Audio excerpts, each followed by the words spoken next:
Hello, I'm really excited to meet you here, the first of its kind, complete English grammar course. We will cover everything, starting from A1, going to C1 level. It doesn't matter how good your grammar now is. As far as you are ready to improve it, this is your course. There are more than 19 hours on-demand video presentations waiting for you here. You will find everything, starting from the very basics and the verb to be, going step by step through various exercises, additional explanations, and examples. The course is structured in a way to make you think better, to make you feel more confident, to make you believe that you can speak, and you can speak correctly. The whole course is divided into several levels, starting from A1, going to C1. As you advance, you will notice how fast your grammar is improving. You will see how, till the end, you will have already mastered most of the structures that you have considered difficult so far. Apart from the 19 hours on-demand video, there are a lot of other resources that will help you throughout your studies. After each lecture, you will find additional PDF with extra exercises explained throughout the video. These, my advice, please do them in advance. Do them in advance, and after that, let's check everything together. Going with me, step by step, and following the instructions guarantees you real success at the end. What else? As extra materials, I have prepared you additional cards that will help you improve really better. So here you may see, for example, a stack of cards with irregular verbs. Each card consists of the 3 forms, 3 example sentences, as well as their transcriptions. Easy to use, easy to memorize. Also, there are flashcards from verbs with their prepositions. It's quite easier to remember these grammar structures when they are divided and grouped up to their prepositions. Once you finish the on-demand video training, you will find some extra exercises. There are till now 10 assignments attached, as well as 2 practice tests and 1 quiz. All these are, of course, to get better. All of these are to be expanded. Everything depends on your wish. So when you find a difficult structure, when you feel that you need more practice, please just give me a hint and I will make an extra exercise for you. You will find it attached after the lesson in which you commented that you need for the training. What are you waiting for? I can't wait but see you as a member of our complete English grammar course from A1 to C1. Let's get started now. We start with the first really important verb in English, the verb to be, or I am, he is, we are. Let's see what these small words mean and how they are used. We start with an example. Hi, I am Emily. I am. I am 25 years old. I am. When you speak about yourself, I am Emily. I am 25. My favorite color is green. It is. I have a brother and a sister. They are twins. My brother and my sister. They are. My brother is a musician. He is. My sister is a nurse. She is. We are happy when we are together. We, my brother, my sister, and me. We are. Hope you're happy too. You with your brother or with your sister. Without me. You are. Another example. Hi, I am Max. I speak about myself. I am. I am 29 years old. I am. My favorite color is blue. It is. I have a brother and a sister. They are married. They, my brother and my sister. They are. My brother is an engineer. He is. My sister is a teacher. She is. We are happy when we spend time together. We, my brother, my sister, and me. Hope you're happy too. You with your brother or with your sister or with somebody else, but I am not there. Hope you are happy too. You are. Something typical for English is that people use long and short forms. When they speak, they prefer the short forms. I am, I'm. I am, I'm. For example, hi, I am Max. Or I'm Max. Hope you are happy too. You are or you're.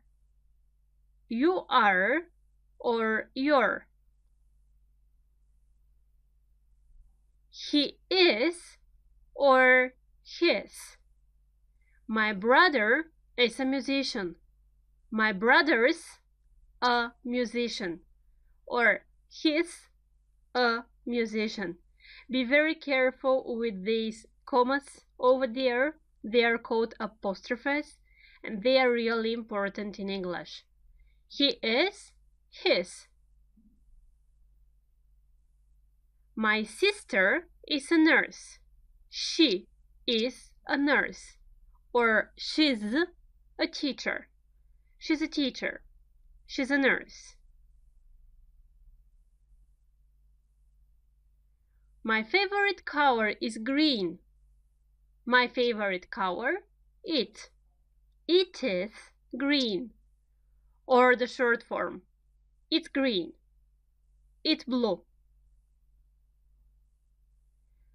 We are happy when we are together. We are or we're. We're. We are happy when we spend time together. We are happy. You are or you're. You see that the second form is the same as this form here. The difference is that you are means you, one person, not me, but you. And you are is the plural. We have a lot of people here. You'll understand this a little bit later, if it's not clear now. I have a brother and a sister. They are twins. They are the same as they are. As I told you in the beginning, the verb to be is really important. You use it every day. In almost every sentence, there is a form of the verb to be that you will need. So here are the forms. Try to memorize them now. I am, I'm. You are, your. He is, his. She is, she's. It is, its. We are, we're. You are, your. They are, their. During the whole course, there will be exercises after almost every section, after every lecture. So let's look at the exercise. You can find it in a PDF format after the lecture, if it will be easier for you. In the next video, we will do it together, and I will explain you what the correct answers are and why it's really important. So let's take a look at the exercise. Okay? First, you need to write the short forms. The verb to be is there in bold. You need to write the short forms. Again, second text, you have some forms of the verb to be used. Rewrite. My advice, just rewrite the whole of it and write the short forms. And after that, 2 more exercises. Write down the correct form of the verb to be. An, she. She is ill. She is in bed. And so on. Good luck. See you in the next one where the answers will be.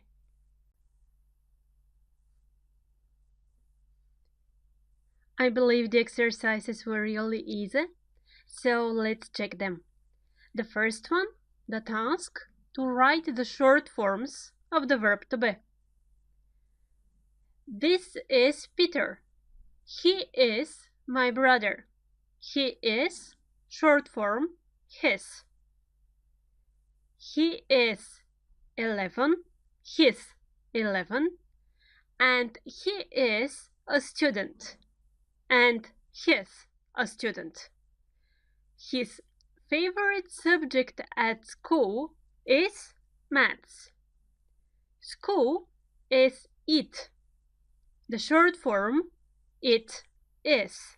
Okay? So here you use the same logic. Schools, apostrophe s. It means school is. Please be careful with this his and pay attention on the difference, how they are written. His, the first one in red, the short form of he is, and his. Completely different words. It's a mistake that a lot of students do. We'll work on it later. So, he is, you remember the short form, his. The second task, again, you have a short text, and we need the short forms. These are my parents. My mother is from France. What about this one here? If you want to write the short form of my mother is, exactly, my mother's.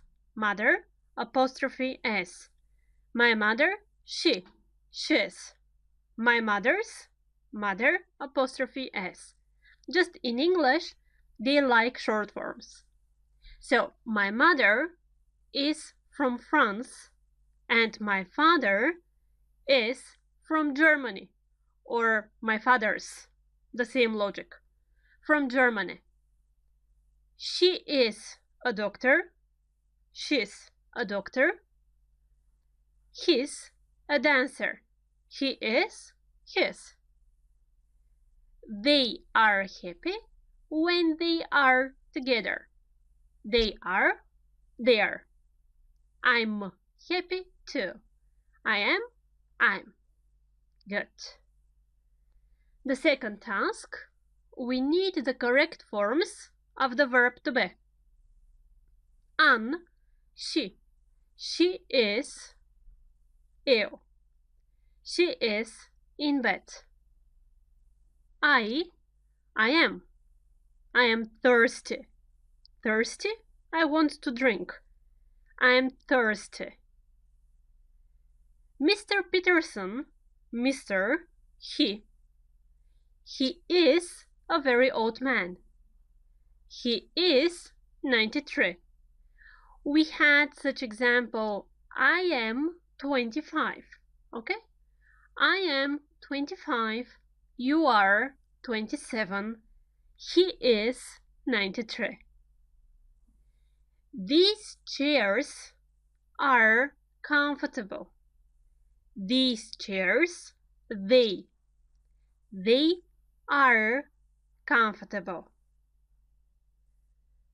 The weather, it is nice today. The weather is nice today.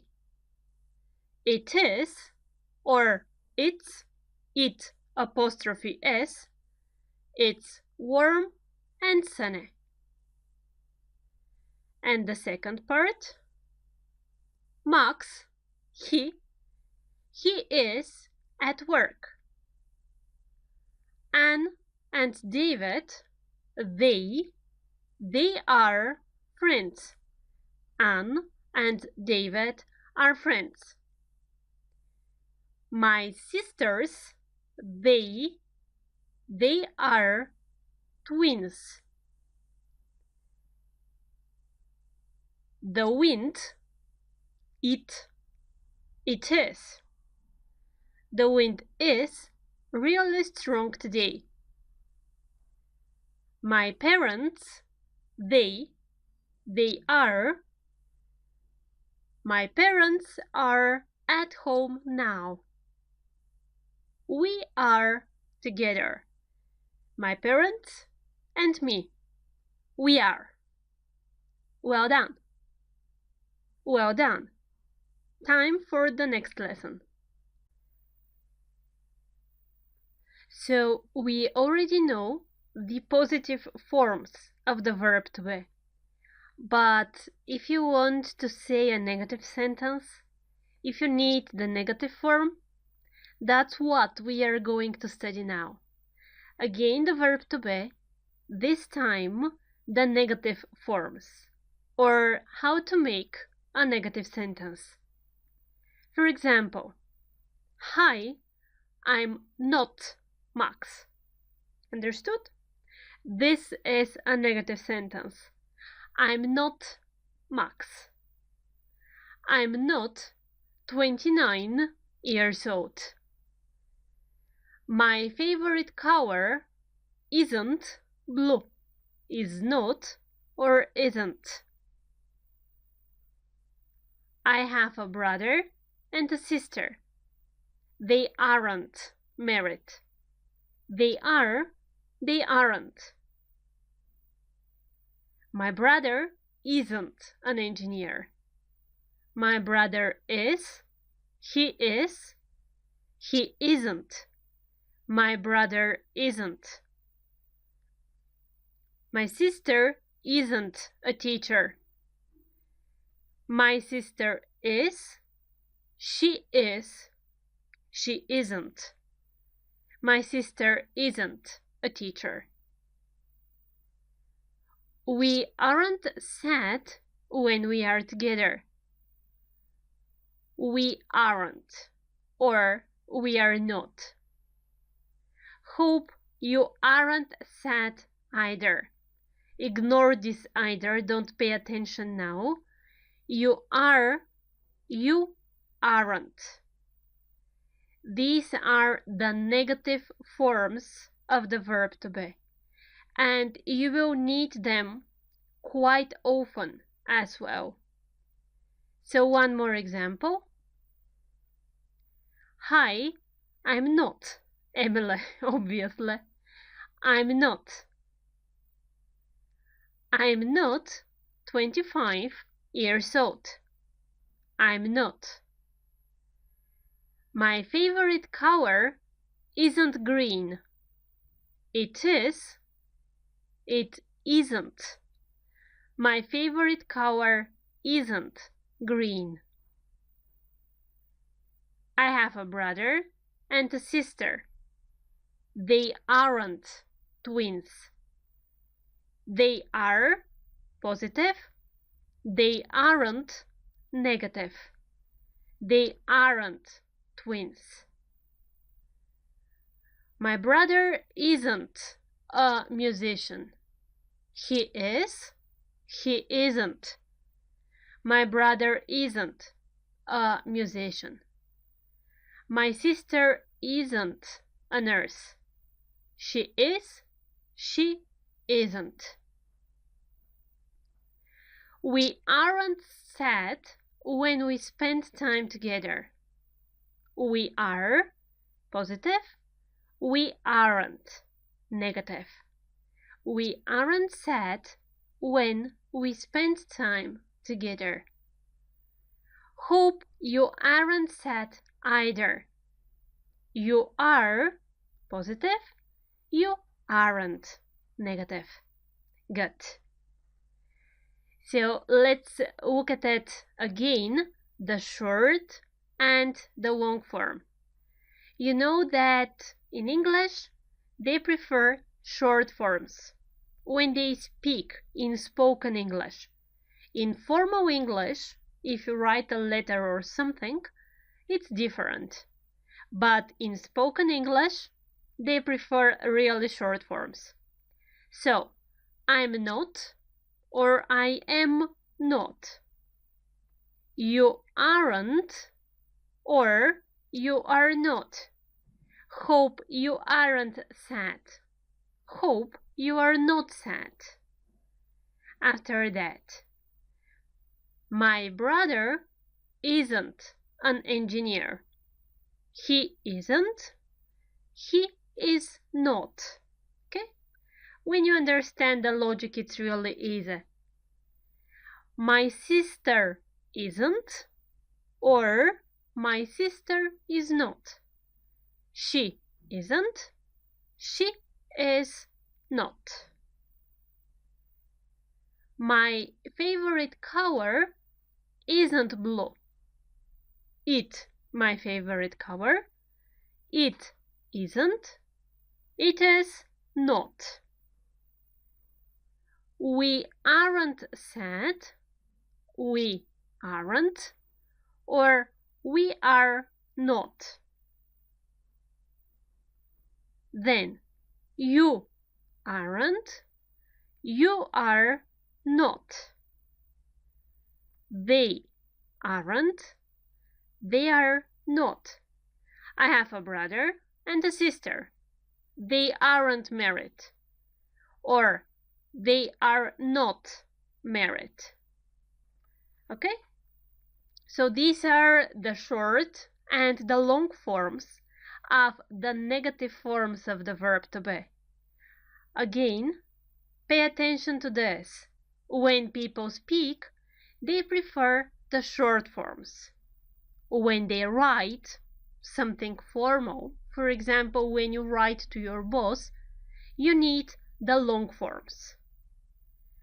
I'm not short. I am not long. You aren't. You are not. He isn't. He is not. She isn't. She is not. It isn't. It is not. We aren't. We are not. You aren't. You are not. They aren't. They are not. I'm sure you understood the logic and you even memorized them. So let's go to the exercises. And you know, now we are just checking what the exercises will be. Then you do them on your own and we check the answers together. So the exercise, here it is, the verb to be, the negative forms. In the first exercise, be careful here. You need to make the positive sentences negative and the negative sentences positive. Okay? You have negative sentence, you make it positive. Positive sentence, you make it negative. And the second exercise, you need to use these words and to write to write a positive sentence if there is plus, and negative sentence when there is minus. Good luck. Let's take a look at the exercises and their answers. So the first one, positive sentence negative, negative sentence positive. I'm not in London. Positive, I am in London. I'm in Cambridge now. Negative, I'm not in Cambridge now. It isn't cold outside. Positive, it is cold outside. It is sunny. Negative, it isn't sunny. Emily is outside. Negative, Emily isn't outside. She isn't at home. Positive, she is at home. Max isn't outside. Positive, Max is outside. He is at home. Negative, he isn't at home. They aren't together on a holiday. Positive, they are together on a holiday. The next one, happy plus he. He is happy. What about the negative sentence? Correct. He isn't happy, or he's not happy. Next one, we here, negative sentence. We aren't here, or we are not here. Positive, we are here. Exactly. Next one, Peter and Anne, England. Positive. Peter and Anne are from England, or are in England. Negative, aren't from, aren't in. Good. Last sentence, you a student. Negative sentence, you aren't a student. Good. If you want to make it positive, you are a student. Good job. You're ready for the next lesson. See you there. Now we know how to make a positive sentence with a verb to be, how to make it negative with not, adding not after the verb to be. The next step is to learn how to make questions. If you want to ask something with the verb to be, what you need to do? The answer is simple. You need to change the places of the verb, are, in this case, and the pronoun, you. Examples. Hi, are you Peter? No, I'm not. I'm Max. My brother is Peter. We are twins. Are you? Question. The positive, you are. You see, you just change the places of you and are, and the question is formed. Are you Peter? The answer, no, I'm not. No, negative form. No, I'm not. After that, Anne, is Max 30? No, he isn't. He is 29. Max is 29. Positive sentence. Max is. You change the places, is Max, and you make the question. Is Max 30? Negative answer. No, he isn't. No, comma, the negative form of the verb to be. No, he isn't. Is she your sister? Is she?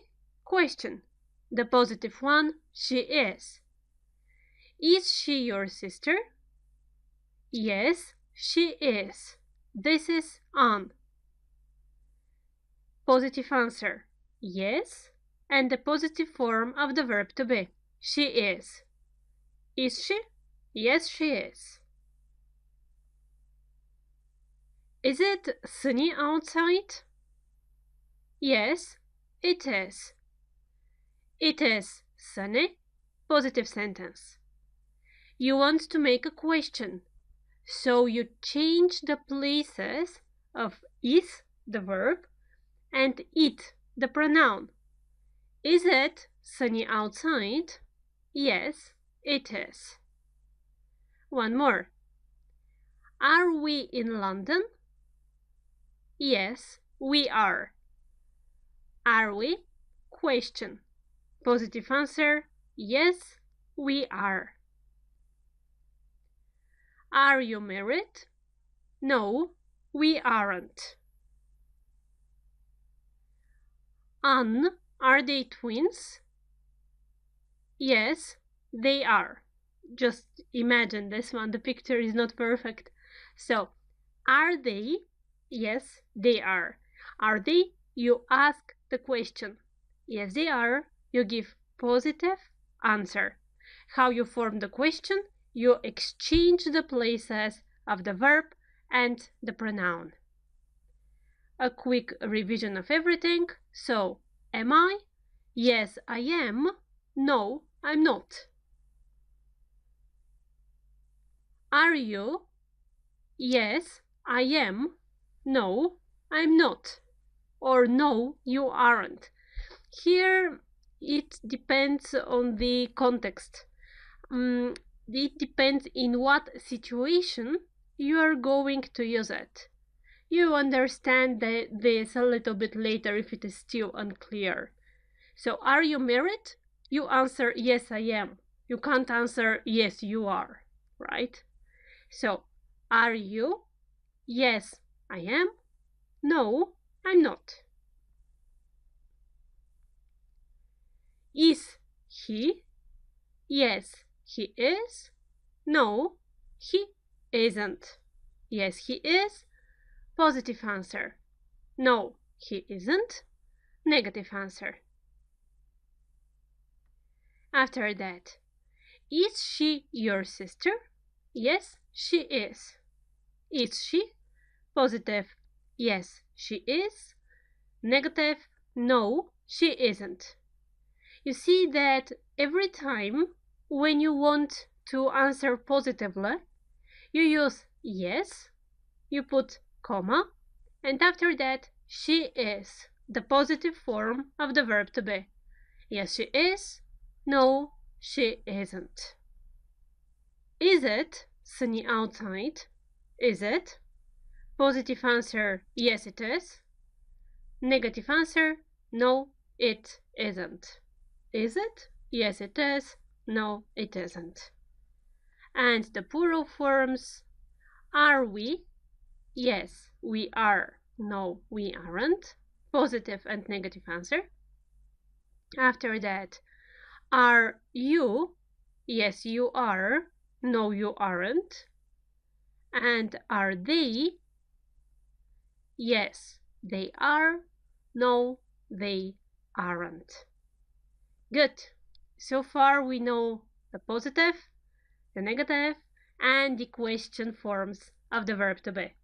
We can also ask questions and give short answers. This yes, comma, something. This is called short answer. Positive short answer, yes, I am. Negative short answer, no, I'm not. Let's do some exercises. You know, we are checking the PDF, we are doing the exercises, and the answers are in the next video. So, checking the exercises first. Here they are. The first task, you need to make the questions. You need to fill in with the correct form of the verb to be. Think for whom you are talking about. If you talk about I, he, she, then just put the correct form. And the second one, there are 4 questions, 2 of them questions, 1 positive, 1 negative. Using the words that are given, you need to make sentences. Let's check them. Do, and I'm waiting for you in the next video. Let's check if everything you've written is correct. The first exercise, you need to make the correct questions, or you need the correct form of the verb to be. Where you from? You are, right? You need a question. Where are you from? He, your father. He is. Question, is he? What time our train? Our train, it is. What time is our train? Where? The hotel. Hotel, it is. You change the places. Where is the hotel? You, friends. Friends, they. You, are you. You are you in question. Rainy outside. So this may be a little bit difficult. You say in English, it is rainy. It is windy. So to make the question, you change the places. Is it rainy? Your mother a doctor? She is. Is she? Is your mother a doctor? Here are the answers. You may check if everything you've written is really correct. Okay? And in the second exercise, we need to form sentences. You have some words given. Out of the words, we need a sentence. They in Berlin? Question. Are they in Berlin? This is the correct question. What about a negative sentence? They aren't in Berlin. Exactly. And if you want to make a negative question, aren't they? That's it. Aren't they in Berlin? Just positive? They are. Okay, next one. Max married. Negative. Max, he. Negative. Max isn't married. Question. Is Max married? Negative question. Isn't Max married? And positive. Is Max married? Negative answer. No, he isn't. Peter and Anne from England. We need a question. Are Peter and Anne from England? Positive answer. Yes, they are. Negative answer. No, they aren't. We, students. Positive sentence. We are students.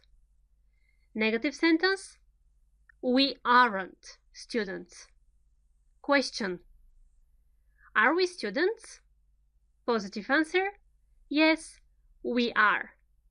Good. I believe you've mastered the verb to be already. So let's go on with something different. I'm waiting for you in the next video. Now we know everything about the verb to be. We know how to make a positive sentence, how to make a negative sentence, and how to ask a very basic question. The next thing we are going to talk about are the personal pronouns, or how to say my, when to say his, when their, when her, and so on. I have prepared you some stories, and from the short stories we will understand what the rules are. Okay? The first one. I am Emily. My name is Emily. My favorite color is green. My brother is a musician. So when you speak about you say my. I am. My name is. After that, you. You are a student. At the moment, you are a student, really, and I am a teacher. What is your name? What is your favorite color? Try to answer, in fact. You see, you say, my name is. So I ask, what is your name? And you answer, my name is. My favorite color is. So, you, your. Then, about him. He is a boy. His name is Peter. His hair is dark. His favorite color is yellow. He, his. She. She is a girl. Her name is Anne.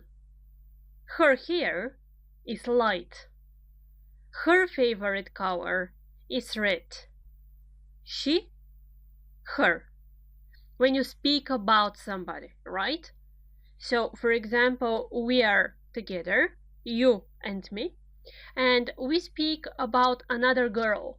So we say, her name is, her hair is, her favorite color is, and so on. When we speak about animals or about some things that you can touch, we use it. It is a cat. Its name is Kitty. Its eyes are light. Its fur is black. Be very careful here. It's, when you put an apostrophe before s, you know what is this, right? Yeah, this is the short form of it is. And the difference now. When you say it, you mean the possessive pronoun. You speak about it. It is a cat. Its name is. It, it's. Something else here. When you describe your pets, the animals that are at home, for example, your cat or your dog, they have names, right? So then you can say, her name is, his name is, and so on. But if the animal is on the street, then you use it. Not so important, but just to keep it in mind. It, it's. Then, there are a lot of people on the picture, and I am part of these people. So we are family. I am the boy. We are family together with the girl and the other boy. We are family. Our family is big. Our parents live in London. We, our. Again, a lot of people, but you speak about this group of people. You are family. Your family is big. Your parents live in London. You, your. The last situation. You speak with somebody else about a group of people. Ben. These are Pete, Max, and Anne. They are family. Their family is big. Their parents live in London. They, there. And once again, I, my. You, your. He, his. She, her. It, its. We, our. You, your. They, their. This is important, so I advise you to write it down in your notebook. This row is really important. Okay, I believe that it's time for the exercise, and you know what follows. We'll check the exercises, then you will do them on your own, the answers in the next video. Let's check the PDF. So here it is. In the first exercise, we need to write down the correct form. We have the personal pronouns, I, you, he, she, and we need to write down the possessive pronouns, his, her, our. The same one continues on the next page. The sentences are 12. Then the mistake that I told you that a lot of people do, it's or its. Be very careful here. Think where it is the short form of it is and where we need the possessive pronoun. Good luck. See you in the answer section. Let's check your answers. The first one. Does she like job? She, her. So, does she like her job? I know Mrs. Watson, but I don't know husband. Mrs. Watson, she, her. She, her. Max lives in France. Max, he, his. His house is wonderful. We are going to have a party. We are going to invite all friends. We, our. Okay? So, our friends. Please ignore all of the words and forms that are unclear now. We have enough time and we will go in details for each tense, for each structure. For now, it's important to practice what we have learned. So, we, our. Peter is going out with his friends this evening. Peter, he, his. My friends like tennis. It's their favorite sport. My friends, not me. So it is they, their.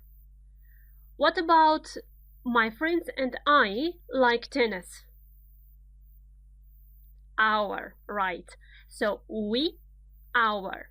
This is the difference here. When you say they, you mean a group of people without you.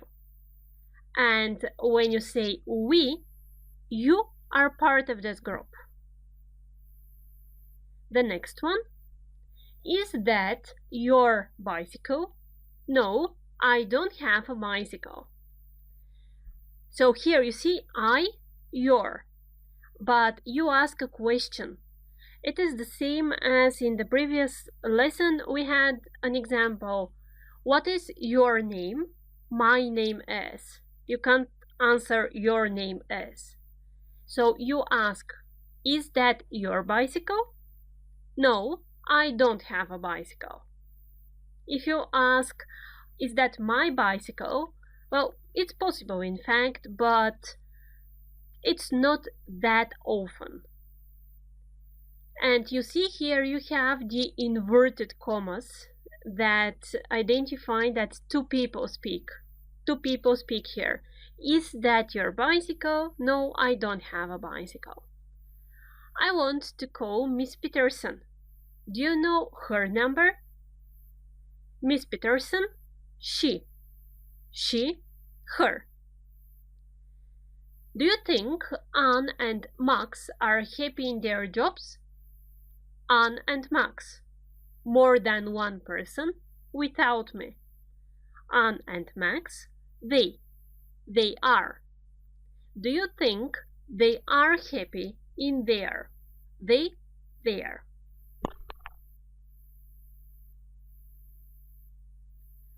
I am going to wash my hair. My. What a lovely cat. I love its fur. Cat, its.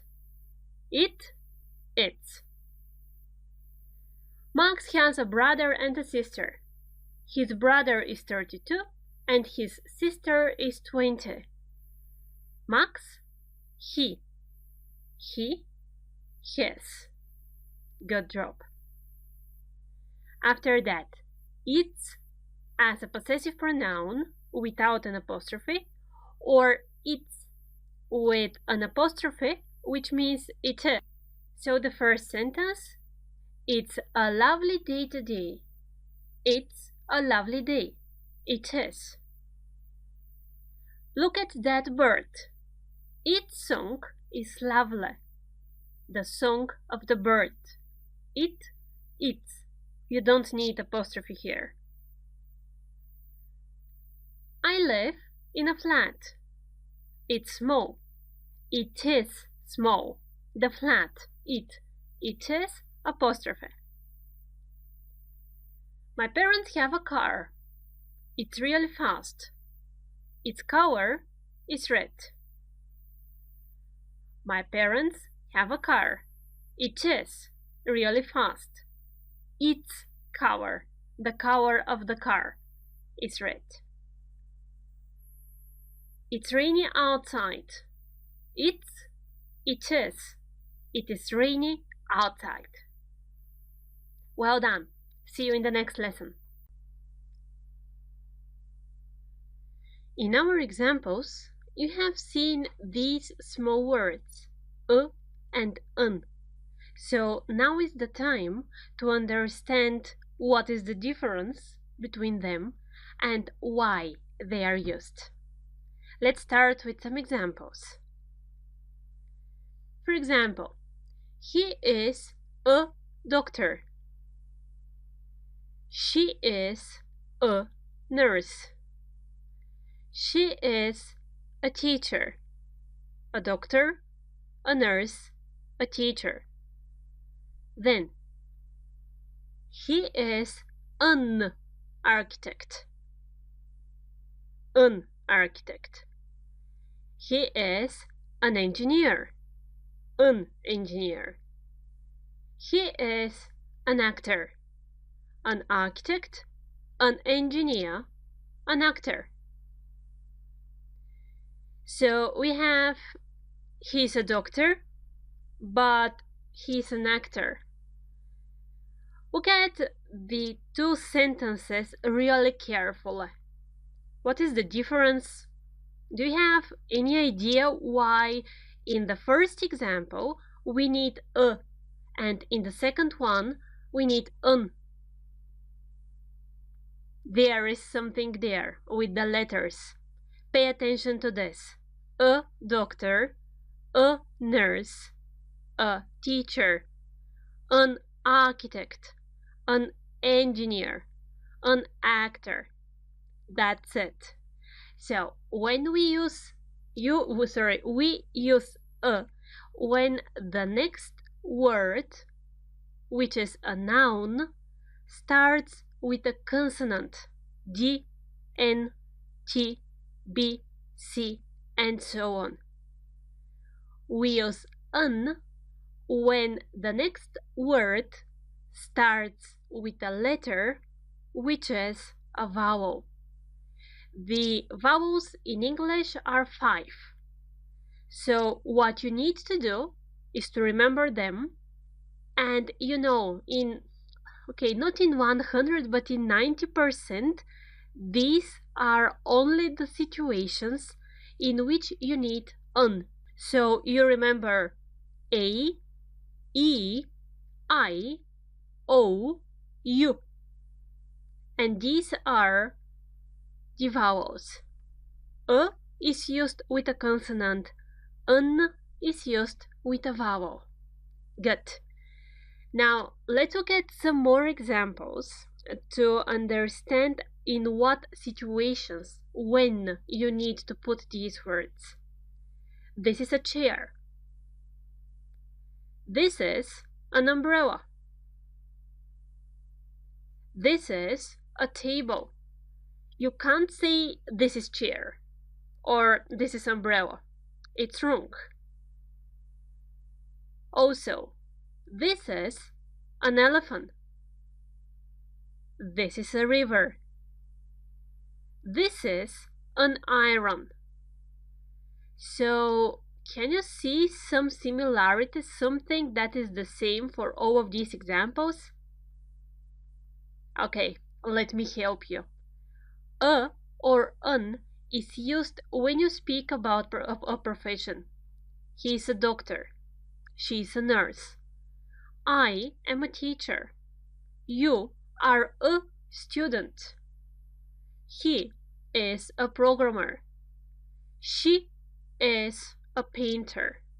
When you speak about the profession of somebody, you put a or an in front.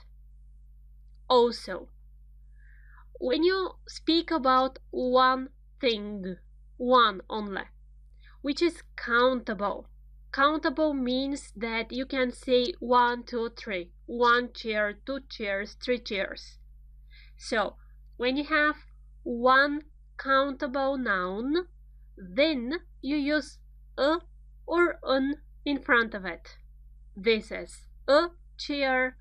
This is an umbrella. Well, unfortunately, in English, there are quite often exceptions. Some strange things which are not exactly the same as the general rule. For example, you say an hour, a university, an SMS, a European country. You see what's the problem here? For example, hour starts with H. H is not a vowel, not at all. But pay attention to the pronunciation. An hour. Ah. The first sound that you hear is a vowel. And this is what matters. This is what's important. Hour. Ah. So then you put an. A university. U. In transcription, U is written with J. J, U. So in front of this sound, you don't put an. You put a university. The same, an SMS, a vowel, SMS, a European country, U, J, U in transcription. Remember this, it's important what you hear. When you hear a vowel, then you write an. And of course, when we speak about professions, and when we speak about countable nouns in singular, or at least for now. There are a lot of other rules, but for now it's perfectly enough. Good. Let's practice what we've learned. And first of all, of course, let's check the PDF with the exercises. Okay. A or an. It's one exercise in fact, and it's real easy. You just need to write a or an. Good luck. See you in the next lesson. The exercise was really easy, I think. So let's check the answers. A or an? This is an orange. O is a vowel. It's one, it's in singular, so you need an in front. I have a yellow umbrella. Because Y is not a vowel. Be careful here. Yellow umbrella. If the sentence was I have umbrella, then what? Right, because umbrella, the first sound that you hear in this situation is a vowel. So I have a yellow umbrella. I have an umbrella. When there is an adjective, yellow is an adjective, in front of the noun, the adjective is important. You pay attention to the adjective. Good. Matt is an actor. Actor starts with a vowel, A, and it means profession. You know that when the word starts with a vowel and when it expresses profession, you use an in front. Is this a desk? Because the noun starts with a consonant and it means something in singular. So, a desk.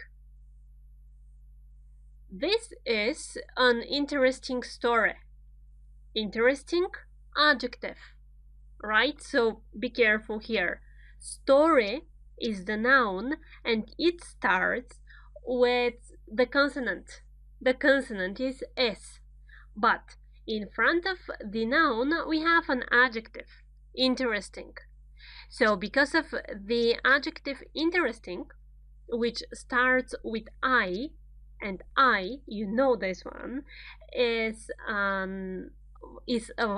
vowel.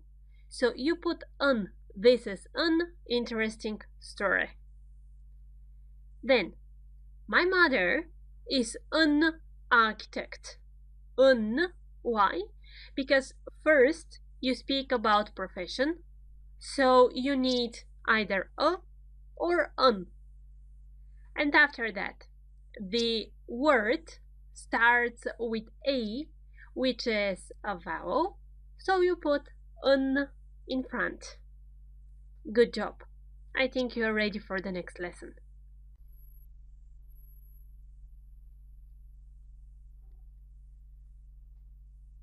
What we already know is the difference between a and an. When to use the first one and when to use the second one. You're careful about the word if it starts with a vowel or with a consonant.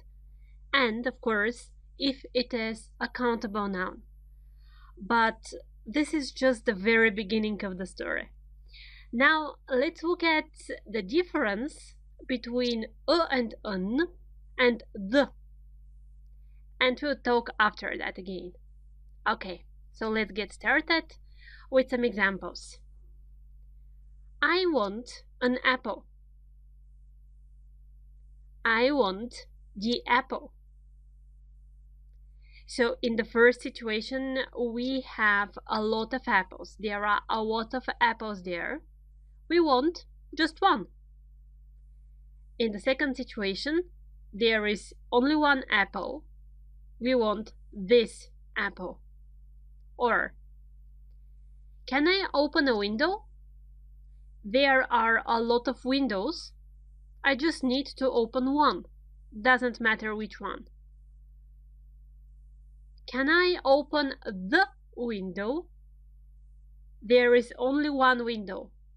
I need it opened. I need to open this window. I have a question. It's not specified. I just have one question. Can you repeat the question? Can you repeat the question that you've already said, so you say something, then you need to repeat this question, the same question. So the first rule, you use a or an when you speak about one thing of many things. For example, I want an apple. I want one of the apples. It doesn't matter which one. At the same time, the is used when you speak about the only thing. I want the apple. I want this apple over there. After that, I bought a t-shirt. The t-shirt is lovely. Or, can I open a window? Please close the window. So here, I bought a t-shirt. You say it for the first time. You just bought one t-shirt. The t-shirt, this is the t-shirt that you bought, is a lovely. Your t-shirt. You know which t-shirt you are talking about. Can I open a window? One of the windows. It doesn't matter which one. Please close the window. The window that you have opened. We live in a house. The house is great. We live in one house. It doesn't matter which one. The house, our house, that you know about, that I told you about. This house is great. We live in a house. You say it for the first time. The house is great. Our house. This house is great. The same. I have a new bike. I say it for the first time. I like the bike. I like the bike that I have. I like my bike. So I speak exactly about this bike that I bought. A or an is used when you mention something for the first time. The is used when you mention something more than once. I live in a house. You mention it, you say it for the first time. I live in a house. I live in a flat. For the first time. After that, the house where I live is wonderful. The house. The house that I have already mentioned. Good.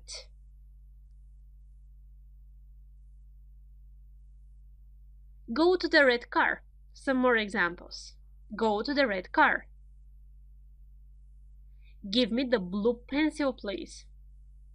So what we have here, there are a lot of cars. Green car, red car, blue car.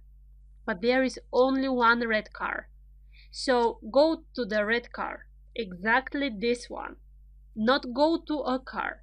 If I tell you go to a car, it means go to whichever car you want. Choose a car and go to it. Go to the red car means go to the car that I'm telling you. This is the car. Go to it. The same. Give me the blue pencil, please. The blue pencil. There is only one blue pencil, right? So give me that. I don't care about the others. Give me that one.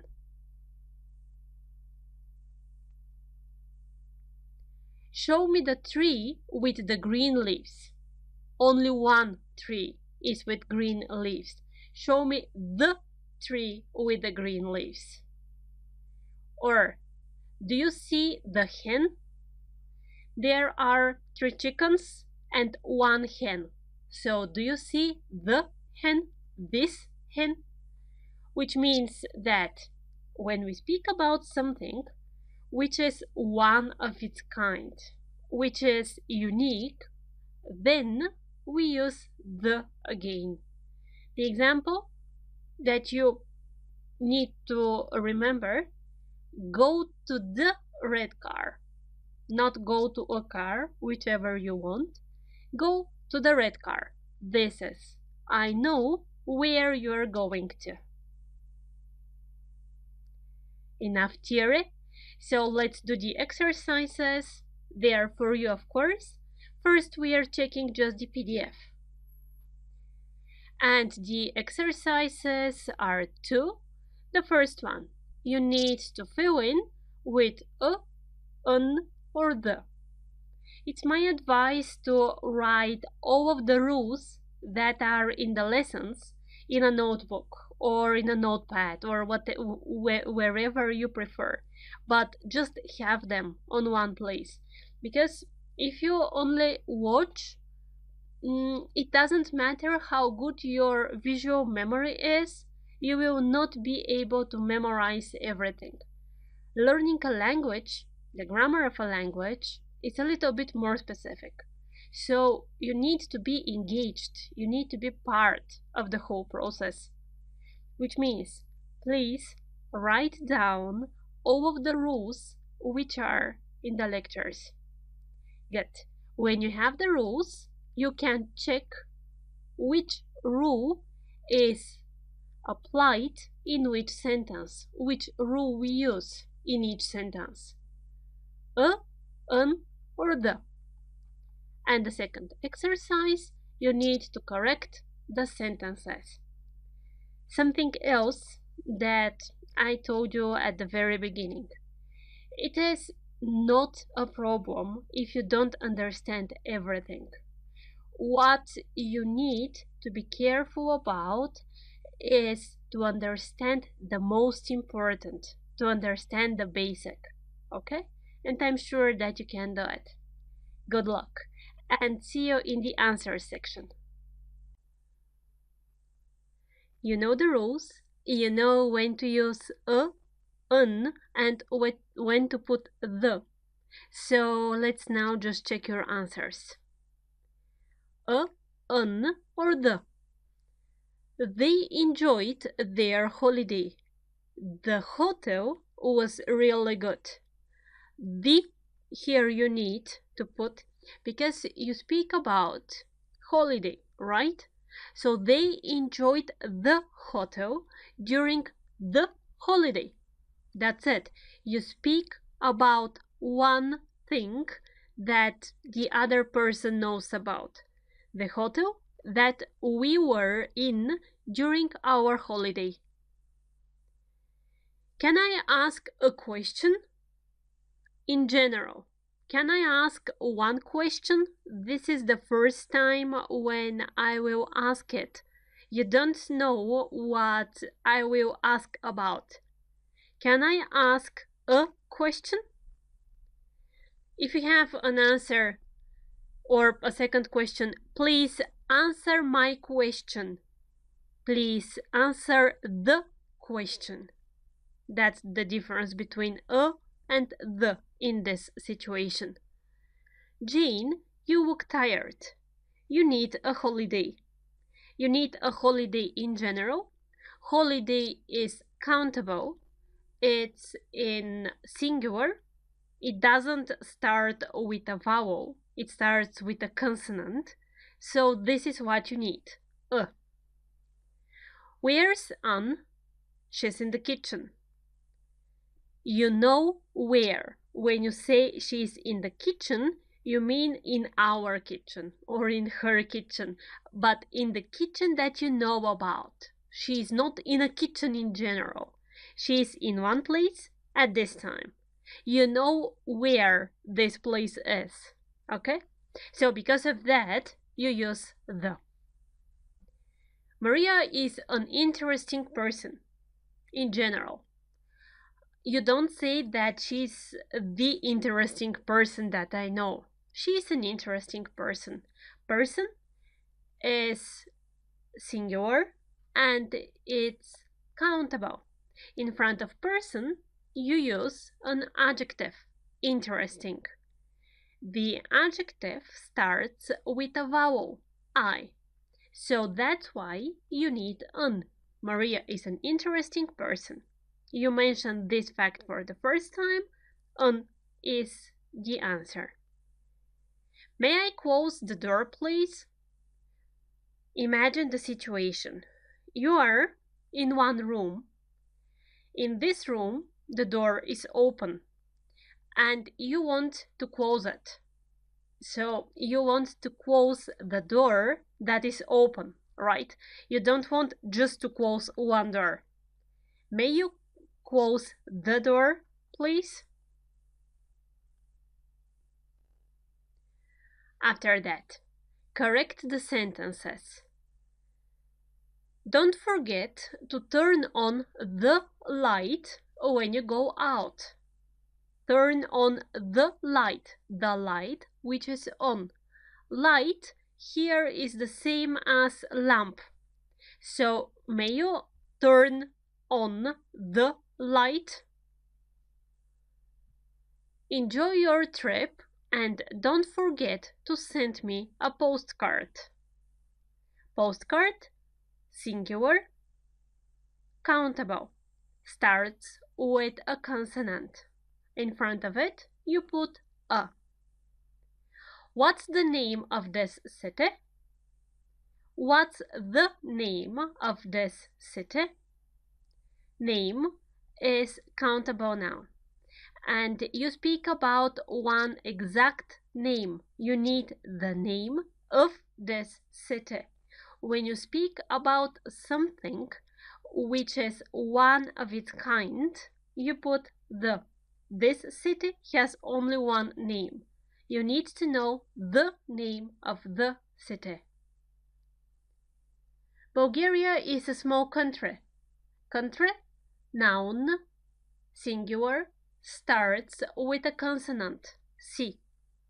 The adjective in front of the noun starts with a consonant as well. So what you need to add in front of the adjective is a. Is Peter in the kitchen? You can't ask, is Peter in kitchen or in a kitchen? The situation. You are in your flat. You see that Peter is not in the room where you are, and you ask, is Peter in the kitchen? There is one kitchen. Peter is probably there. One day I will study at a university. University, singular, countable. You need something in front. Why not an? Because university in transcription, just to remind you, starts with J-U. The first sound that you hear is U, and it's not vowel, it's a consonant. So one day I will study at a university. Good job. See you in the next lesson. In this lesson, we will see how the plural forms in English are formed. Or, in other words, how to say to what? To cars, for example. There are a lot of exceptions. In fact, there are spelling rules. So I have prepared you a lot of pictures with a lot of examples, and we will understand everything. It's easy. So let's get started. When you see you already know the basic rules. It's easy to remember that is the same as one. So a car or one car is the same. When you want to say three, then you say three cars. The same. A chair, 8 chairs.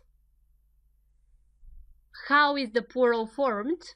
From these words you can see you have the word in singular. This is called singular when something is one. A car, one car. Car is in singular. The plural is formed when you add s to the singular. More examples. A flower, 3 flowers. A cup, 4 cups. Okay? It's clear. You have the singular After that, the plural is formed with s. You just add s at the end of the singular form. And the plural form is used when you speak about two or more things. A car, 3 cars. What happens when the word in singular finishes in s? For example, you can't say a bus to bus, right? You need something. You need to make it easy to hear. So you say a bus to buses. Or a bush, again, you can't say to bushes. You say for bushes. You add e. A bus to buses, a bush for bushes. A brush to brushes. A box, 3 boxes.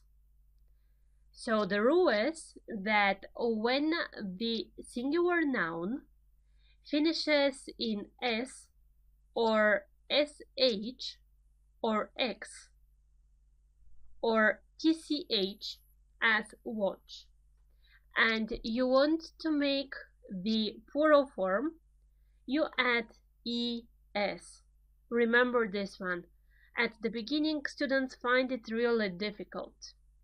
So, a bus to buses. You add es, you read it normally. You don't try to say bus, right? Or bus. This one I've heard box or bus. It doesn't work on that way. Brushes, boxes, watches. Good. Another example. A baby to babies. A dictionary for dictionaries. Okay, you don't know the rule, but what you notice? Pay attention to the letters in red. by, baby, babies, ies. Okay, so there is something that changes, and it is changed in the way you write the plural form.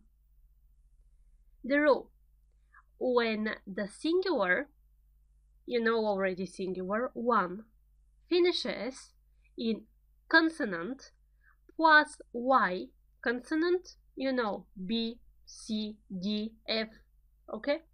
So when the singular noun finishes in consonant plus y, then in plural you add es and y is changed into I. Remember this one. You will need the same rule when it comes to verbs. Okay, for now just remember about plural. Baby, babies, ies. Dictionary, dictionaries, ies. Important: when the word finishes in consonant plus y. And why it is important, look at this example. A key, 2 keys, nothing changes. Or a boy, 3 boys, nothing changes. You keep y and just add s. So when the singular noun finishes in vowel plus y, as boy, toy, key, then you form the plural when you just add s. Nothing changes. Good.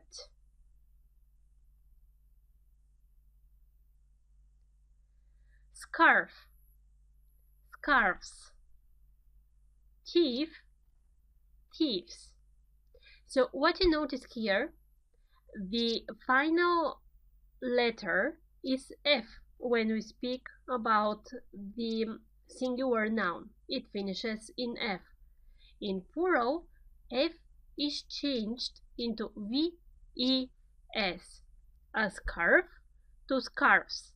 A thief to thieves. This is the rule, and it is the same in these examples. Wife to wives. knife, 2 knives.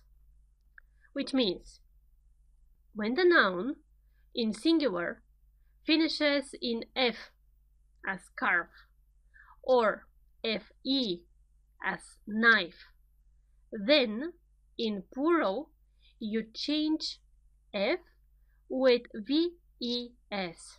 1 scarf, 5 scarves. 1 knife, 3 knives. And we are almost over, but almost. I told you that there are a lot of exceptions in English. That's it. The first place when you really need to memorize these words. A man, 2 men, not men's. A man, 2 men. A child, 1 child, 2 children. Be careful here. A child, 2 children, not children, as people sometimes pronounce it. Or a woman, 4 women. Difference in the pronunciation. Woman, women. A foot, 2 feet. Now is the time to start writing in your notebook or notepad or whatever. These pairs of words are important. So, woman, women, foot, feet. Tooth, teeth. A tooth, 2 teeth. A mouse, 2 mice. And it's enough almost with the examples. Okay, 2 more I prepared. A sheep, 2 sheep. Here be careful. When you use sheep in plural, you don't add anything, you don't change anything. It's the same word, just used in different context. And because it's in different context, you need to be careful. What about when we start studying the verbs you will understand? But just remember for now, a sheep, 2 sheep, no difference in the form. The same here, a fish, 2 fish, that's it. You don't say 2 fishes in the general case. Again, exception, but this is a long story. Yet, so far it was enough with the exceptions, with the rules, and so on. Please watch it again if you need. Write down all of the spelling rules because they are basic and they are really important. You will understand this one when we start studying the verbs, and as soon as you remember them, it will be easier for you. Just try to memorize everything now, then it will be really easy. Exercises, let's check the PDF. The first exercise, you need to write the plural. The words are in singular, you need to write the plural. And the second exercise, there are mistakes in the sentences, you need to correct them. So in the next lesson, you will find the answers, and we will also make a revision of the rules. See you there.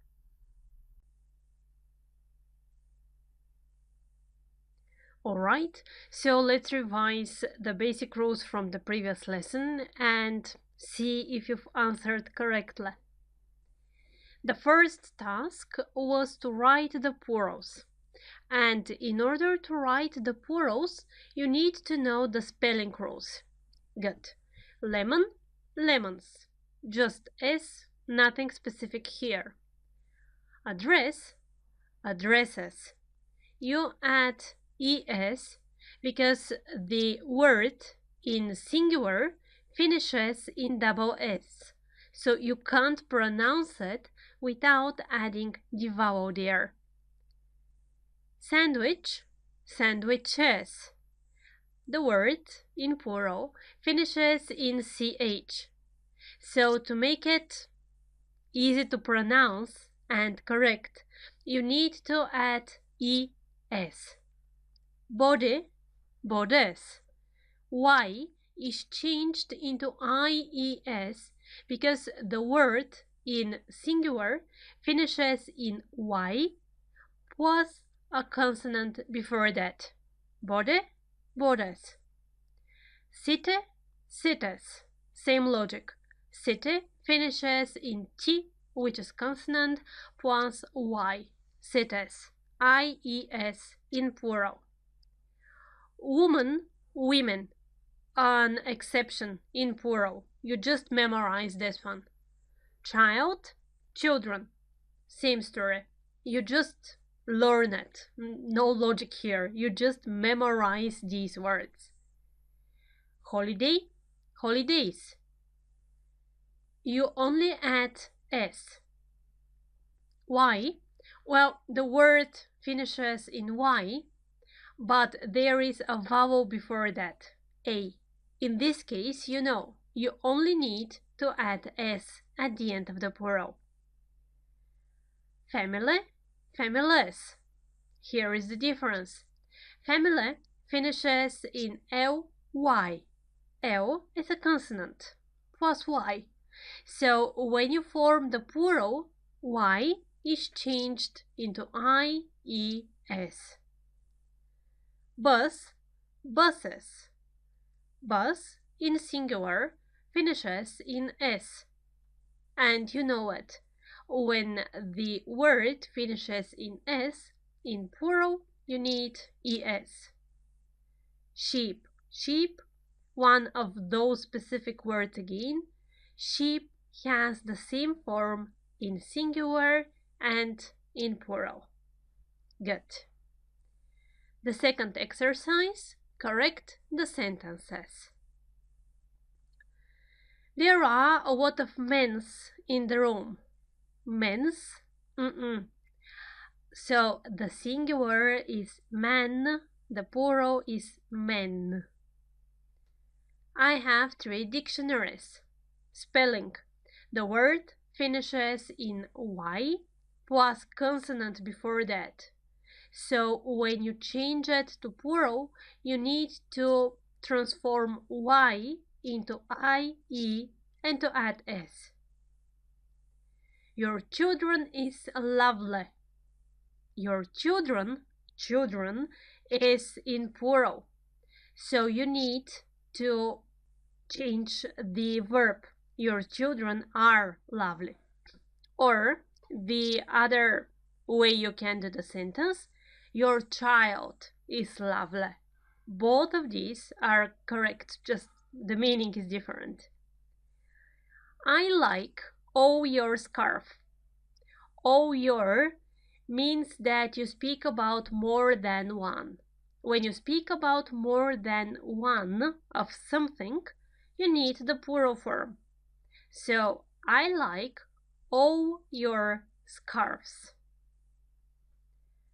After the whole day, my 2 foot hurt. 2 foot. Foot is one of those words which have specific forms for plural. So 1 foot, 2 feet. My 2 feet hurt. There are a lot of sheep over there. Same. Sheep in singular, sheep in plural. My boy are twins. Well, when they are twins, obviously they are 2. So you need the plural form. Boys, it just forms the normal plural. You only add S. Good. I'm sure that everything was correct. So see you in the next lesson. In this video, we'll talk about the differences between this, that, these, and those. Yes, they can sound a little bit familiar, and at the same time, you're not quite sure, probably, what's the difference. So let's look at some situations. Man and tree. He says, look at this tree here. This here. This is used when you want to speak about one thing which is close to you. One close, one near. This here. That's the way to memorize it. After that, one tree in the distance. Look at that tree there. That there. Again, one thing, you speak about one thing, but this thing is far away. It's in the distance. Then, look at these trees here. These. You see that the trees are more than one. So in this situation, when you speak about something which is near you, and at the same time there are two or more, you use these. Look at these trees here. The last situation, look at those trees there. Those there. It means that there are two or more things that you speak about, and these two or more things are in the distance. They are far away. If you look at it in one chart, it looks like this. When you speak about one thing near, you use this. Two or more things near, these.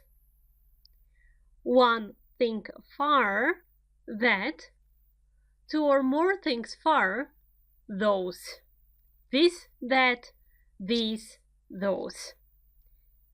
This chart in your notebook or your notepad or whatever. Okay, you know it. So let's see if you've understood the difference, because theoretically speaking, it's clear, I think. Exercises, we are taking the PDF. Okay, so the first task, you need to write this or these. The second one, that or those. In fact, the only thing you need to be careful about here is whether we speak about something in plural or something in singular. Okay, see you in the answer section.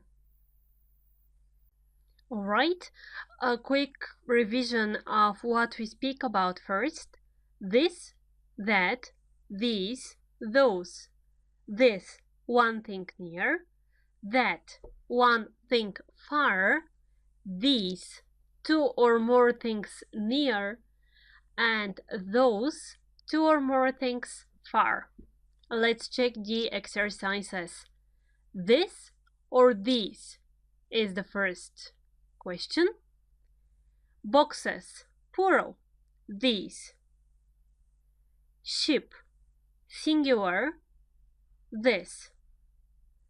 Man, singular, this. Children, plural, these. Feet, plural, these. Women, plural, these. Trains, again, plural, these. Cook, singular, this. Trees, plural, these. Food, singular, these. Sorry, this. Food, singular, this.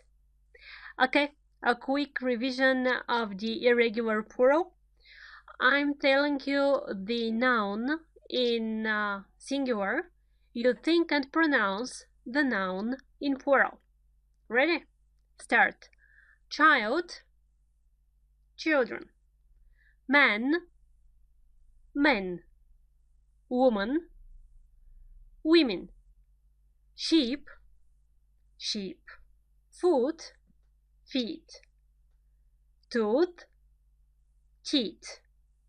Mice, okay, mice, the singular is mouse. Good? The same words, just this time we need that or those. The difference again, that one thing near, those two or more things far. Those boxes, that ship, that man, those children, those feet, those women, those trains, that cook, those trees, that food. Well done. See you in the next lesson. So in this video, we'll speak about the difference between an, that we already know, and some. Some is something new. But let's start from what we know. So what we spoke about is that a or an we use when we speak about a profession. For example, he is a doctor, or he is an engineer. The other situation, we use a or an with countable noun, which is in singular, with one countable noun. For example, this is a chair. Good. But what will happen if we want to speak about uncountable nouns? Right? There is some logic. So till now, we spoke about countable nouns. One chair, one desk, one table. But there are some things that you cannot count. For example, water, music. You can't say one water, one music, two musics. No, it's not natural in English. It's not correct. Well, in this situation, we will need some. And let's see what we mean. So, we say a glass of water, some water. You see the difference? I want a glass of water. Please, give me some water. Or, I want a cup of coffee. Please, give me some coffee. A cup of coffee, you say exactly how much. You say what quantity you want. Some coffee, you just want some coffee. You don't say exactly 1 cup or half cup or something like that. So, to make an uncountable noun countable, as you see from these examples, there are two ways. The first way, to use a and to specify what. For example, a glass of or a cup of. The second way is to use some plus the uncountable noun. More examples. You say a euro, but some money. Remember this. In English, money is uncountable. It means you say money is. Money is important. Money is not important. Not money are. Really, be careful here. It's quite common mistake that people just say money are. No, money is. A song and some music. After that, if you speak about cheese, a piece of cheese, some cheese. So some, when you don't want to say how much exactly, you just mean some. A bottle of wine, some wine, same logic. Or a bar of chocolate, some chocolate. Okay? All of these please write down and memorize. You will need them all the time while you're using English. It means all the time, really. So, a bar of chocolate, some chocolate. A carton of milk, some milk. A loaf of bread and some bread. In English, bread is also uncountable. You can't say go to the shop and buy a bread. No, you say please go and buy a loaf of bread, or go and buy some bread. A piece of advice, some advice. Advice is also uncountable. You can't say I need an advice. You say I need a piece of your advice, or I need some advice. Would you help me? A piece of advice. And here are some other uncountable nouns. Some rice, rice is uncountable.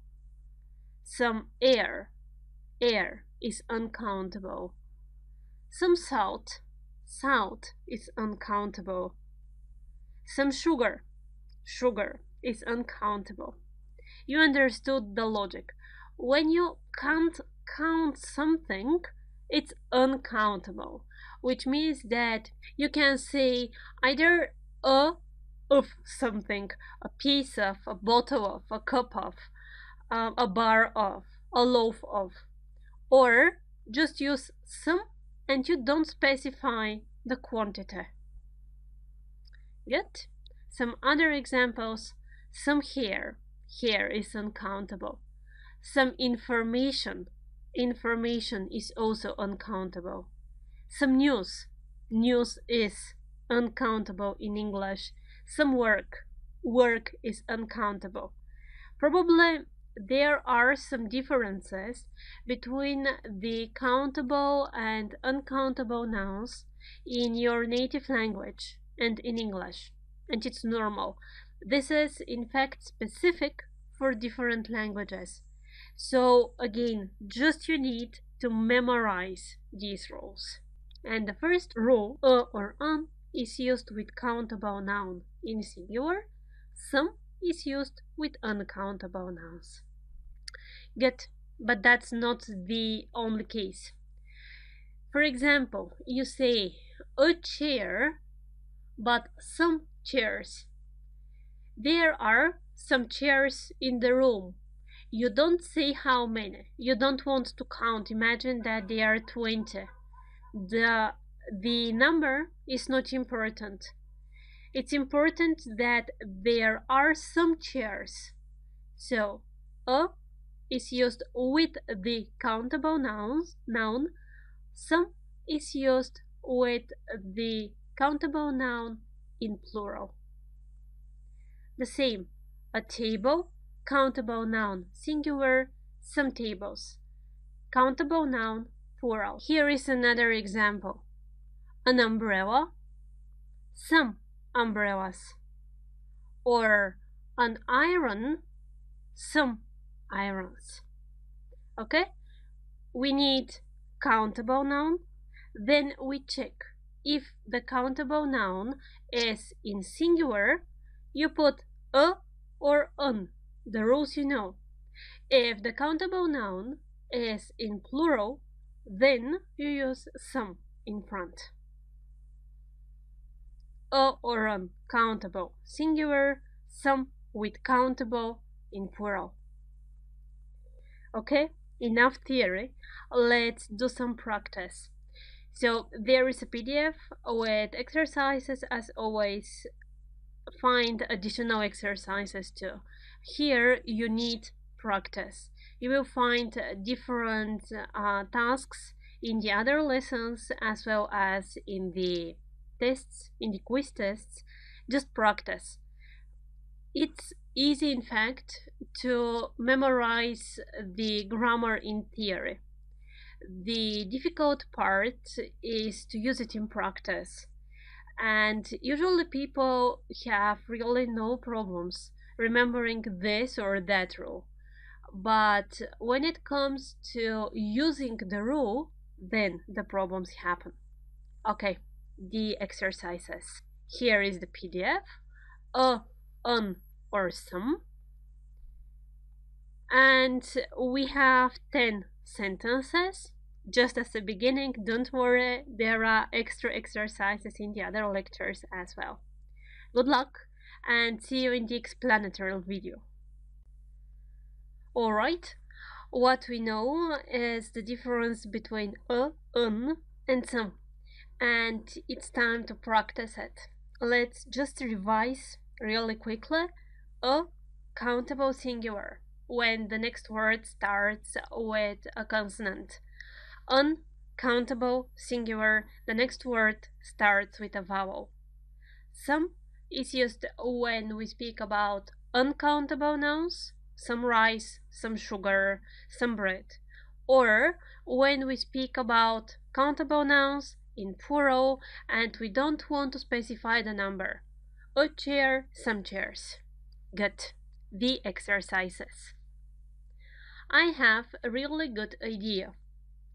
Idea, countable, singular, starts with a vowel, but it's not important here. We need the first word that will be after a or an, in our case, really. So, I have a really good idea. That's interesting job. In the previous video, I told you that work in English is uncountable. I have some work. I need to do some work. Okay? But job is countable, which means that we have an adjective which starts with a vowel in front of a countable noun in singular. Interesting job. The correct answer, that's an interesting job. There is goat in that old mine. Goat is uncountable noun. Uncountable noun, and in front of it we add some. There is some goat.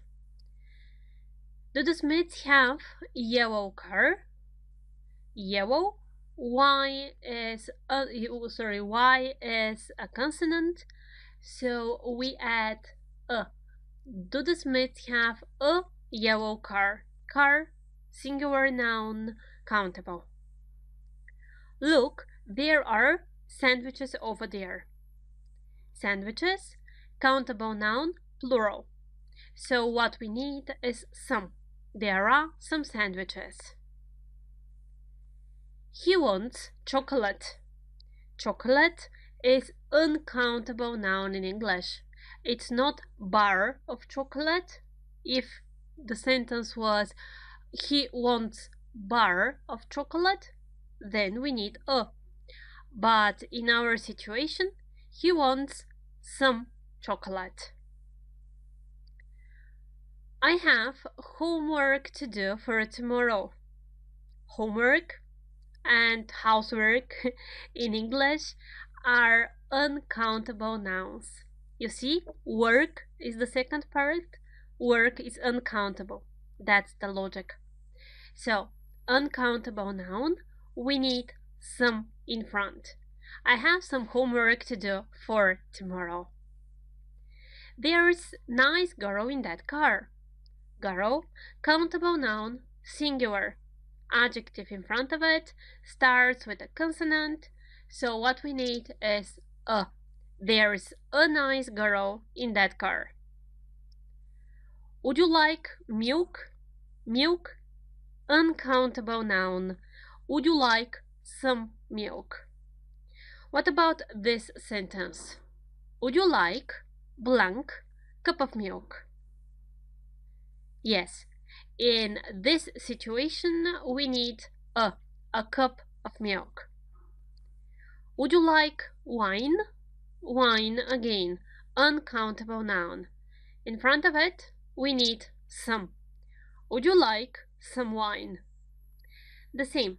The sentence is would you like blank bottle of wine? Then what do we need? A.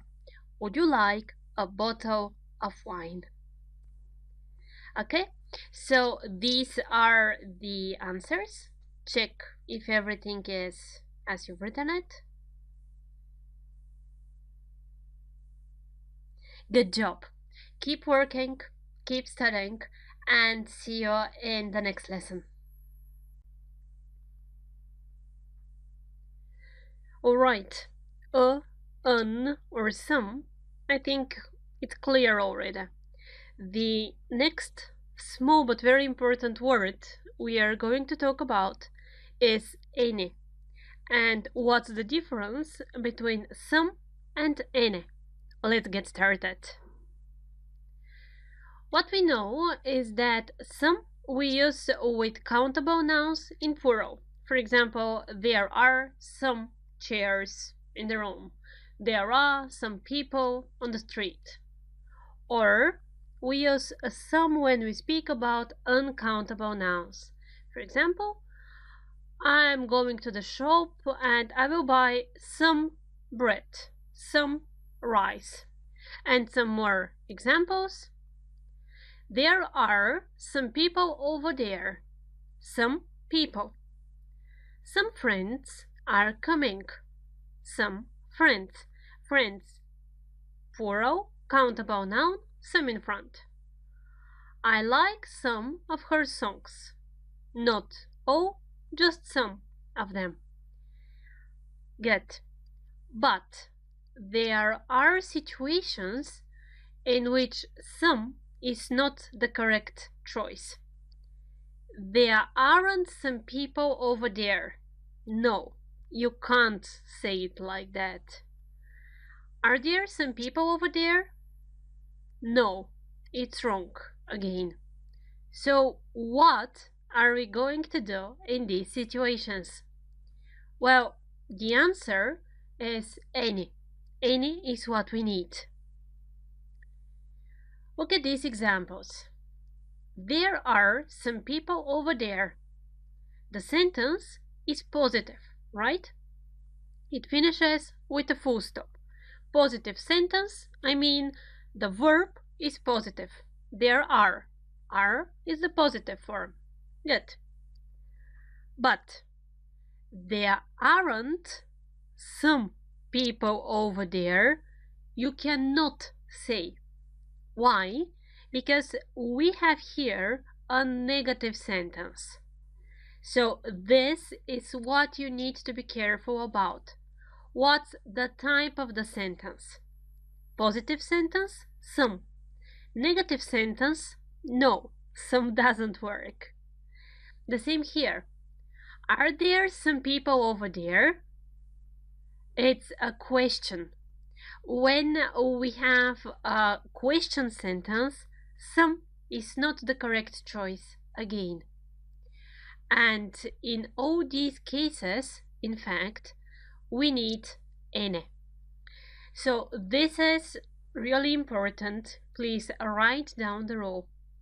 In a positive sentence, we use some. There are some people over there. In a negative sentence and in a question, we use any. There aren't any people over there. Are there any people over there?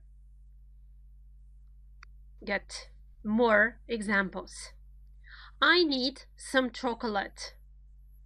Is there any chocolate? I see some clouds.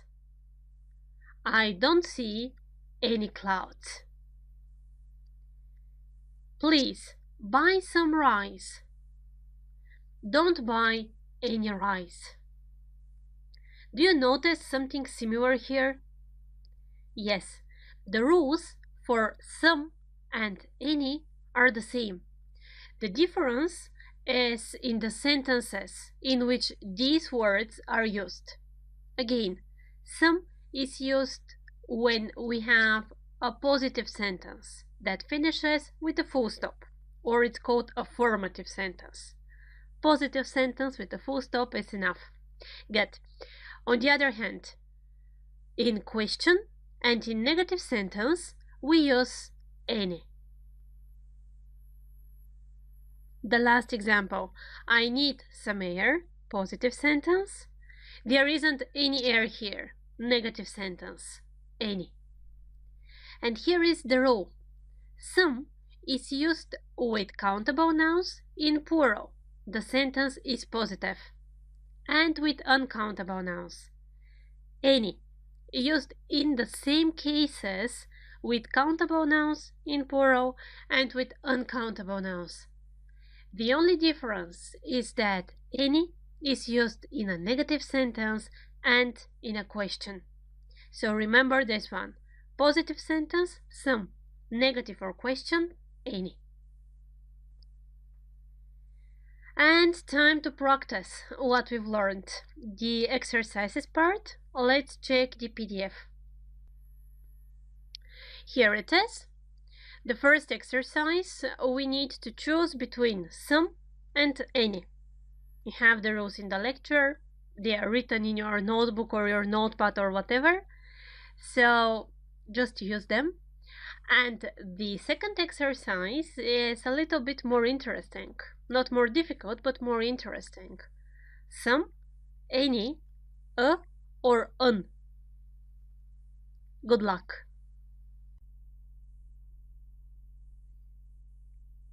Welcome back. So now we are starting with the exercises, with the explanations, and with the answers, of course. I don't have friends in the class. Some or any. The main difference between some and any. First, to revise the basics. Some, positive sentence. Any, negative sentence and question. I don't have friends is in plural. I don't have any friends in the class. Why? Negative sentence. Negative sentence, any, we need. There isn't water in the fridge. The sentence is negative. In a negative sentence, we use any. There isn't any water in the fridge. I need a rest. Positive sentence, so we need some. I need some rest. I can't see photos that I like.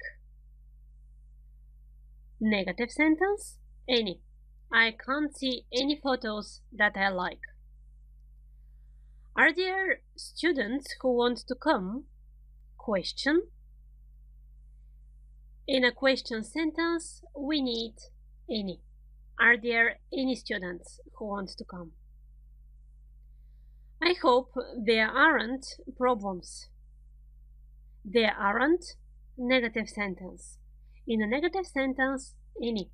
There aren't any problems.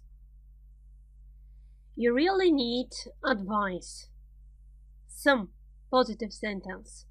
And why not un? Because advice is uncountable. Exactly. If you want to put a in front, you need a piece of. You really need a piece of advice. Can you give me advice on that? Question. In a question sentence, we need any. And here are the answers to check.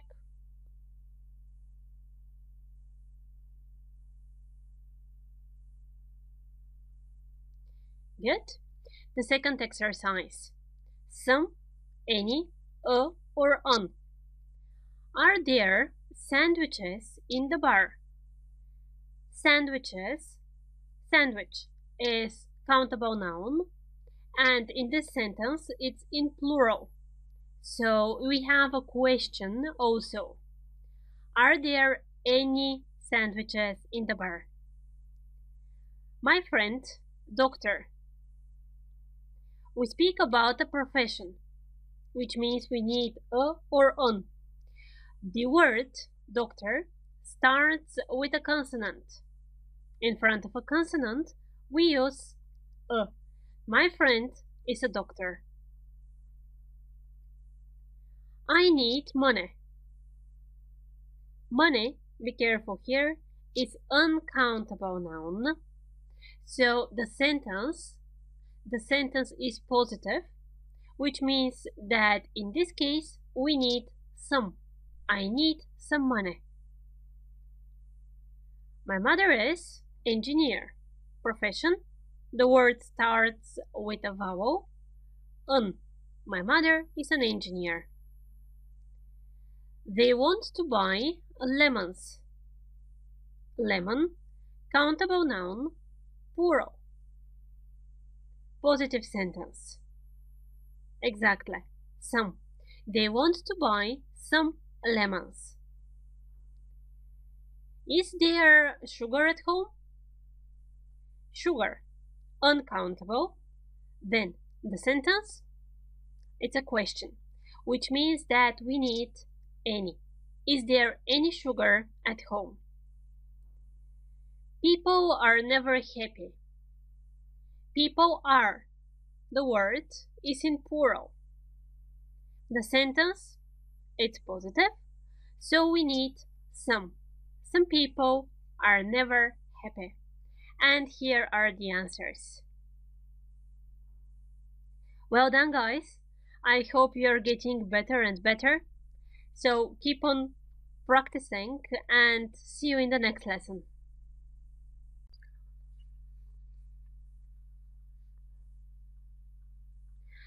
In some of the example sentences, you heard that I use structures as there is or there are. For example, there are some people on the street, or there are some tables in the room. Well, let's see what's the difference between there is and there are, and in what situations we need to use them. We start with examples, of course, and from the examples, we will reach our conclusions and our rules. The first one, there is a cup on the table. There is a girl on the street. There is a chimney on the roof. Okay? You speak about something that is there. There is something. And this something, when you use there is singular countable noun in this situation. There is a cup, there is a girl, there is a chimney. Look at this. There is a bird on the tree, there is a carpet on the floor, there is a fridge in the kitchen. So all of these examples are examples of situations in which we use there is plus singular noun. There is a cup on the table. There is a watch. There is a clock. There is a chair.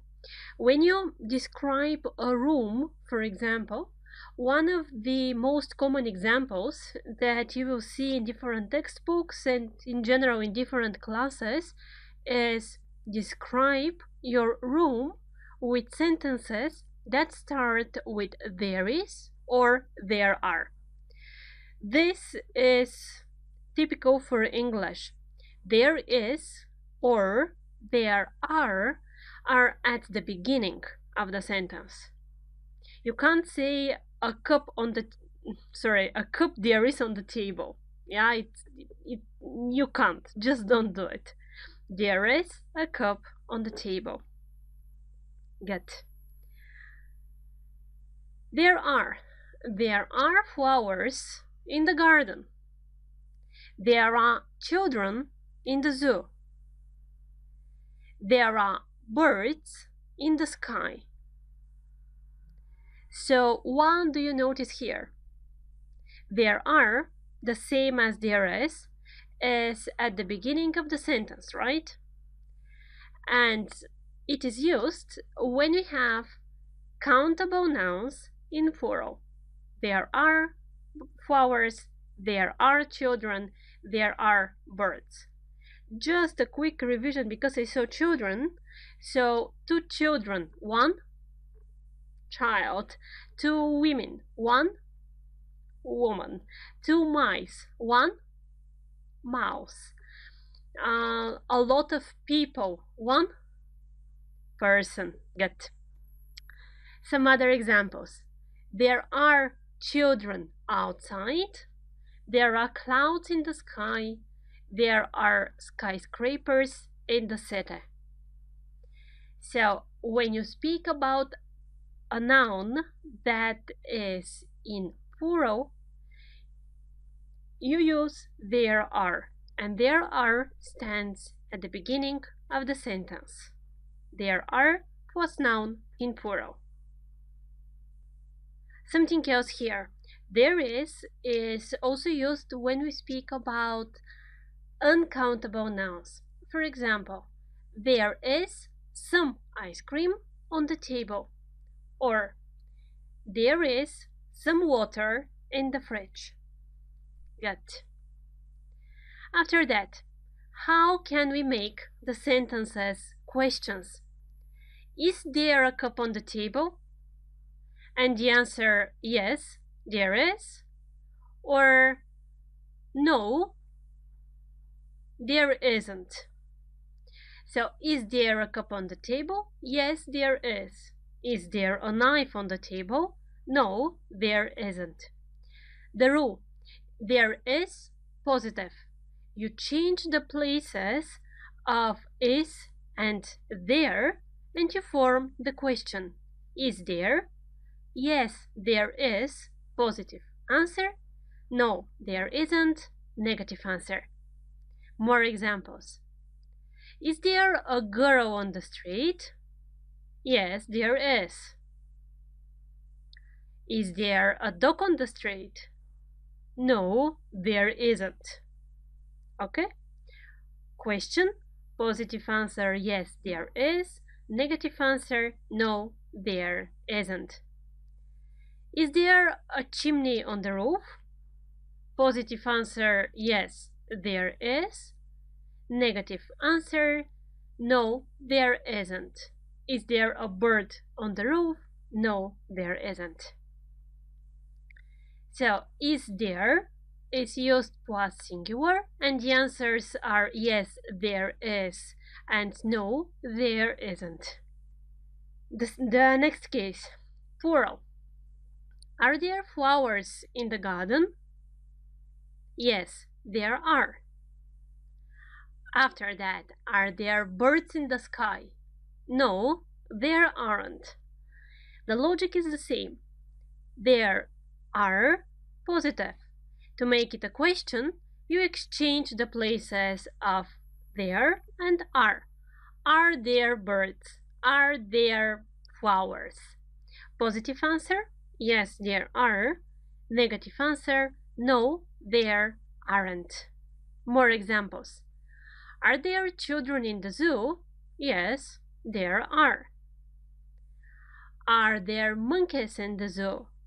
Negative, no, there aren't. And the last example, are there birds in the sky? Yes, there are. Are there clouds in the sky? No, there aren't. Good. The rule, are there plus the noun in plural. Examples of the answers, yes, there are, positive answer, no, there aren't, negative answer. Negative sentences. There isn't a flower in the garden. There isn't a cat on the carpet. There isn't a TV in the kitchen. So, there isn't. When you want to say that something is not there, something is not in the room, or something is not in the garden. There isn't a flower, there isn't a cat, there isn't a TV.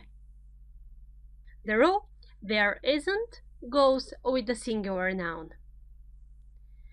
There aren't parents outside, same logic. There aren't birds in the sky. There aren't houses in the city. There aren't is the negative form of there are, and it is used with plural nouns. The rule, there aren't plus plural. Good. Everything that we spoke about. When there is a positive sentence, one thing we speak about, there is. Two or more things, there are. Negative, there isn't, there aren't. And the question, it's really easy. You just exchange the words, you change their places. Is there, are there. Time to practice what we've learned, and time to check the PDF. Good. There is in fact only one exercise so far, so what you need to do is to fill in with there is or there are. See you in the explanatory section. There is, there are. There isn't, there aren't. Is there, are there. Let's see what you remember from the previous lesson and how you did the exercise. London is an old city. Some old buildings. Old buildings, plural. The sentence is positive. You have some in the sentence, and you know that some is used in positive sentences. So there are some old buildings. The next one, anything in the fridge? Question. In question, we need is there. Is there anything in the fridge? Some colleagues of mine in that bus. Some colleagues, colleagues noun in plural. Some is again your marker for a positive sentence. So there are some colleagues of mine in that bus. A pencil on your desk.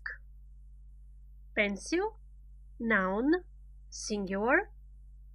And question. The sentence is question. Is there a pencil on your desk? Any girls in your class? Question. Any. Girls is countable and it's in plural. So, are there any girls in your class? Much traffic outside. There isn't much traffic outside. Well, this sentence exactly, just remember that much is used in a negative sentence. That's how I understood that we need there isn't. The positive form, a lot of. Okay? Enough for this. There isn't much traffic outside. A bus from the city center to the airport. Question, noun in singular, is there. Is there a bus from the city center to the airport? And the answers.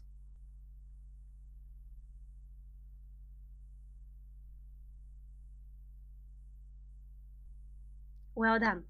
Well, it's time to start with the tenses. The first tense we are going to talk about is present simple. I'm waiting for you in the next lesson. See you in a while. Okay, so it's time to start with the tenses in English. Something that, in fact, a lot of people find difficult.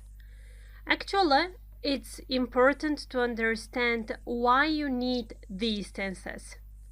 The answer is simple: to be able to speak. To be able to speak in a way that the other people will be able to understand you. So we start with present simple. If you look at the content of the course, you will see that the names of the tenses are repeated in different levels. The idea is that every time I will give you a part of the grammar. Nobody needs everything from the beginning. You need to make simple sentences as a child. And this is really my piece of advice. Advice uncountable, right? So this is my piece of advice. Think of the language as if you are a child. A child speaks how? Speaks in simple sentences. So that's why we will start working with simple sentences. This is the problem of adults most of the times. They just want to speak in a complicated way, to say something in a difficult way. No, it doesn't work like that. So, present simple, step by step, and till the end of the course, you will know everything about the English tenses. Present simple, positive forms. And an example. I work in an office. You work in an office. He works in an office. She works in an office. It walks in an office. We work. You work. They work. Okay? You see where the changes? Exactly, in the verb. So when we speak about the tenses, we will be careful what's happening with the verbs in the sentences. Verb, just to remind you, this is the action, the word which means action. Another example. I play outside. You play. He plays. She plays. It plays. We play. You play. They play. If you look at the examples carefully, what you notice? The verb is one and the same when we use I, you, we, and they. When it comes to he, she, and it, at the end of the verb, we add s. Well, this is the rule. In present simple, when we speak about he, she, or it, at the end of the sentence, we add s. The next question.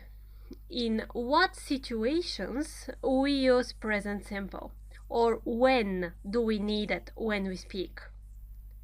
Some sentences for examples.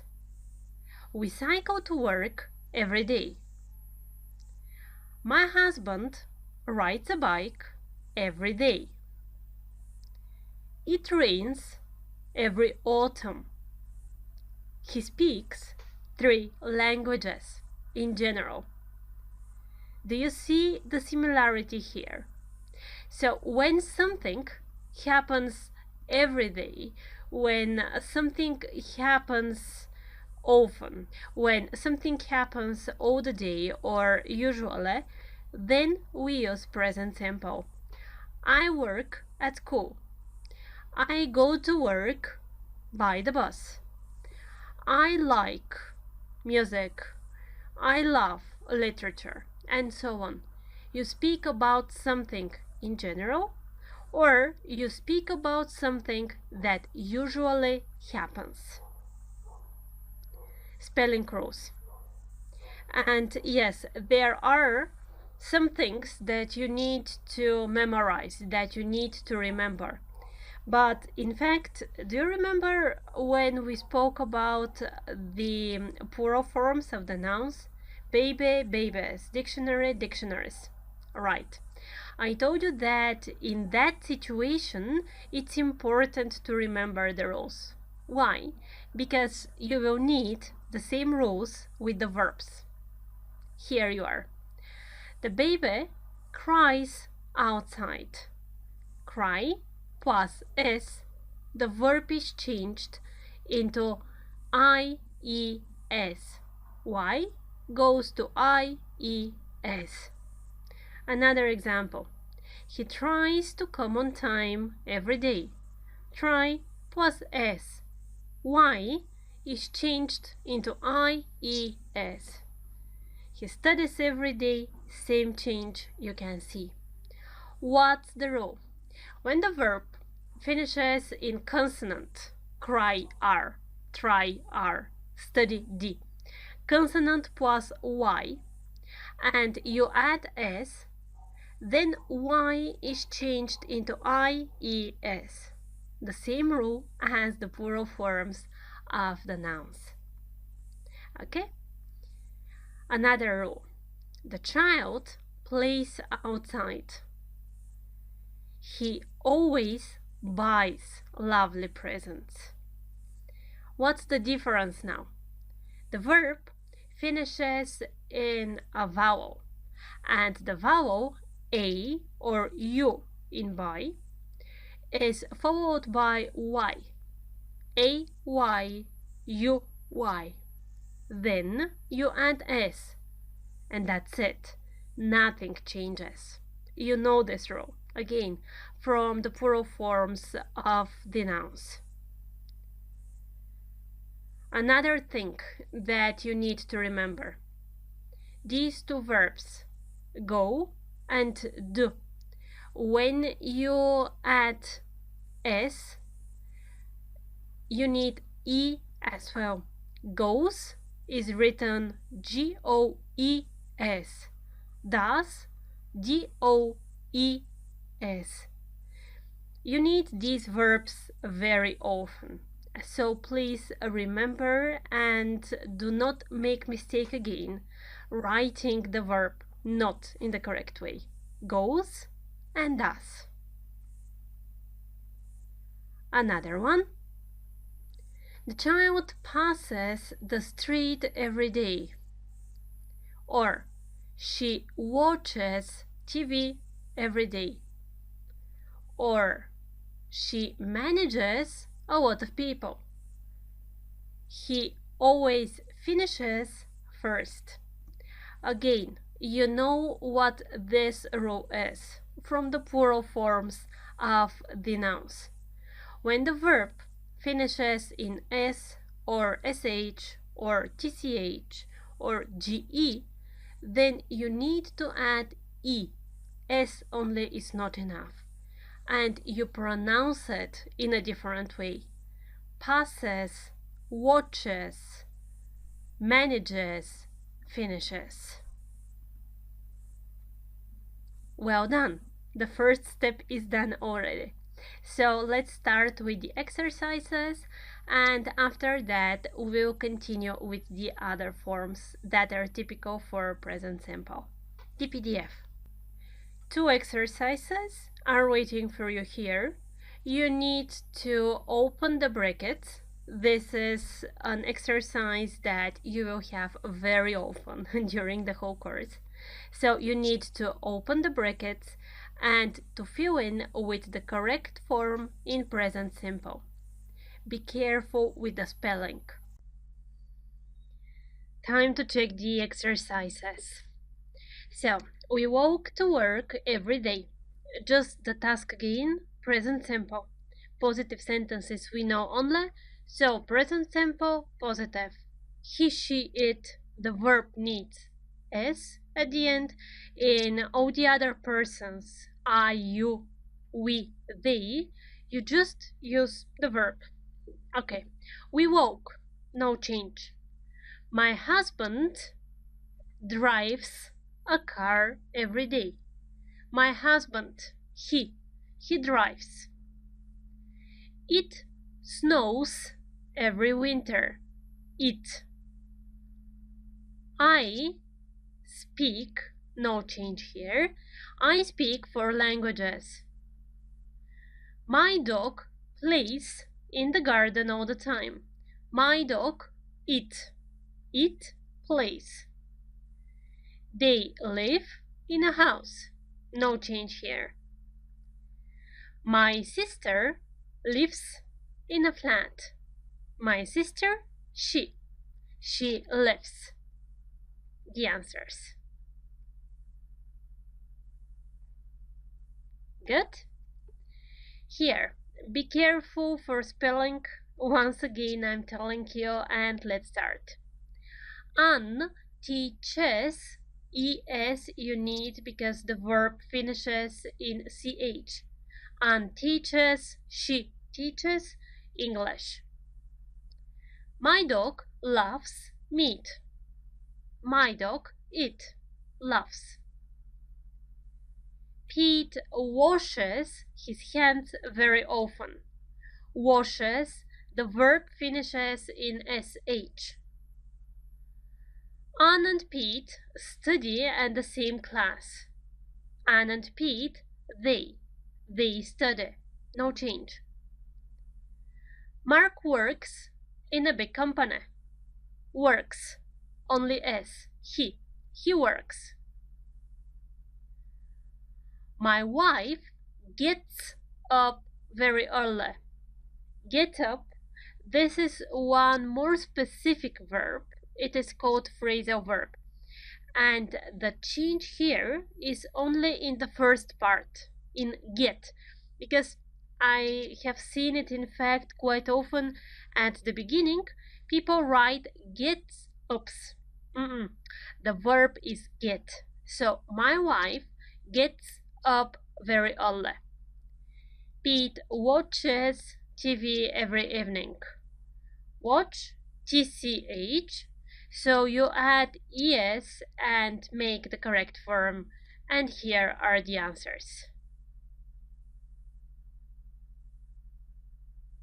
Good job. Well, we are ready with the beginning of present simple. Let's go on and see what we are going to talk about in the next video. So, as we understood how the positive form of present simple is formed, let's look at the negative one. Or how can you say that you don't do something? I don't work, he doesn't work. Some examples. I like football. You don't like football. I have a brother. I don't have a brother. Like, don't like. Have, don't have. I. The other example. He rides a bicycle. She doesn't ride a horse. He rides a bicycle. She doesn't ride. He lives in a house. She doesn't live in a house. Do you see the difference? I have, you don't have. He rides, she doesn't ride. More examples. I work in an office. I don't work in an office. You work, you don't work. He works, but he doesn't work. And remember this one, doesn't plus the main form of the verb, plus the infinitive. He doesn't work. She works, she doesn't work. It walks, it doesn't walk. We work, we don't work. You work, you don't work. They work, they don't work. Look at these examples. Well, this is when you use I, you, we, or they, we need don't, and just put the verb after that. Be careful when we speak about he, she, or it. He works in the positive sentence. He doesn't and work in the negative. This S from the positive sentence in works goes to doesn't S there, and you have only the infinitive after that. Very important to remember. He works, he doesn't work. You don't like football. She doesn't live in a house. If you remember only these two sentences, it will be enough for you to be sure that your sentences are correct. Don't like, doesn't live. And the rule, to make the negative sentence in present simple. When we speak about I, you, we, they, we need don't. Don't plus the verb. When we use he, she, or it, we need doesn't plus the verb in the main form. Repeating this one again. Enough theory, a little bit practice. So let's check the PDF. Here it is. The first exercise, there are positive sentences given. You need to make them negative. The second one, just put don't or doesn't. The third one, open the brackets. Be careful if we have positive or negative form. Good luck. See you in the next lesson. The rules from the previous video. Again, present simple negative. That is what we are going to practice now. He, she, it, doesn't plus the main form of the verb. I, we, they, don't plus the main form of the verb. The exercises. Make them negative. So, he works in Madrid. Works. Negative. He doesn't work. We speak Chinese. Negative. We don't speak Chinese. Peter loves cats. Peter doesn't love cats. My brother likes toys. My brother doesn't like toys. She travels by car. She doesn't travel by car. It snows every day. It doesn't snow every day. We sleep at this time. We don't sleep at this time. And the answers are written in front of you. Good. Next one. Don't or doesn't. She, he, it doesn't. So it's easy. She doesn't speak Italian. My sister, she doesn't live in France anymore. They don't watch TV every day. He doesn't go to work by car. We don't know each other. My cat doesn't like mice. My PC, it doesn't work fast. And the last one, open the brackets. So here we are careful what kind of sentence we are given, positive or negative. I don't wash my hair every day. We go abroad every year. Make it negative. We don't go, right. My daughter sleeps 8 hours per day.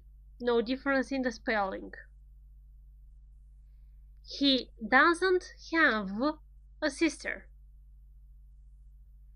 It snows a lot. They don't look happy.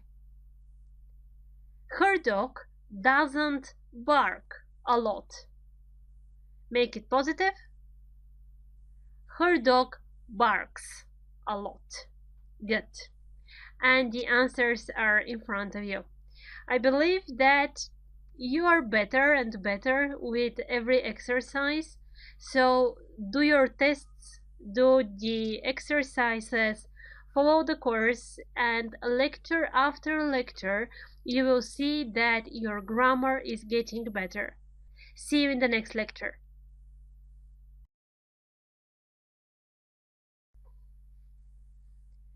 Positive, negative. It's time for the questions in present simple.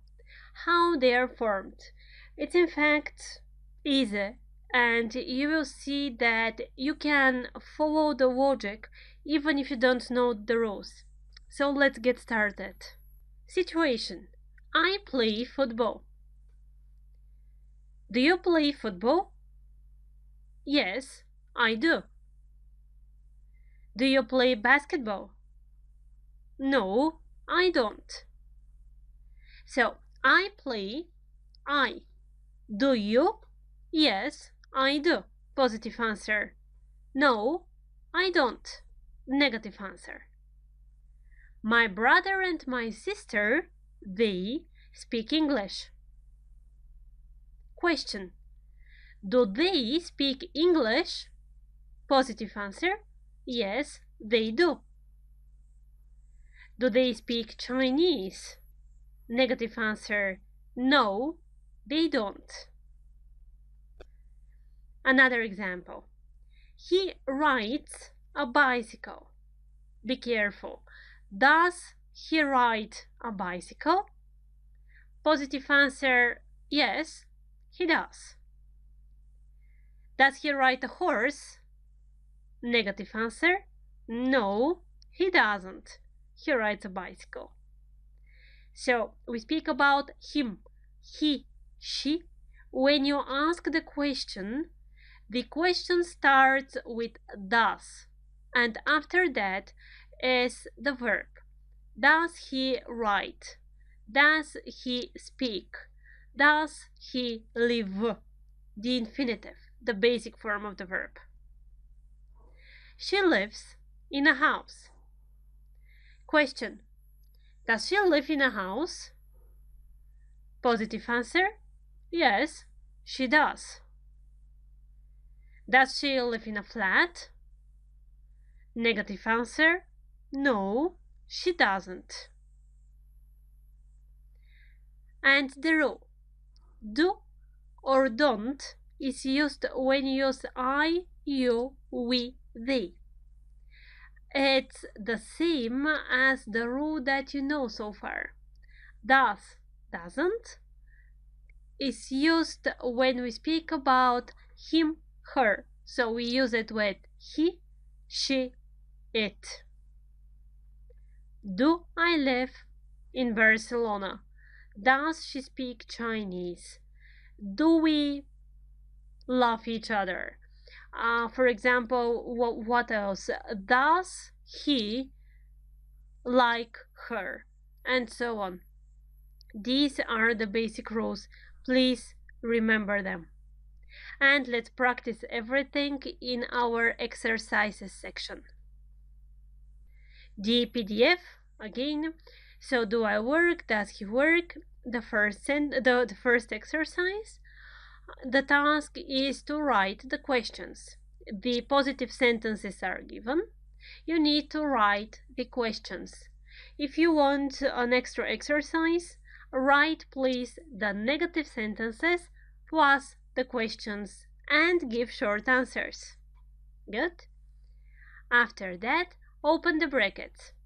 So be careful what is there given in the brackets and make the sentences logical. See you in the next video where the answers will be.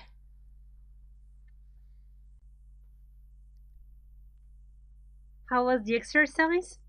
So let's check the answers. You noticed probably that there are some sentences that practice the positive, the negative, and the questions. It's not exercises on questions.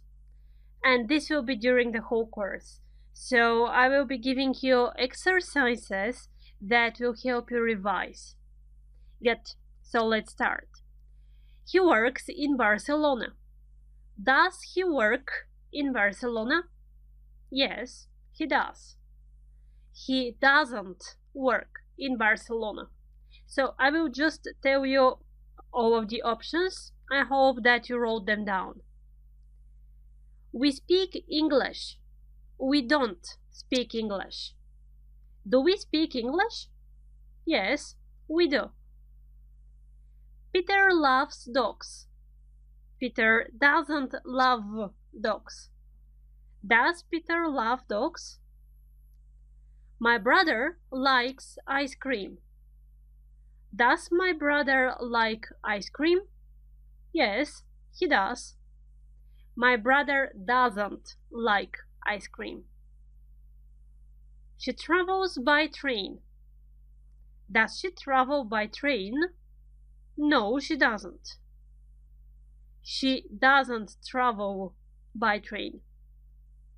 It rains every day. It doesn't rain every day. Does it rain every day? Yes, it does. We watch TV at this time. Do you watch TV or do we watch TV at this time? Yes, we do. We don't watch TV at this time. The questions here and the next exercise. Doesn't he speak Italian? Doesn't your brother live in France anymore? Be careful with these negative questions. Doesn't he? Don't I? Don't you? Doesn't he, she? Don't we? Don't you? Don't they? So, don't you watch TV every day? Don't you go to work by car? Don't we know each other? Doesn't your cat like mice? Does your PC work fast?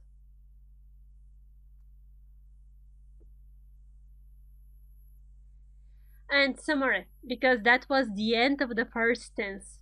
You see, they are not difficult at all. It's just important to understand the logic. After that, it's only practice.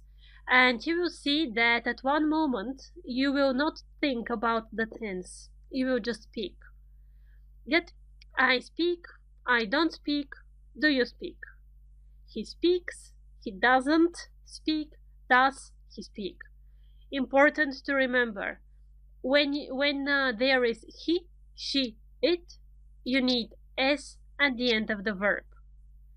When there is a negative sentence, you use doesn't plus the main form of the verb. When there is a question, the question starts with does and then the main form of the verb. Well done! And we are continuing in the next lecture with some more new rules and exercises. In other words, we continue having fun. See you there. In this video, we will speak about the verb have. I have, I've got. What's the difference? Let's see. Example. I have a brother. I've got a brother. These two sentences mean the same. It means that you have a brother. So you can say I have or I've got. I've got is more typical for spoken English. It's more typical for informal English, and it is more used in American English. I've got. Another example. I have a dog. I've got a dog. Look at the difference in questions. This is important. So, I have a dog. The question, do you have a dog? Yes, I do. This is the normal way in which we form questions in present simple, right? I have, do you have? And short answer, yes, I do. But when you say I've got a dog, then the question is a little bit different. The correct question is, have you got a dog? And then the short answer, yes, I have. Some more examples. So, I have, the same as I've got. You have, the same as you've got. He has, be careful here, he has a dog or he's got a dog.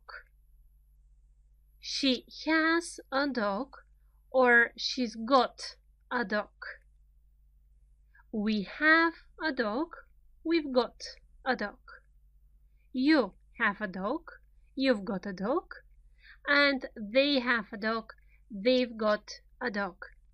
Please pay attention to the forms for he and she. He has, she has. The short forms his, she's. So here again you have he apostrophe s. But this s is the short form of has, not of is. Be really careful here. He has got, he's got. Okay. What about the questions? I have. Do you have? Yes, I do. No, I don't. I've got. Have you got? Yes, I have. No, I haven't.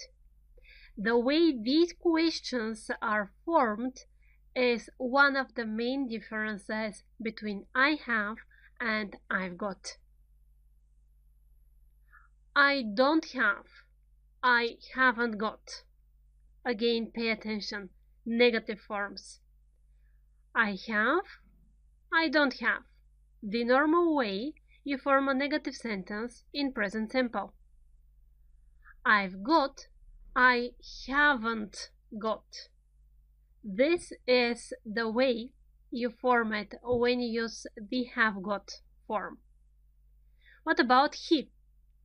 He has a sister or he's got a sister. As meaning, the two sentences mean exactly the same. But be careful for the question and for the negative forms. Does he have? It's important. Does plus infinitive. Does he have a sister? Yes, he does. Positive answer. No, he doesn't. Negative answer. Then, he's got a sister. The question is formed with has. Has he got a sister? Yes, he has. Positive answer. No, he hasn't. Negative answer. And the negative forms. He doesn't have a sister, the normal way to form it in present simple, and he hasn't got a sister, the way you form it when you use the has got form. So the two forms are the same, with the only difference in the question and in the negative forms. When it comes to the have form, you need to remember something else. There are some situations, some sentences, some structures in which you can use only have. For example, I have breakfast. I have a holiday. Tom usually has a shower. Why? Well, I have, let's say, I have a car, okay? You have it physically. This is you express the possession, the action of possessing something. I have something. But when you say I have breakfast, the idea is not that you physically have the breakfast, right?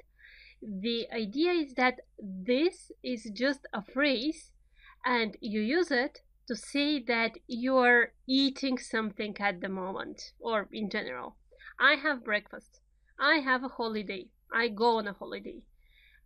Tom has a shower. He goes to the bathroom. He starts showering himself. That's it. So when have is in a phrase, which means something different from possession, in these cases, you cannot use have got.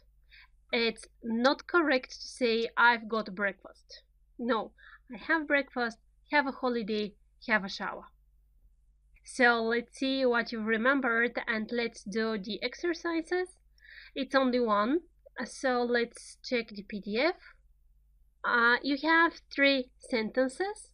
Out of these three sentences, you need to write sentence positive, negative, and question using have and have got. Good luck, and be careful when choosing between have and have got, especially in questions and in negatives. See you in the answer section. Have or have got? This is the question. Let's see what you've done and if everything that you have already written is correct. So the first sentence, Tom, a car. And we need positive, negative, and question. Tom has a car. Tom's got a car.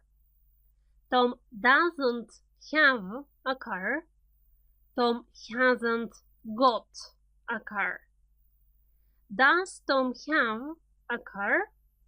Has Tom got a car? Again, pay attention to the question form and to the negative form. Next one. I a cat. I have a cat. I've got a cat. I don't have, negative. I haven't got. Do you have? Have you got? Okay. They, a horse. They have a horse. They've got. They don't have. They haven't got. Do they have? Have they got? Let me summarize. The two structures I have and I have got are the same. They mean the same thing. The difference is when the structures are used in negative and in question sentences. When you use have in a negative sentence, you follow the rules that you know for present simple. When you use have got in a negative sentence, then you use have and you add not, haven't got. The same story goes with the question. Have they got? You just change the places of have and the pronoun they. Have they got? Have got is mostly used in spoken English, in American English, in informal English.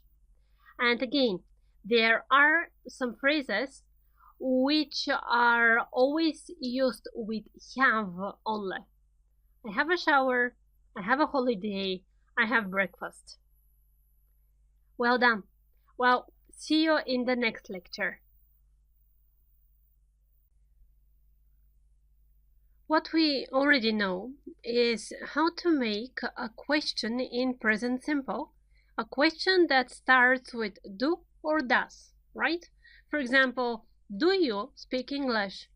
Does he travel abroad? And the answers are only yes or no.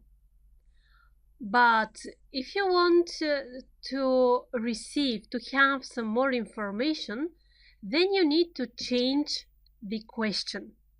And this is what we'll talk about in this lecture. The WH questions, or the questions that start with the question words where, when, what, which. WH, you see, each of these words starts with WH. So, for example, when is your birthday? On the 28th of March. When is? If you ask only, is your birthday in March? The answer will be yes, it is. But if you ask, when is your birthday? You want to understand the date, the time. When is? Another question. Which is your favorite color? Which is? It's green. Which is your favorite color? If you ask, is your favorite color blue? The answer will be no, it isn't. And that's it. You didn't understand what the favorite color was. So when you ask which is your favorite color, you want some information about something. Which is your favorite book? Which is the TV show that you like? Which is the music that you like to listen to? Which is? Another question. What's the name of your sister? Her name's Anne. What's the name of your sister? Or what's the address you live on? What's the name of that restaurant? You ask again about something. In most of the situations, which and what are with the same meaning. Another question. Where is the bank? Where is the bank? Over there, on the corner, behind that building. Where? You ask for a place, for direction. Where is the restaurant? Where have you been? Where were you yesterday? Where? Where is the bank? Another one. When do you usually get up? And be careful here. When do you usually get up? When you speak about something that happens usually, you use present simple, right? And if you want to make a question in present simple, you add do in front, do at the beginning of the sentence. For example, I usually get up at 6. Do you usually get up at 6? Yes, I do. In our situation now, we want to receive some extra information, right? And the question starts with the question word when. When do you? When, after that is the auxiliary or the do verb. When do you usually get up? The answer, at 6:30. One more. Which one do you prefer, to live in a house or in a flat? And the answer, well, a house, I think. Which one do you prefer? Remember about these question words that they almost always stay at the beginning of the sentences. At the same time, after them, the questions are formed on the normal way. You know, for example, a question like, is there a bank? Then the other question will be, where is the bank? Which one do you prefer? I prefer whichever. So just be careful when you form them. For now, at least, the question words will be always at the beginning. At one moment, we'll speak about another type of questions, but it's early still.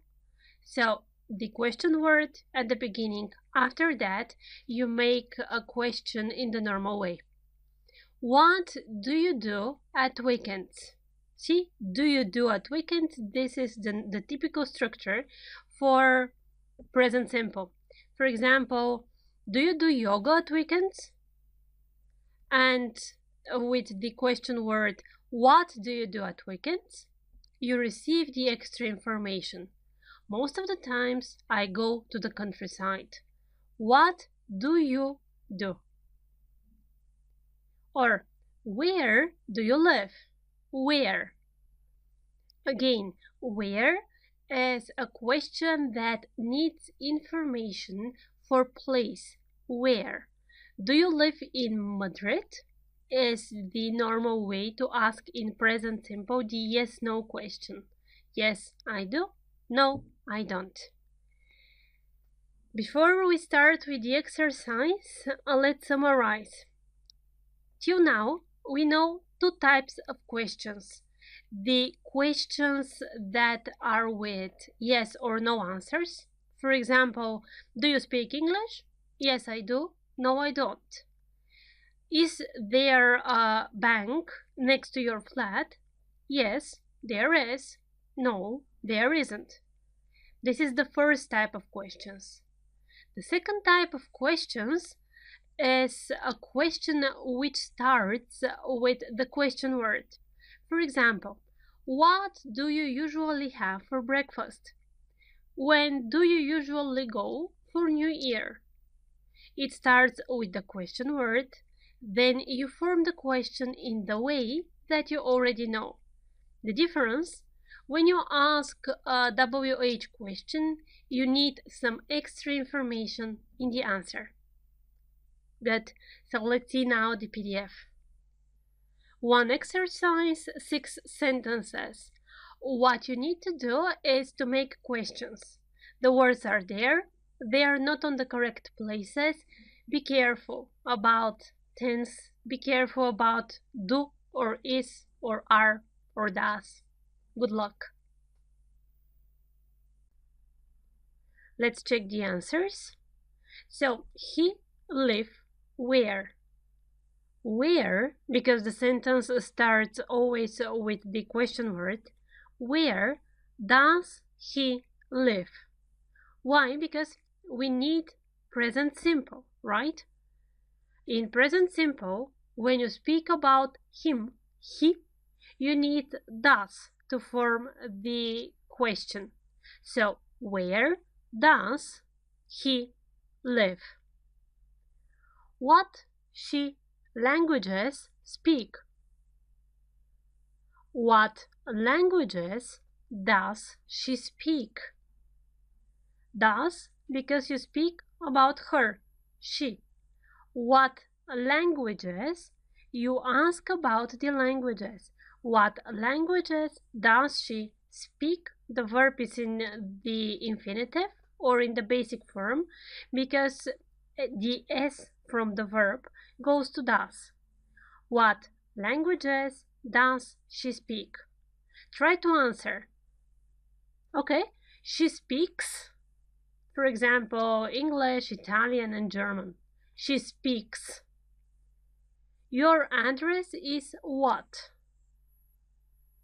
Here, the question is with the question word what, and after that you need the verb to be. What is your address? Answer, please. My address is, and you say the address after that. You do what? What do you do? Be careful here. In fact, most of the times when students see this do, they think that there is something wrong. No, this is the question, what do you do? And the meaning is first, what's your profession? And second meaning, just a greeting as, how are you? How are you? What do you do? What do you do? Or how do you do? How do you do? She, how is? How is she? You start again with the question word. After that, you need the verb to be. How is she? The answer? She's fine. She's well. And the last one, you work in a bank? Do you work in a bank?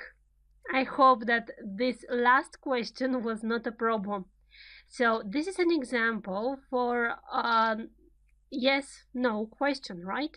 We know this, we studied them. This is the normal way you form a question in present simple. Again, the difference is that when you use do or does at the beginning of the sentence, the answer will be yes or no. But when you need some more information, when you want to understand something else from the answer, you need the correct question word. Which, what, where, how.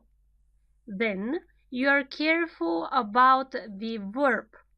If we need the verb to be, it is only is or are after that. How is she? How are you? Where are you from? And so on. if there is a regular verb in the sentence, then you need do or does. Where do you work? What does she do? How often does she come here? And so on. Good. So we are ready to continue with the next lecture. In this video, we'll speak about the possessive s, or in other words, what it means my sister's phone is here. What we know already is a sentence like he's my brother, and his is the short form of he is, so we write he apostrophe s, or he's got a car, he apostrophe s, meaning he has got a car. Well, let's look at one other structure where this apostrophe s is used. And of course, we are starting with some examples. Imagine that this is my father and this is me. And my father says, this is my car. Then I say, this is my father's car. My sister. And she says, this is my telephone. This is my sister's telephone. This is Max. This is my watch. This is Max's watch. The first thing that you noticed right now, Max's, because you can't say Max's, right? So when there is a name that finishes in S or in sh or in ch, for example, and it's not okay to pronounce it, for example, Dennis, yeah, you just add E and you pronounce it normally. This is Max's watch. This is Dennis's house, and so on. Another situation, my friend and me. This is my house. This is my friend's house. Perfect, right? When we speak about somebody who has something or who kind of possesses something, then we write apostrophe s after the noun.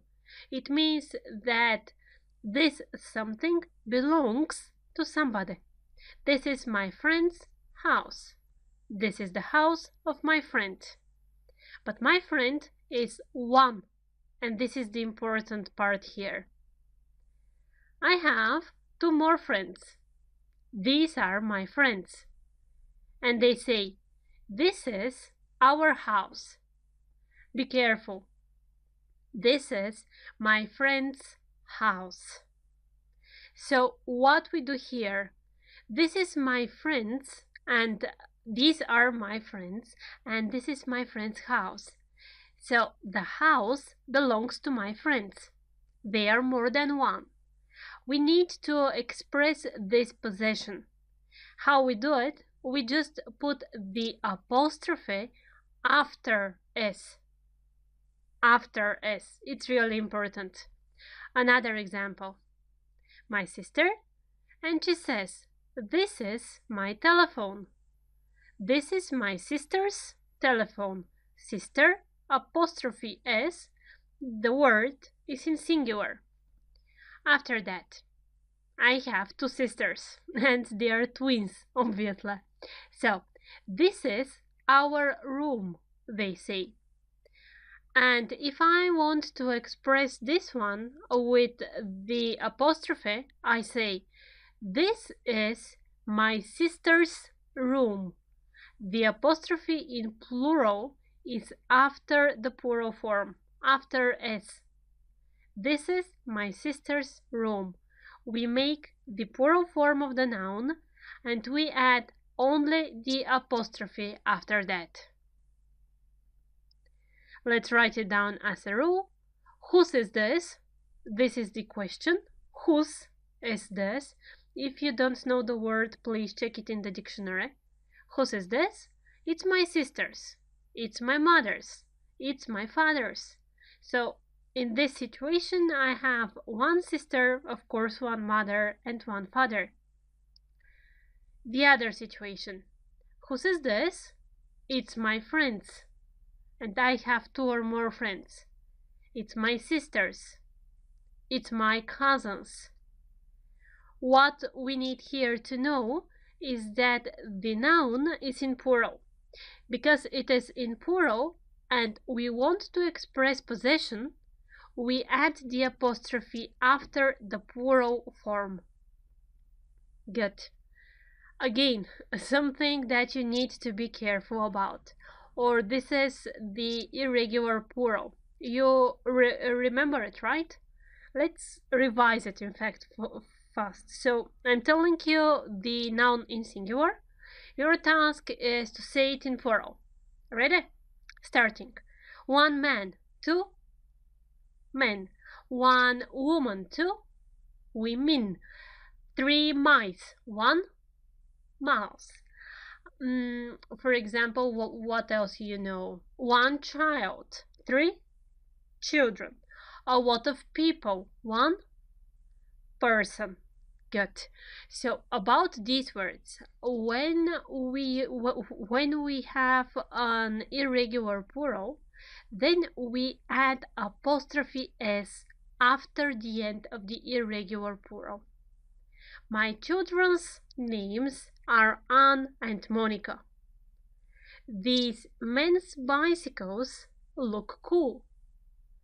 I like those women's hairstyles. 1 child, 2 children, irregular plural, apostrophe s to express the possession after that. And let's add something else to the rule that we know. So it's my sisters. I have 1 sister, sister apostrophe s. It's my sisters. I have more than 1 sister, sisters in plural, apostrophe. It's these children's, child, children, irregular plural. The possession is formed with the apostrophe and s after that. Almost done. Something else, of course. What's this? This is the leg of the table. What's this? This is the door of the car. And it's not correct to say this is the car's door. What it's really good to remember from now is that the apostrophe s, or the possessive form, is used when we speak about people. When we speak about objects, well, then you need of. The door of the car, the handle of the bike, you name it. A lot of theory this time, and let's do the exercises. Here is the PDF. The first exercise, we need to add apostrophes on the correct places. The second one, we need to rewrite the sentences using apostrophes. Good luck and see you in the next video. Apostrophes. Let's see if you understood everything. So the first exercise, add the apostrophes where necessary. My brother's wives are teachers. The apostrophe is after s. Why? Brothers, wives. How can you understand? Well, from the plural form of wives, of course, because usually you have 1 wife, at least by law. So my brother's wives are teachers, the wives of my brothers. I don't know your cousin's name. Sorry, how old is he? How old is he means that you have 1 cousin. When you want to express possession of a noun in singular, you'll add the apostrophe plus s after the word. So the apostrophe is before S in this sentence. I don't know my father's mother's sister. I have one father, he has one mother, so the apostrophes are before S.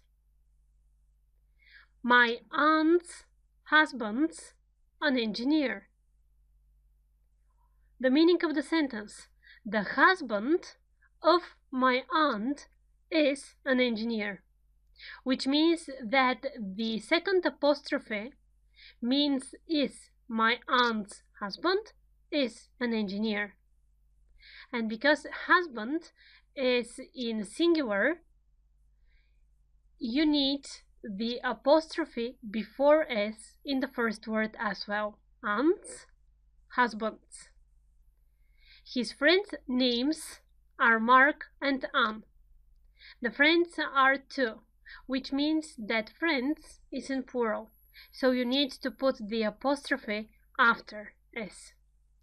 I have two sons. My son's children are 11. So in this sentence, you can put the apostrophe before as well as after S.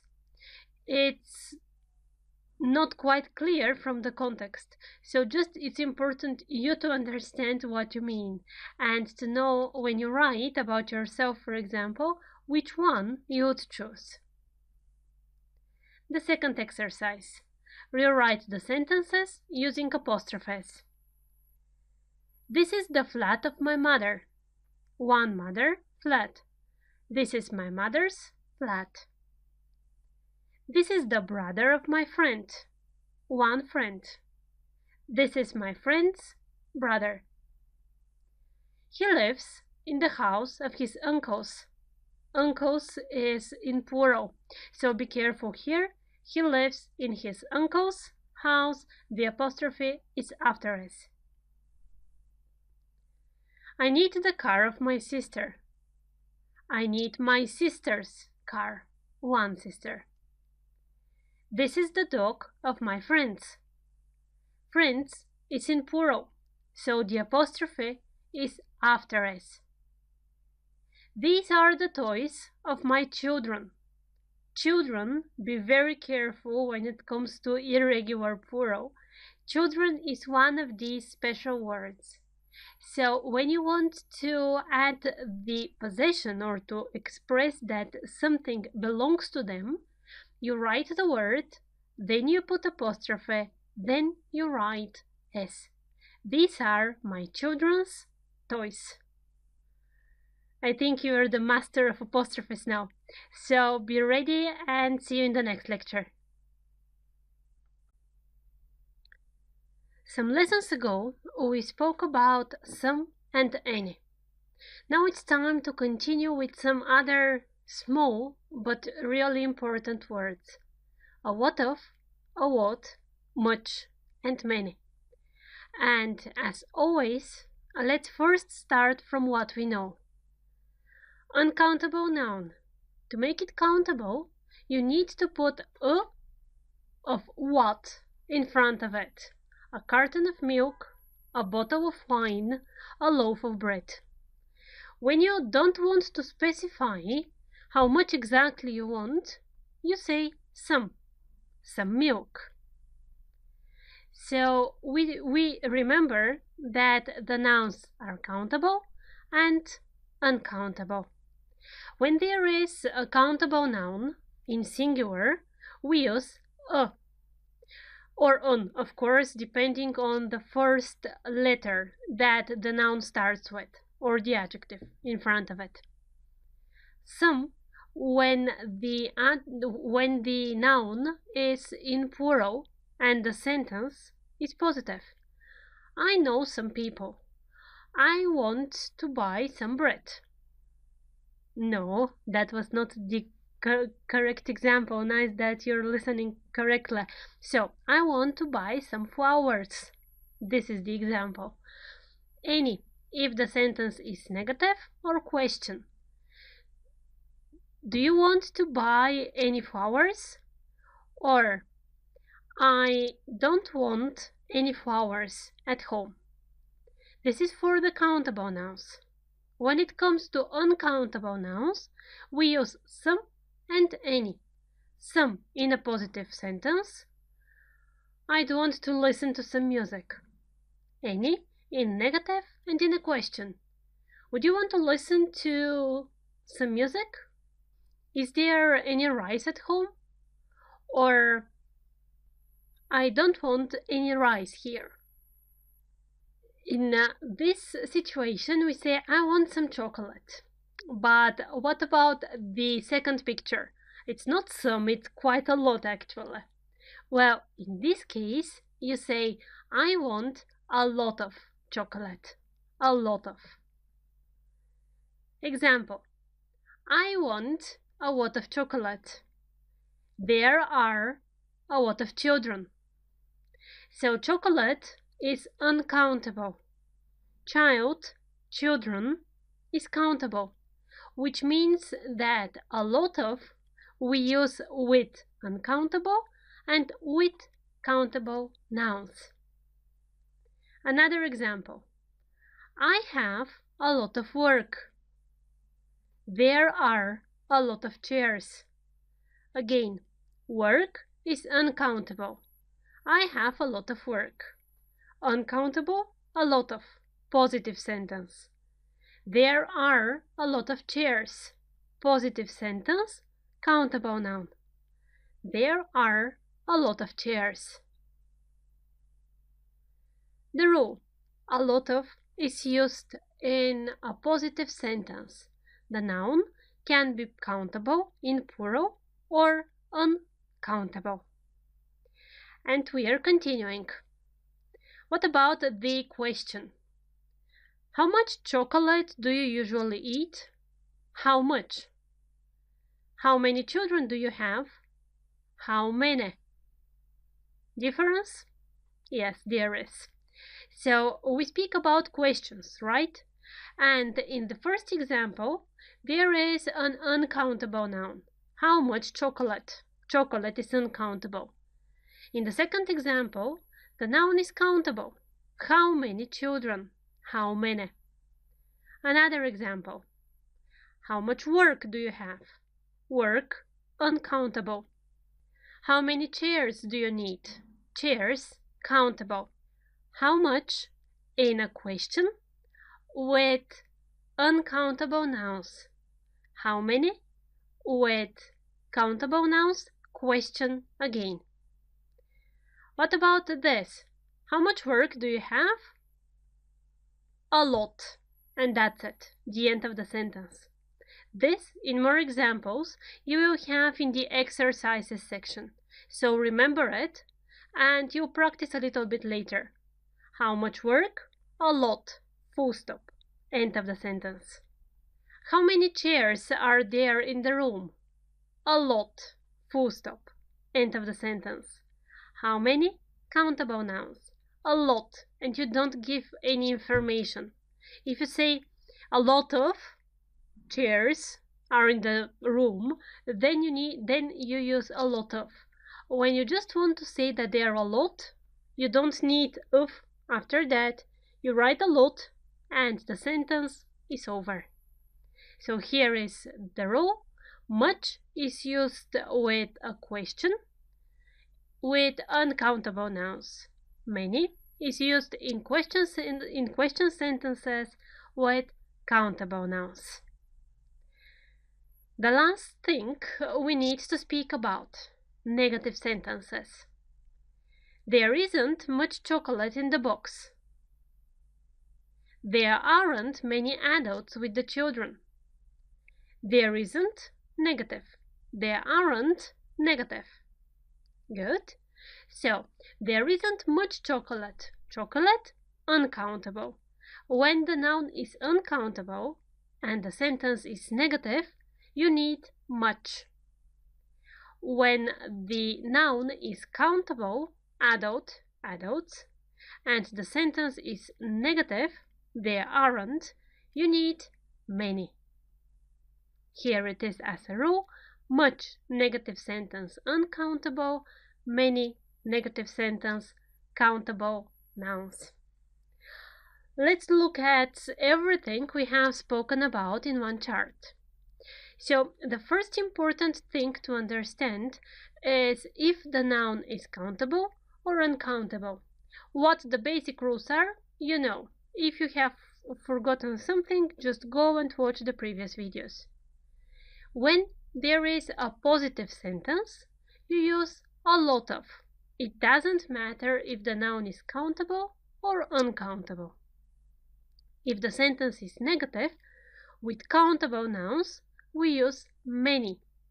With uncountable, much. In a question sentence, the logic is the same. Countable nouns in plural, many. Uncountable nouns in plural, no, they don't have plural. So, uncountable nouns, much. Let's practice a little bit.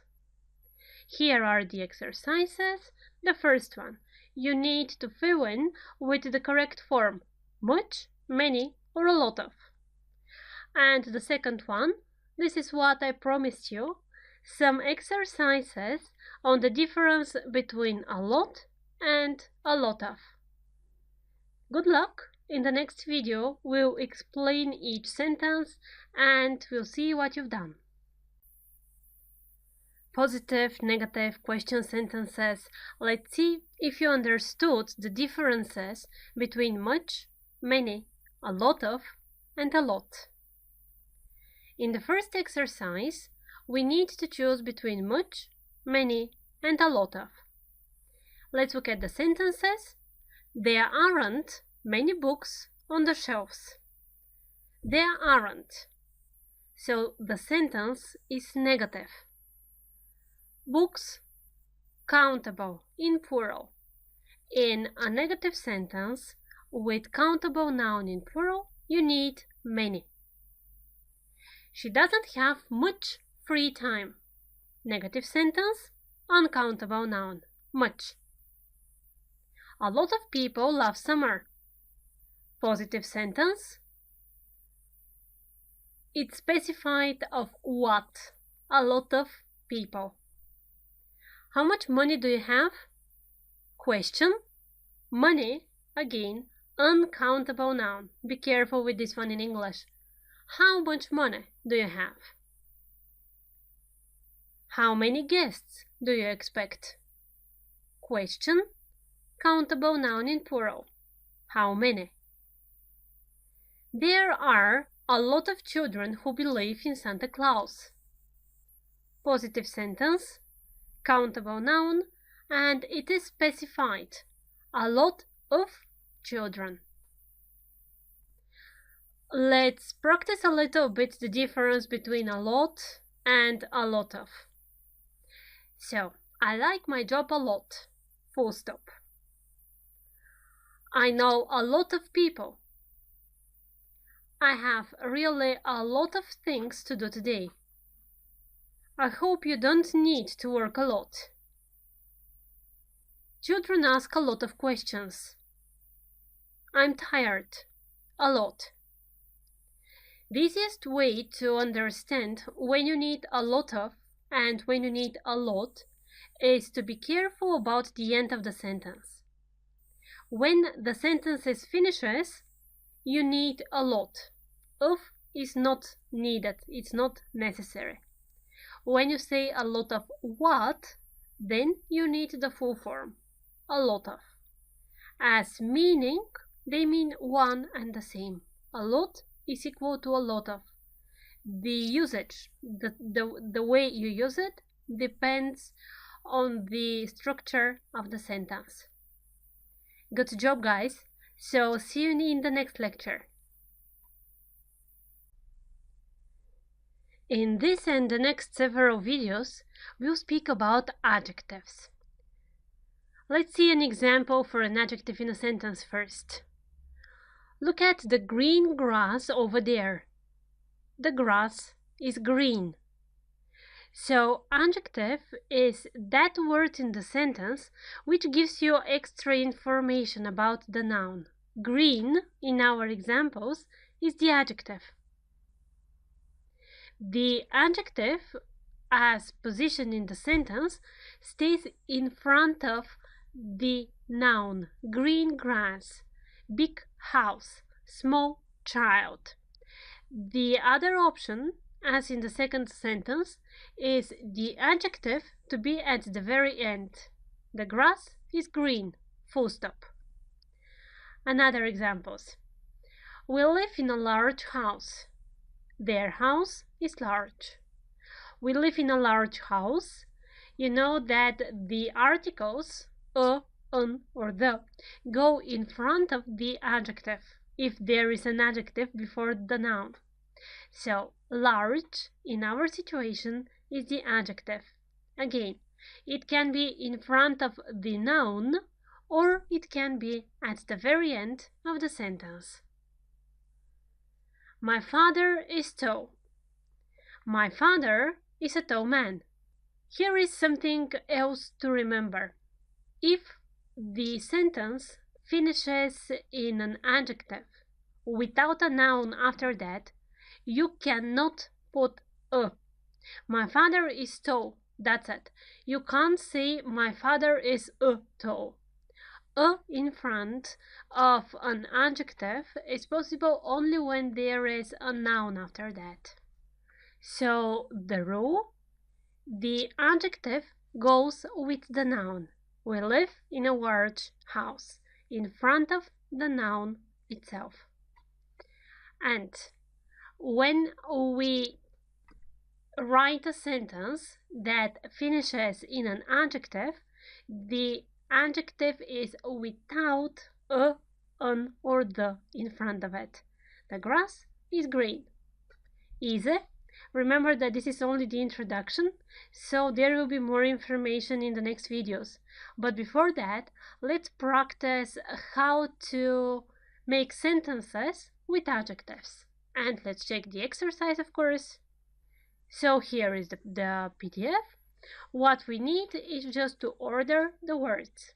Again, the rules. Remember that if in the sentence there is a definite or indefinite article, which means a, an, or the, they stay in front of the adjective. The order is a, then adjective, then noun. If the sentence finishes in the adjective, then we don't need a, or an in front of it. Good luck!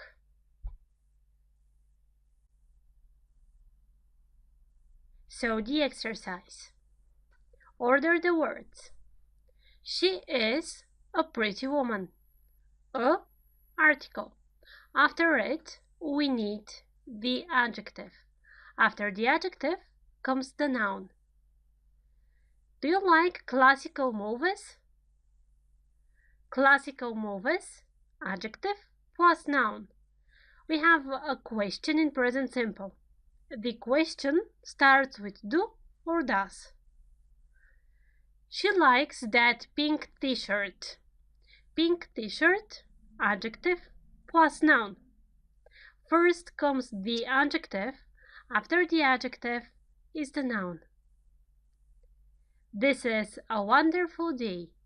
Wonderful day, adjective plus noun. First comes the adjective. After comes the noun.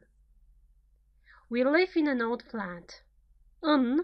Is what shows that the next word starts with a vowel. In our case, old. We live in an old flat. Adjective plus noun.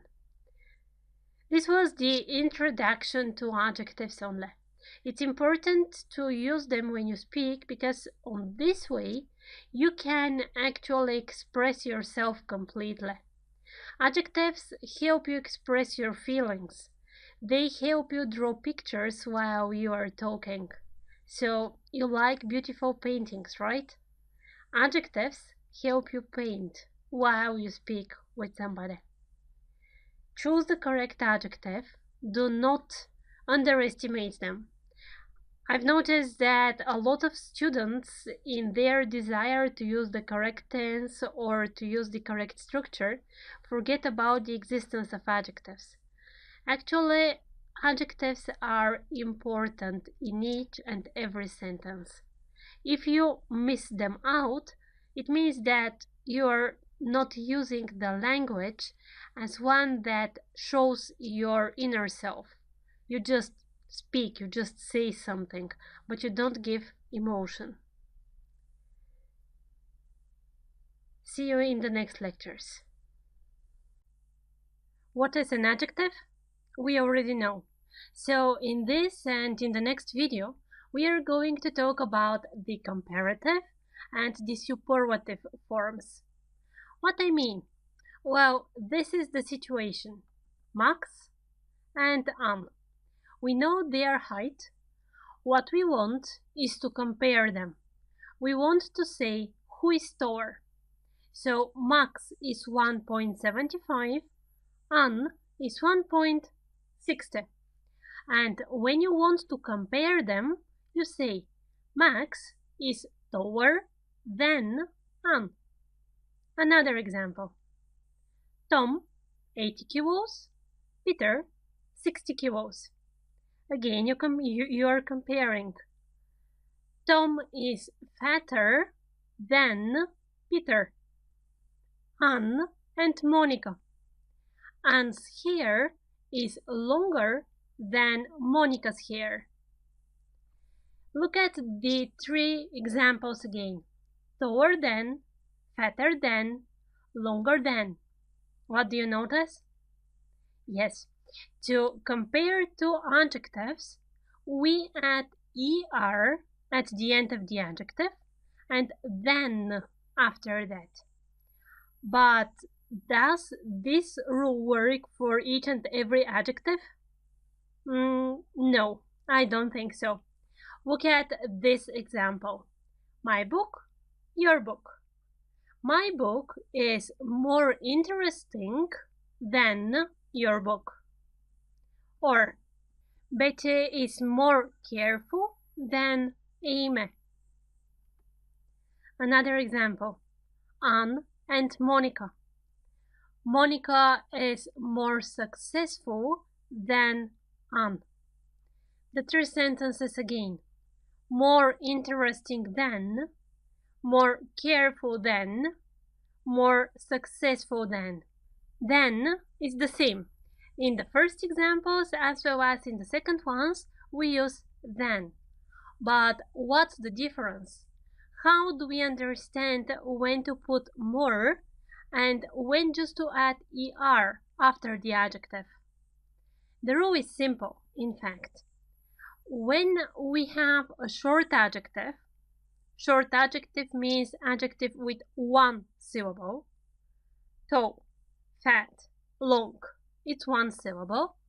So when the adjective is with one syllable, we just add er at the end of the adjective plus than. The other case. The adjective is more than one syllable. Interesting. How many? 4 syllables here. So it's more than one.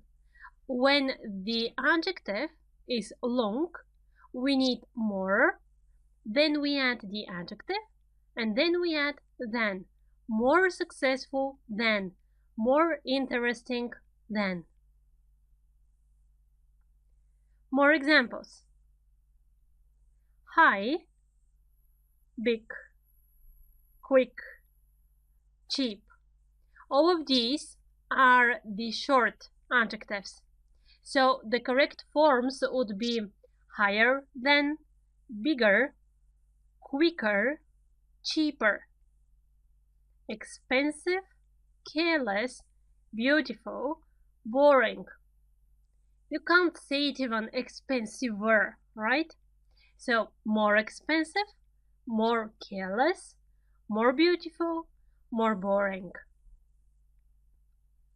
There are some spelling rules that you need to memorize.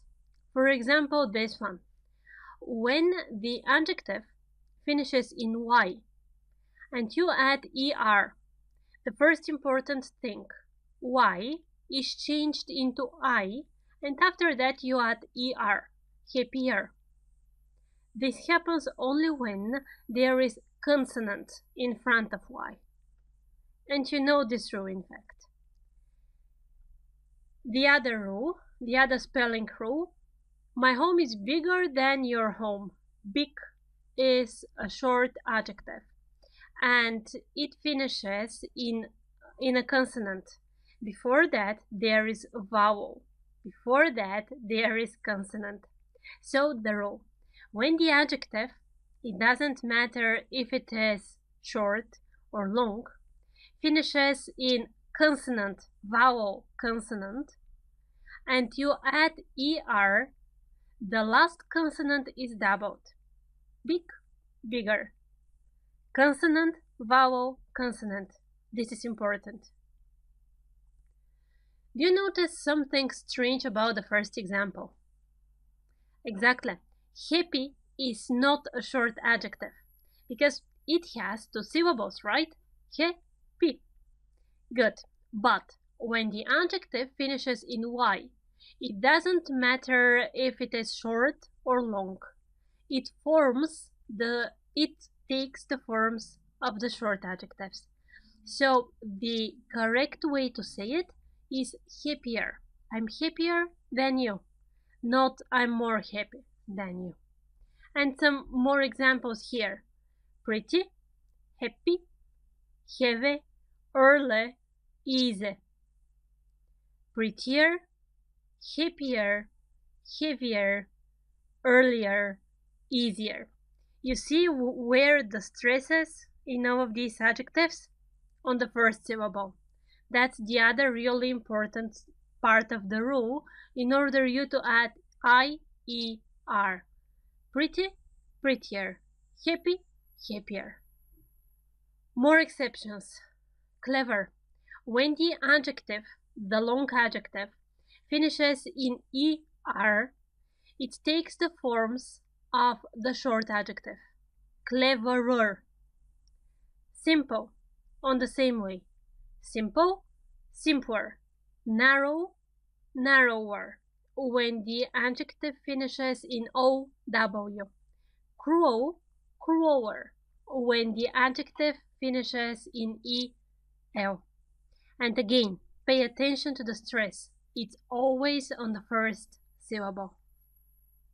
4 more adjectives that are more interesting than all the others. So these adjectives you will need you will need to be careful about all the time while you're talking. Why? Because if you're not, you will say something completely wrong. These adjectives are irregular. It means that they have special forms for the comparative and the superlative forms of the adjectives. For example, good, better, bad, worse, much or many, more. What was the difference between much and many? Good. Much, negative and question, many, positive and question. Much, uncountable. Little, less. So these are not all of the irregular adjectives. That's the beginning. So please remember these. In the next lessons, I'll give you a list of more irregular adjectives. And after all that talking, let's go and do the exercises. Here is your PDF. The first adjective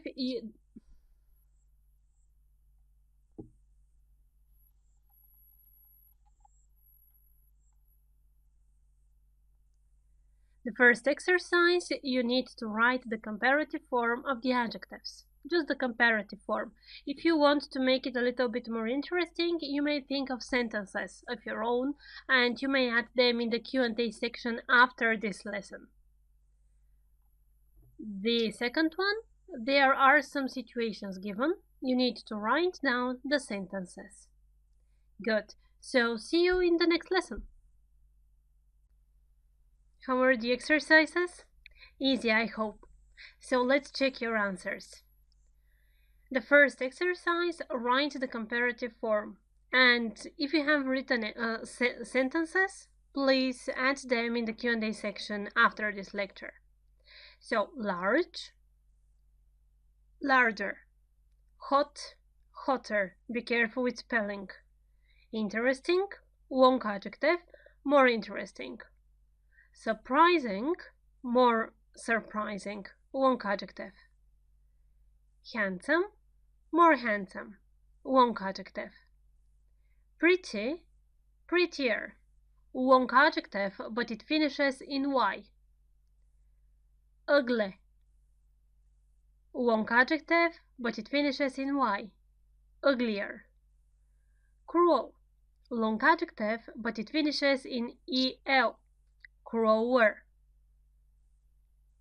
Then write the sentences. Monica is heavier than Anne. Here, be careful about the spelling.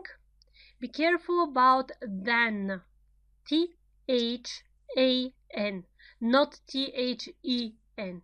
It's a very common mistake that people make. So, Monica is heavier than. Anne is younger than Monica. Tom is lazier than Peter. Lazy, be careful with the spelling here. Lazier than. Anne is more polite than Mark. Polite, long adjective. Tim is more intelligent than Mark. Intelligent, long adjective, you need more in front. Good job. So we are ready to continue with the third form of the adjectives, or the so-called superlative form of the adjectives. See you in the next lesson. As we understood everything about the comparative form of the adjectives, let's check what's the meaning of their superlative form, how it is formed, which is the correct way to say this or that. And let's start with a situation again. So what we know so far is that when we compare two people or two things, we use ER if the adjective is short and then after that. The example from the previous video, Max is taller than Anne. The question is, what's happening when there is a third person? Yes, if you compare two of these people, the logic is the same. Anne is taller than Peter. Clear. But the idea is to compare all of them. So in this situation, we need to use something to say Max is of all. And in this situation exactly, we need the superlative form. The superlative form is something that we are going to examine now. So, in this example, what we need is Max is the tallest of all. Short adjective, tall. It takes EST as an ending and the in front. Please don't forget the, it's important. So Max is the tallest of all.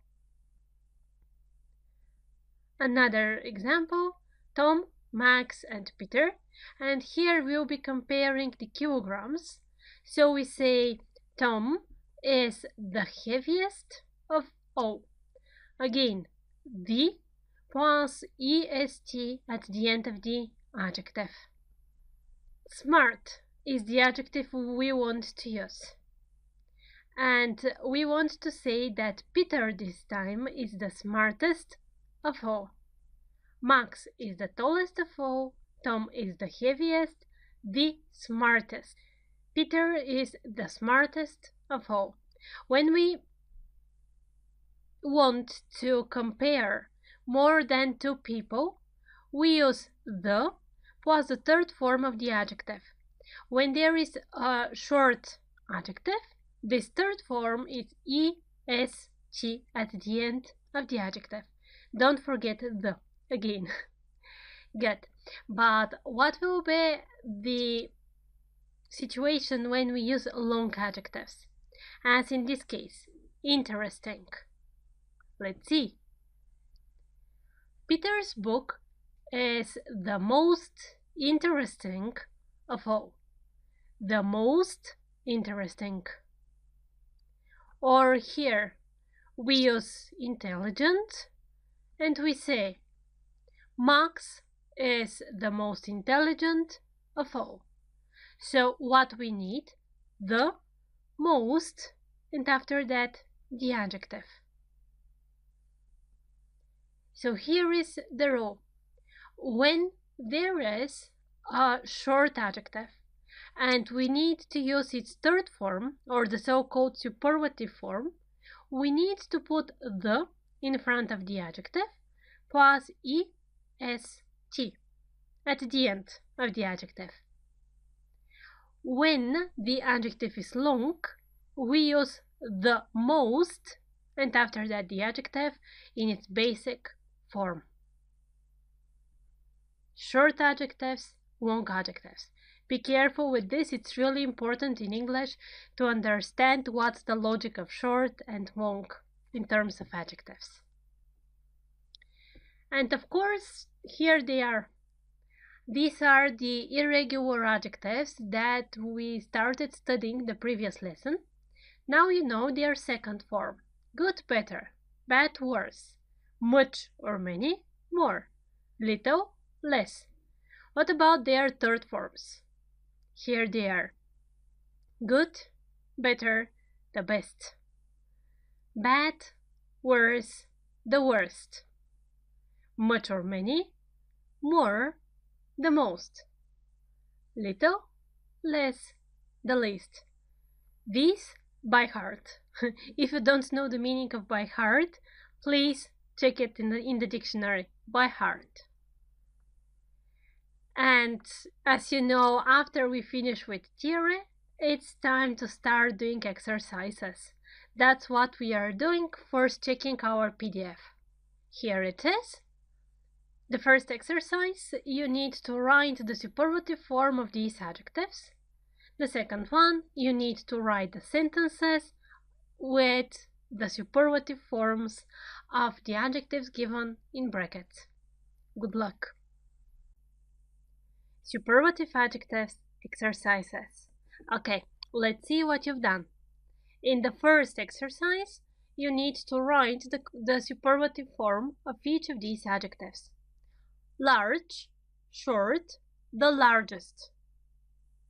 Hot, short, the hottest. Spelling here. Interesting, the most interesting. Long adjective. Surprising, the most surprising. Long adjective. Handsome, the most handsome. Long adjective. Pretty, be careful.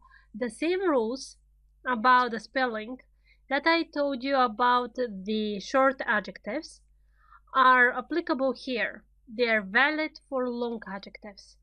So pretty, it doesn't matter that it's long, you form it on the way a short adjective is formed, which means pretty, the prettiest. Ugly, the ugliest.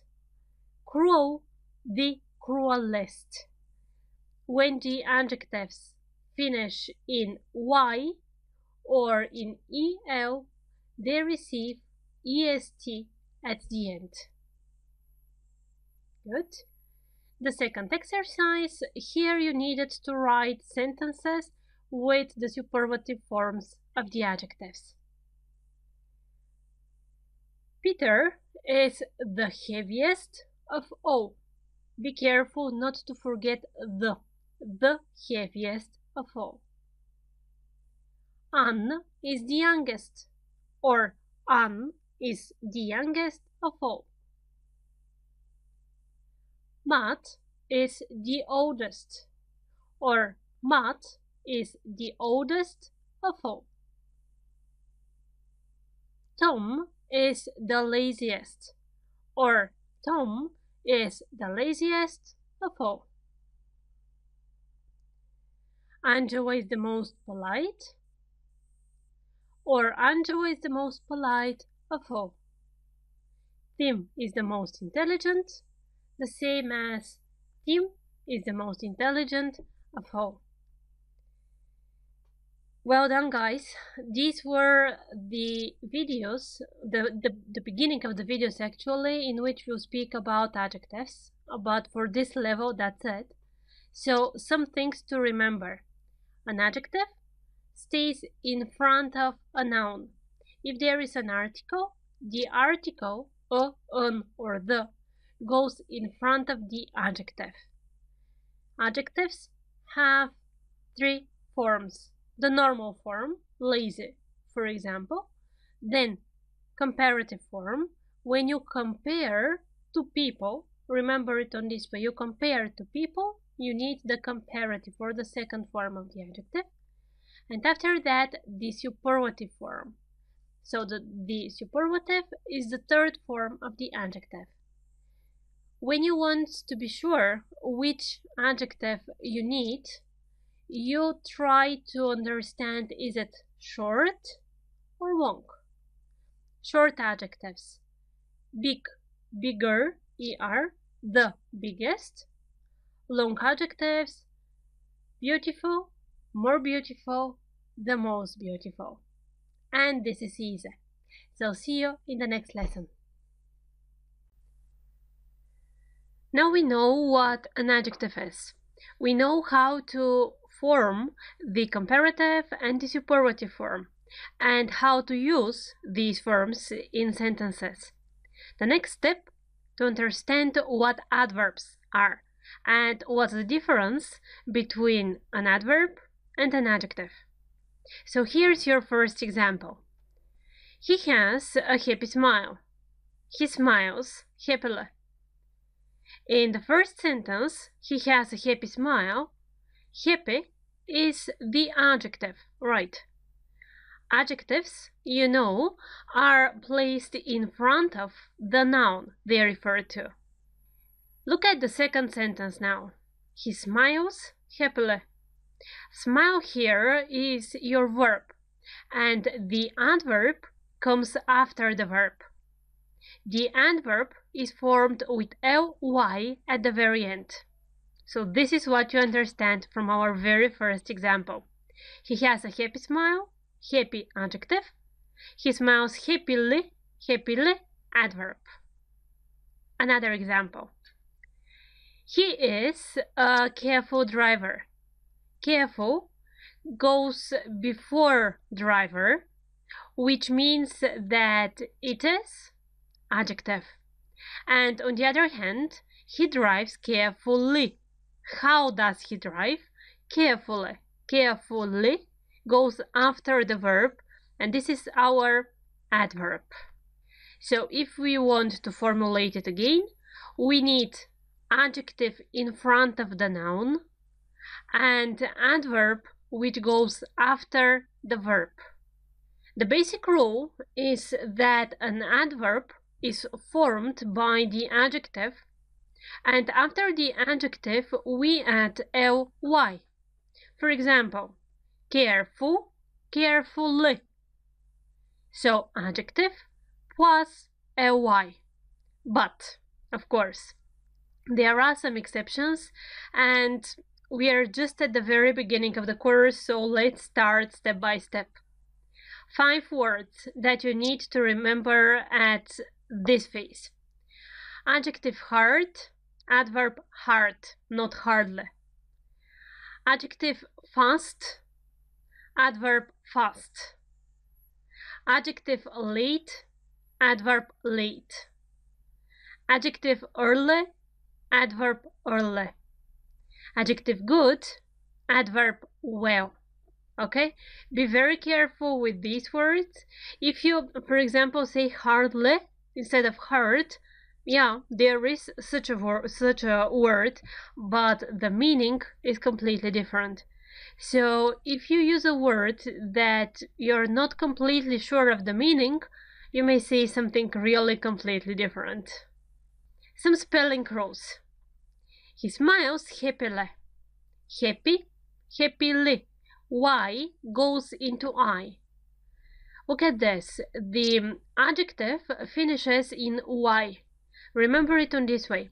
When the adjective finishes in y and you add ly, the change is I-L-Y.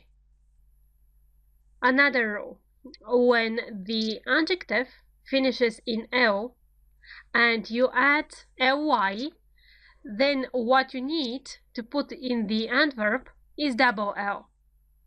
Careful, carefully. Enough theory. Let's go and do several exercises on adverbs. First, of course, we are checking our PDF with the exercises. Here it is.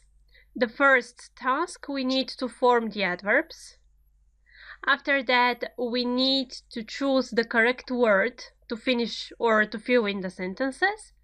And the third exercise, we need to choose between good or well. Good. If you have any doubts, if you're not sure, if you haven't understood something, watch the video again or ask a question in the question section, and I'm looking forward to seeing you in the answer section. Alright, let's check the answers of the exercises. The first one, you need to form the adverb. And you need to be very careful about the spelling here. So, careful, the adjective, finishes in L. Spelling as an adverb, carefully, double L. Heavy finishes in Y. So, when you add ly, you need to change Y into I. Heavily. Happy, same logic. Happily. Y goes into I. Easy, easily. Y goes into I. Nervous, nervously. Just add ly. The second exercise.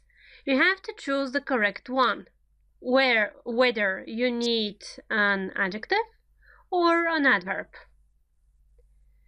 Don't eat so quickly. Quickly refers to the verb eat. How to eat? Quickly. Adverb. So, don't eat so quickly. Why is she angry? She is angry. Why is she angry? You need adjective. Can you speak slowly, please? Speak slowly. How to speak slowly? You need an adverb. Why are you always so slow? You are slow, which means that you need an adjective. Please be quiet.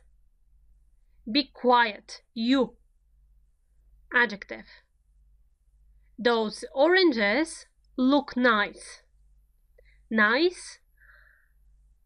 When you have the verb look and you speak about appearance, about how something looks, you use adjective after that, not adverb. Those oranges look nice, not look nicely. You look beautiful. He looks handsome, not handsomely or something like that. Good or well, the last task. You remember, good is the adjective, well is the adverb. Just it has irregular form. Good, well. Your English is very good. You speak it very well. Your English is very good. Good defines your English. Noun. So you need adjective. You speak it very well. How do you speak it? Well defines the verb, how you do the action. So you need the adverb. Jackie does very well in school. It means that she studies well. Jackie does very well. How does she do? She does very well. Well defines the verb, the action. Adverb. The party is very good. I think it's clear. Party, good. Adjective. Mark has a difficult job, but he does it well. How does he do it? He does it well. Well, again, defines how an action is done, defines the verb, adverb you need. How are your parents? Are they well? How do they feel? Do they feel well? So in this situation, you need the adverb. Good job. And let's go on with the types of adverbs, because no, we haven't finished yet. When you hear adverb, you start thinking about the verb, right? Because adverbs define verbs. These adverbs are different groups and they have different functions. So in this level, we'll speak only about the adverbs of frequency. Later on in the course, we'll speak about all the other types. What is the difference? What's the difference in their position in the sentence? And so on. But first, let's start with the adverbs of frequency. And something that you're quite familiar with already. Present simple. When you form present simple, you put s at the end of the verb when talking about he, she, it, right? The question here is when you use present simple.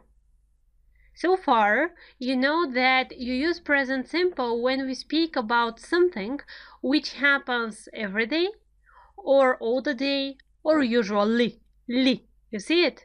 It finishes in ly. So this is the first adverb of frequency that you know without knowing that you know it. And it's not only the usually as an adverb of frequency. The other ones that you use with present simple are always, usually, often, sometimes, hardly ever, never. If you have a problem with the translation of any of these, please check a dictionary. So the first thing that you notice, in the previous video, I told you that the adverb is formed by the adjective plus ly. Yes, this is the general rule, but not all of the adverbs. And here's your example. All of these are adverbs of frequency. They show how often one action happens. Usually, hardly ever, they have the normal ly ending. But the other words, as always, as often, or as never, they have completely different spelling. So be careful and think what kind of speech you are using while you are talking or writing. And here are some examples of adverbs of frequency in sentences. I always have eggs for breakfast. It means that I wake up and every morning what I do is eggs for breakfast. And it's really true. After that, do you usually go to work by car? Do you usually go to work by car? She doesn't often cook. You see, the adverb goes in front of the verb after the negative auxiliary verb. After doesn't, before cook. She doesn't often cook. We are sometimes late. We are sometimes late. Remember this sentence. I hardly ever watch TV. I never come late.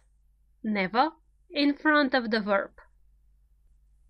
We are sometimes late, sometimes after the verb. Okay, let's look at some more examples like this and try to understand what the rule is. I always have eggs, adverb, in front of the verb. Do you usually go, usually, adverb, in front of the verb. Doesn't often cook, often, adverb, in front of the verb. The same in the last example. I hardly ever watch TV. Watch, verb, hardly ever, these two words are one adverb and it is in front of the verb. But in the fifth and sixth sentences, you see something different. We are sometimes late. I am never late. The verb here is the verb to be. Its forms are and am. And the adverb here comes after the verb, after the form of the verb to be. Which means what? That when we have a verb, just a normal meaningful verb, we put the adverb in front. I never come late. But when the adverb is a form of the verb to be, am, is, are, the adverb of frequency comes after the verb to be. I'm never late. Please remember this one. It's one of the things that people make mistake with quite often when they speak, when they write. It's really all the time you may see something like that. Enough theory. You know, the next step to practice and to see what you've remembered. So the PDF, it's only one exercise waiting for you here. And what you need to do is to write the sentences with these adverbs. The adverbs are in brackets. Just please write them down in the sentences. See you in the explanatory section. Adverbs of frequency. Let's see what happened in practice, because the theories seemed to be clear. So, 6 sentences, what you need to do is to put the adverb in the correct place. And let's explain why. My brother never speaks to me. Never is the adverb of frequency. The verb speaks. You know that when we have a meaningful verb different from a form of the verb to be, the adverb goes in front of the verb. So never speaks. Susan is always polite. Is always. The verb is. It is a form of the verb to be. It means that the adverb needs to be after the verb is. Susan is always. I usually finish work at 5. Usually finish. Finish is the verb. It's a meaningful verb, and you have an adverb of frequency in advance. The adverb of frequency goes in front of the verb. Usually finish. I rarely go. Same logic. Go, meaningful verb. Adverb of frequency, rarely. So rarely goes in front of the verb. The bus isn't usually late. Isn't, negative form of the verb to be, exactly. And you know that the rule says the adverb goes after the form of the verb to be. The bus isn't usually late. I don't often eat fish. So here be careful. Yes, you have the verb. You know that in front of the verb, meaningful verb, you put the adverb. Be careful with the negative part, with don't. What people usually do is that they try to say something as I don't eat fish often, or I often don't eat fish. Well, although it's possible in some situations, the best way and the one that's really correct is I don't often eat fish. At least at the beginning, while you're studying the language, try to follow the rules as they are. Of course, when you start talking more and more, you will get used to the language. You will be able to express yourself without thinking about the rules at all. But it's really important to understand the basics in the correct way. Why? Because otherwise, when there is something wrong at the very beginning, it's really hard to correct it later on. It just doesn't happen like that. Imagine that you can't make, for example, simple calculations, and at the same time you want to study mathematics at university. Well, you can't. You need to catch up. That's why the easiest way, just learn the basics really good or really well. It's a question for you. Good. See you in the next section.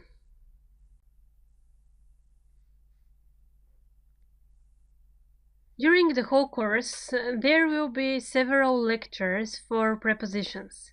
Well, this is the very beginning. Prepositions of time, or the very basic prepositions in, on, and at. And what's the difference when we use them with a reference to time? Examples, of course. You say at 3 o'clock, at New Year, at night, at the weekend. At 3 o'clock, at New Year, at night, at the weekend. On Friday, on the 2nd of July, on your birthday. In the morning, in January, in the summer, in 1805. All of these, please write them down carefully, because it's really easy at the beginning to say something that's not correct. So, in the morning, in January, in the summer, in 1805. What's the rule? You use at when you speak about time at 3 o'clock, about a celebration at New Year, at night, part of the day, at night, at the weekend. So it is on Monday, on Friday, on Wednesday, but at the weekend. And on this way you mean the 2 days, the Saturday and the Sunday, at the weekend. On Friday, on the 2nd of July, on your birthday. On Friday, on plus days of the week, on plus dates, on the 2nd of July, on in fixed phrases. In the morning, in January, in 1805. So when we speak about years, it is with in 1805, in January, in plus month, in the morning, in the afternoon, but at night. Be careful with this. You don't say in night, at night. In the summer, in plus seasons, in the summer. Really, this one, memorize it well and write it down. It's important. And of course, let's see what you've remembered, because these things require practice. That's why at the end of the course, there's a whole section named Exercises That Teach, with extra assignments and tests, so you may find a lot of extra information there. Please don't skip it. It's as another textbook added. It's as an extra course, in fact. So this exercise, you finish the whole course. After that, to be sure that you've remembered everything, you go to the last section and the PDF now. Here it is, the exercise at, on, in, and you're thinking about it carefully. The same one, you need to write down the correct prepositions on the correct places in these sentences. 7 sentences, 3 prepositions. Good luck! I am waiting for you in the next video.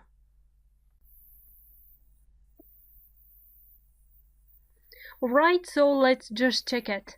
I hope that you have really written down the rules about the prepositions of place, because there is no logic here actually. It's just memorization, learning by heart.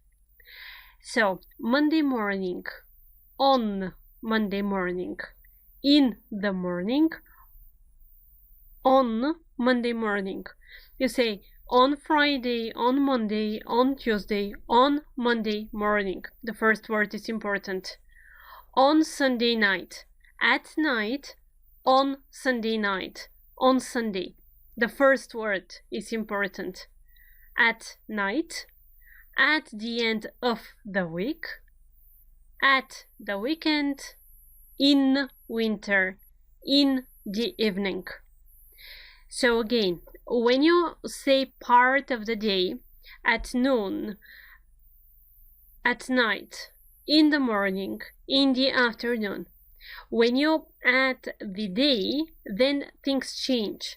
For example, on Monday afternoon, on Tuesday morning, because the first word is important. It's the same logic with adjectives and on. Do you remember? For example, you say he is a doctor, and at the same time he is an intelligent doctor. So the word before the noun is really important. At the end of, at the weekend, in, plus, seasons, in set phrases. The second exercise, I start work at 8 o'clock. At, when you talk about time. See you on Friday. On, plus day of the week. My holiday is in October. In, plus month. In January, in February, no difference here. The park is beautiful in spring. In spring, in summer, the seasons are always with in. I can't sleep at night. I can't sleep at night. In the morning, at noon, at night. Where we will be at Christmas? At Christmas, at New Year. When you speak about celebrations, holidays, at in front. What do you do on Saturday night? On, because there is Saturday in front of night. At night, on Saturday night. What's the meaning of what do you do? Yes, in this sentence, you ask about the usual action, the usual things that this person does. It's not the occupation, because if you ask me, for example, what do you do? I can answer that I'm a teacher, okay, or I'm an online instructor. And when you say, what do you do on Saturday night? It means, what do you usually do at that time of the week? Good job. I'm looking forward to seeing you in the next lecture.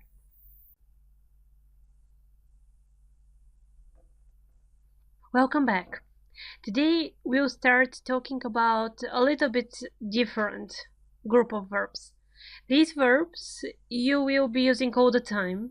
At the same time, you will need them all the time while you're talking, while you're writing. You may find it hard at the very beginning to find the differences, but please don't try to memorize everything at once. Follow the course step by step, and I really advise you to follow the lectures on the way they are structured. Not now you see that here I speak about modal verbs and you go to B1 level, for example, and watch the videos for modal verbs. No. Language needs time. Language needs patience, in fact. So just follow the lectures, do the exercises, and you have really visible results at the end of the course. So, modal verbs. The first modal verb we'll speak about is the most common one, the verb can. What we know so far? Present simple. What you remember about present simple is that when we use he, she, or it, the verb takes s. He speaks, she speaks, it speaks. When you use I, you, we, they, we need only the verb. The question now is, what's happening if we want to say that you can do something? If you don't understand the meaning of can, check it in a dictionary. So you say, I can speak English. I can swim. I can sing. So these people can do it. They are able to do it. They don't have problems doing it. I can speak English. I can swim. I can sing. And what is more interesting? Pamela can drive. Can drive. Anne can ride a bike. Monica can dance.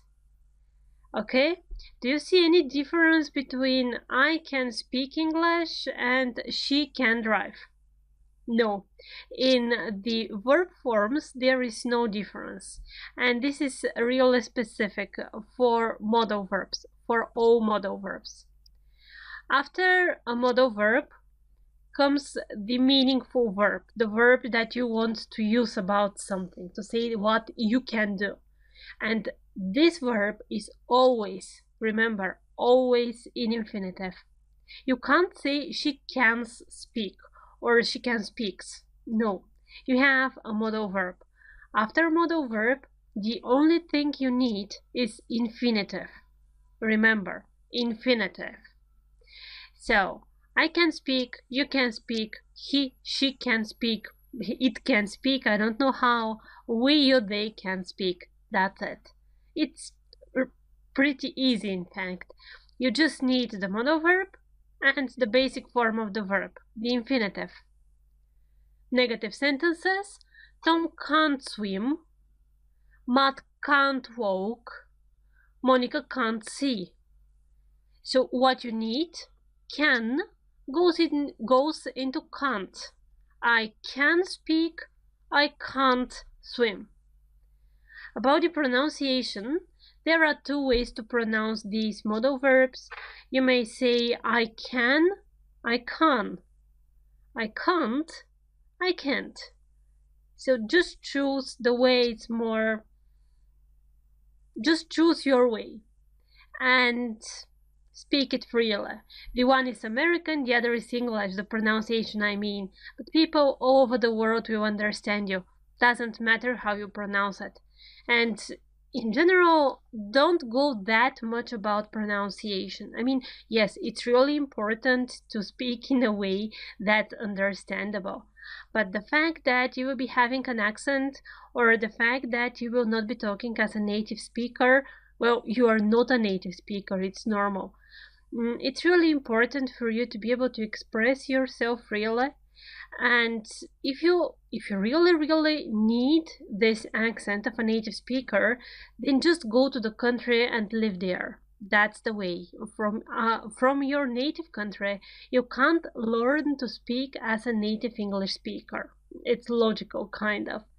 But again, to be able to speak the language does not mean that you need to speak it without an accent. And it's really important to remember it. A lot of people don't dare even start talking. I mean, they say, no, I won't speak because I don't sound as a native speaker. Well, come on, just speak. A language, in fact, is meant to be used for communication. It's not for the clarity of pronunciation or even for the perfect grammar. Just the better your grammar is, the more confident you will feel. And that's the aim of the course, just to make you more confident and to help you really speak without thinking about grammar structures. That's why there are so many exercises. That's why I repeat one and the same things in different contexts so many times. Because at the end, you will see that subconsciously, I mean, without you really paying attention to this, so subconsciously you will start speaking better. You will know the grammar rules. Okay, so let's continue. That was enough. What you need to remember: can't is the same as cannot. Cannot is the only negative form in English which is written as one word.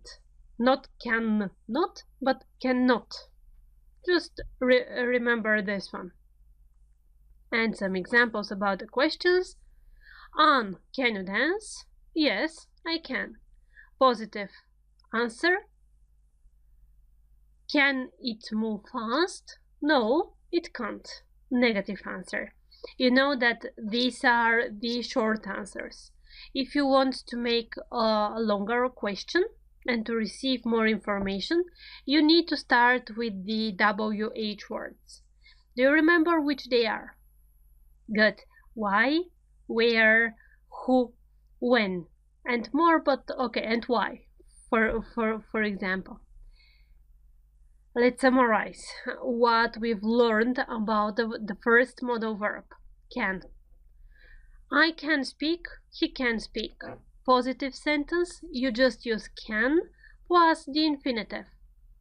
In a negative sentence, you use can't plus the infinitive. When you ask a question, the question starts with the modal verb. This is important. And the short answer, yes, I can, no, I can't. It's only one exercise here. You need to write the sentences using the marks in the examples. For example, the first sentence needs to be a question, then positive, negative, positive, and so on. As an extra exercise, because I'll be doing this in the next video, please write all possible sentences. For example, for the first one, write the question, the negative, and choose give an answer. Thank you. See you in the question paper. You know that the verb can is a special verb, and as a special verb it has its name. It's called modal verb.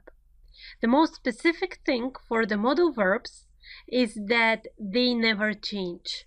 You use the modal verb, after that you put the infinitive of the verb, and that's it. So let's see how you did the exercise.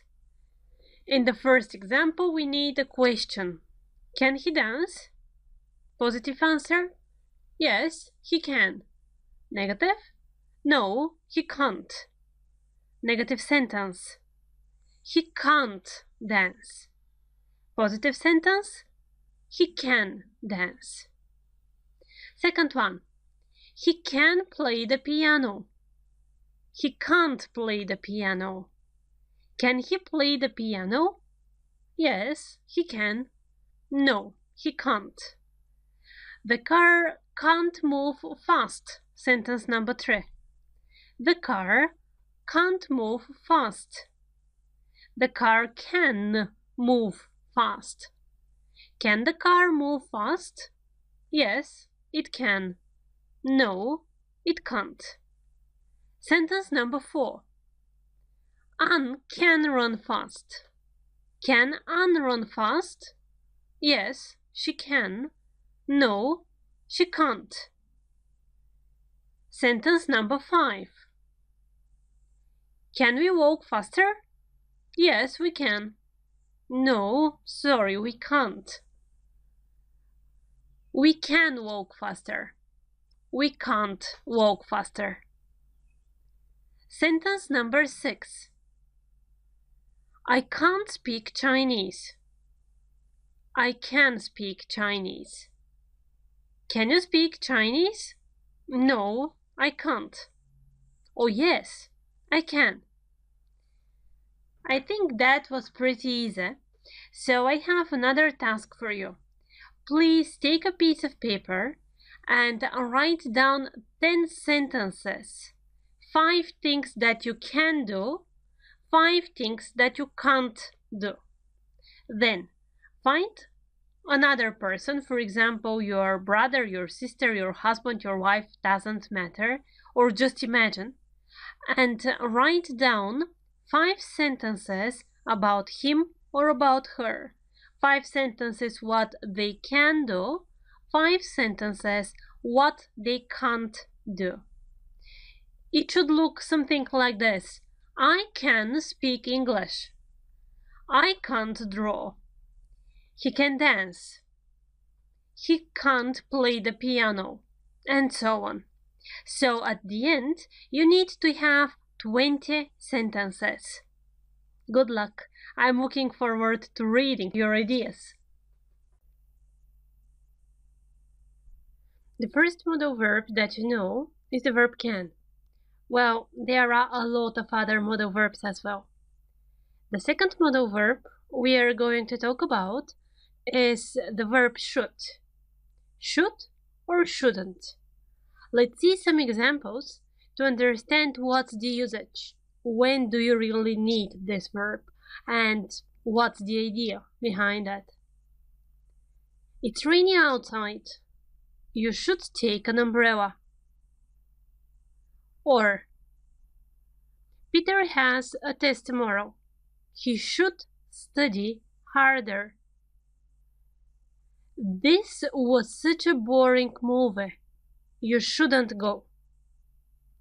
So can you think for the common between all of these situations? Exactly. Should is used for advice. When you give advice to somebody to do something, you should take your umbrella. It's good for you. You shouldn't go to that movie. It was not interesting, it was boring. So usually you give advice to a friend of yours. This exactly is the common case in which you will need should. You should do this. He shouldn't do that. And as every modal verb, here we have the same logic. You use the modal verb should, and after that the infinitive.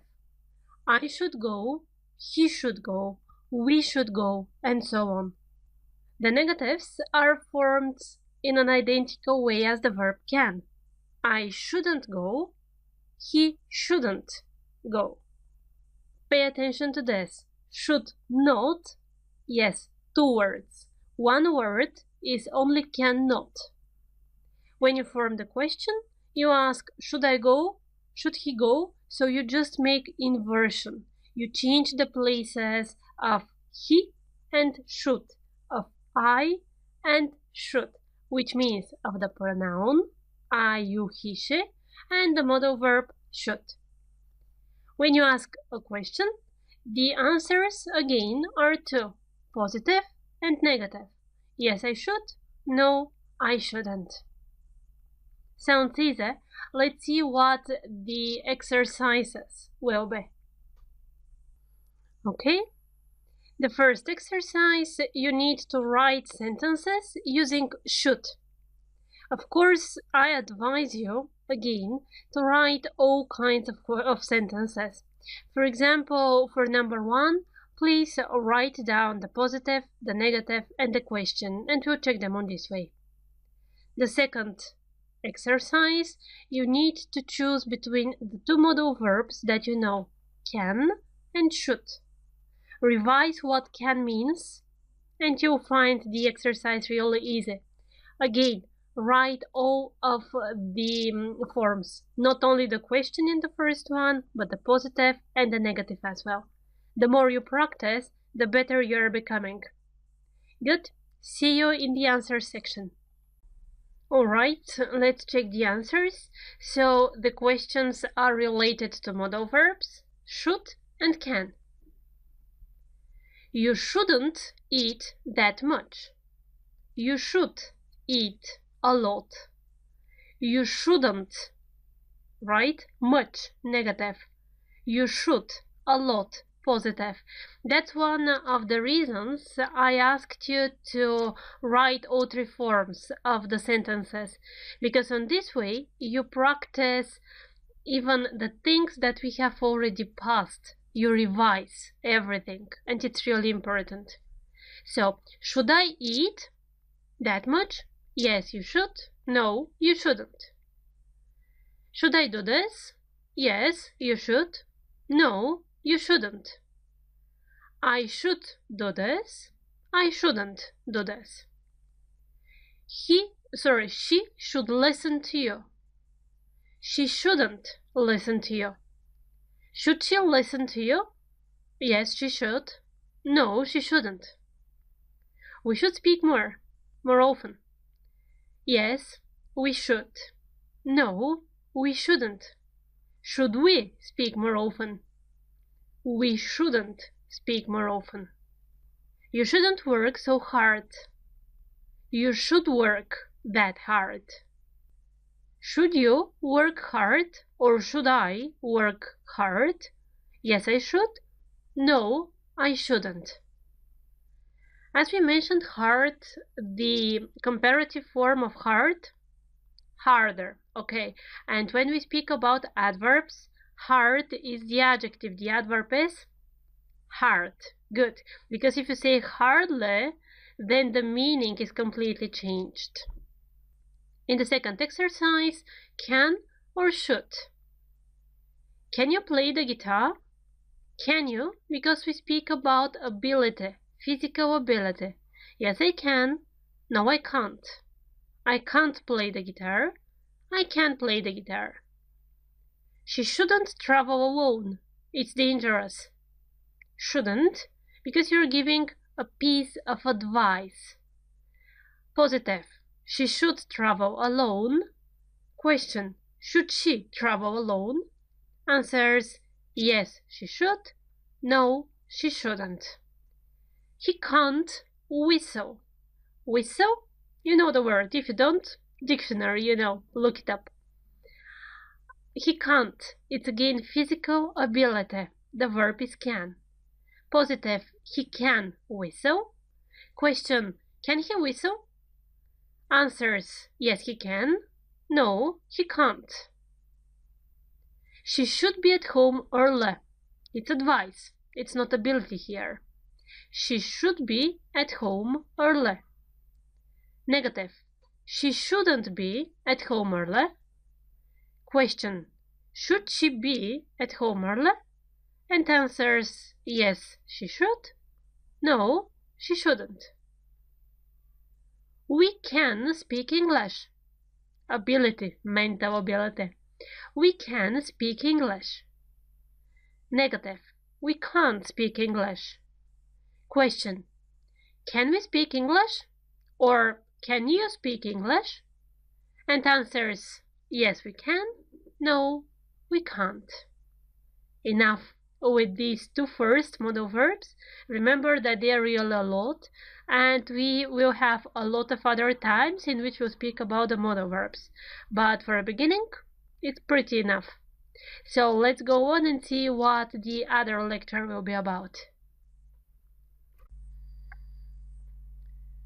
Well, let's start from there. There are a lot of special verbs in English. And to understand what I mean, let's look at some examples. First, of course, we start from what we know. We know the verbs in present simple, how they are formed. So, for example, I read, he dances, she cooks. It's clear, I think. When we have a verb, we just use it by adding s if we use he, she, it. In all the other cases, in present simple, we need only the verb. The question is, what will happen if we have two verbs? Well, this is the first group of special verbs in English. And during the course, we will examine a lot of verb patterns. That's how they are called. We'll speak about gerund, we'll speak about infinitive, we'll speak about perfect gerund and perfect infinitive, and continuous gerund and continuous infinitive. Yeah, I know that it sounds quite strange right now, but you understand what I mean. Let's start from the very beginning. Two verbs. I like dance. She love read. What will happen? How they are going to be used in a sentence?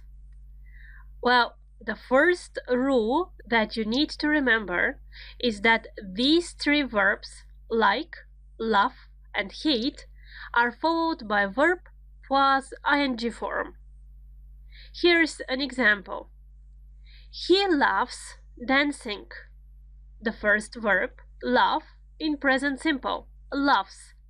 Then the second verb with ing, dancing. Or, she loves reading. Loves, first verb, present simple, she is.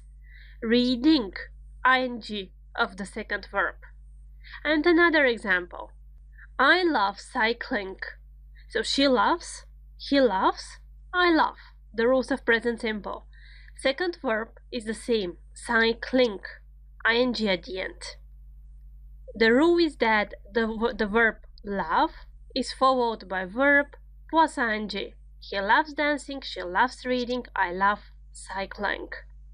And it's not only the verb love. The same rule is applied for the verb like. He likes singing. She likes sleeping. I like running. Okay? The first verb goes in present simple. The second verb goes with ing form.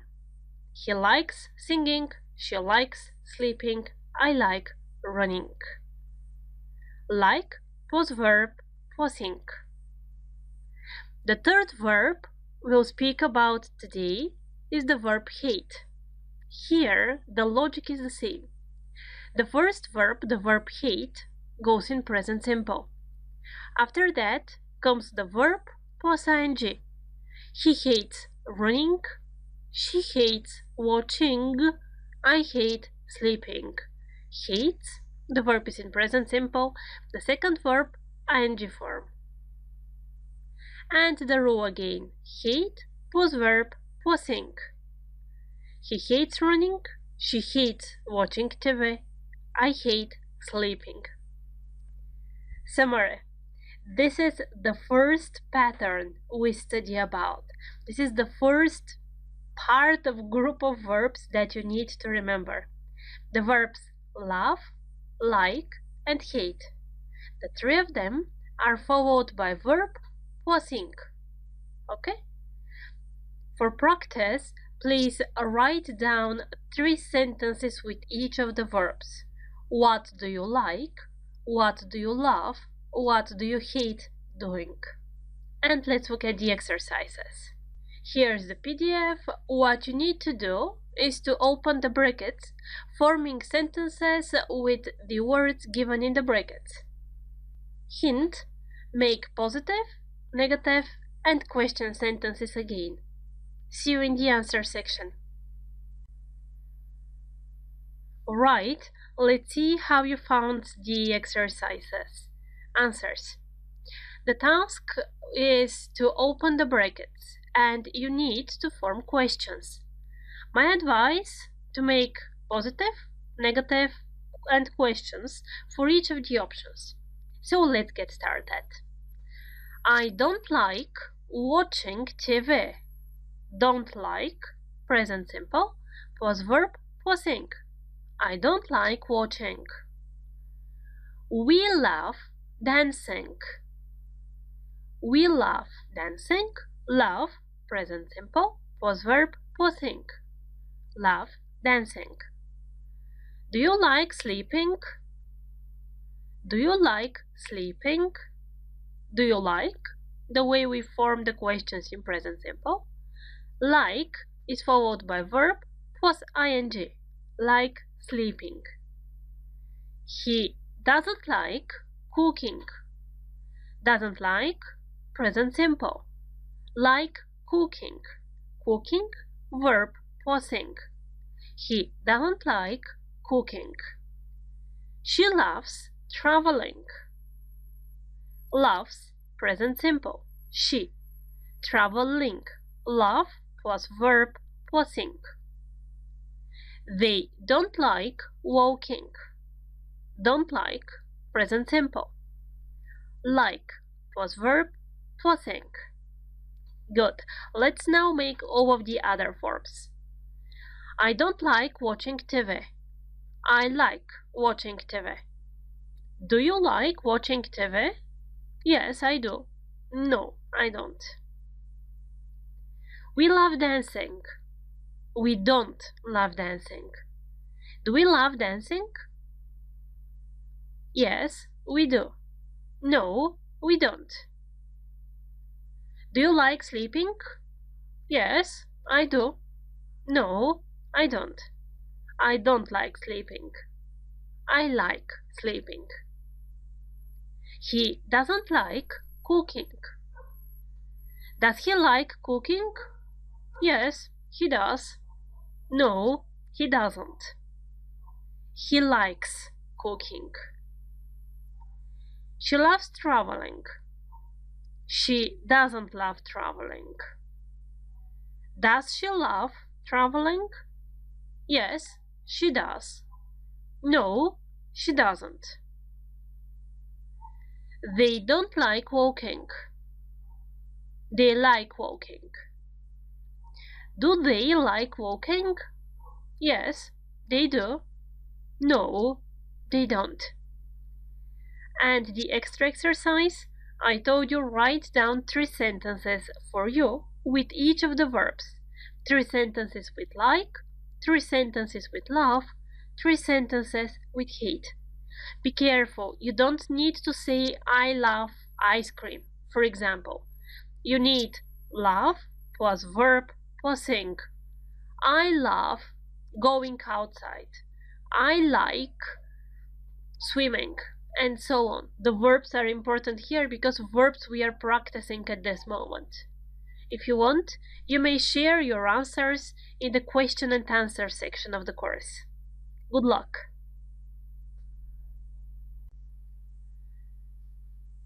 In this and the next 2 videos, we'll speak about differences between some pronouns.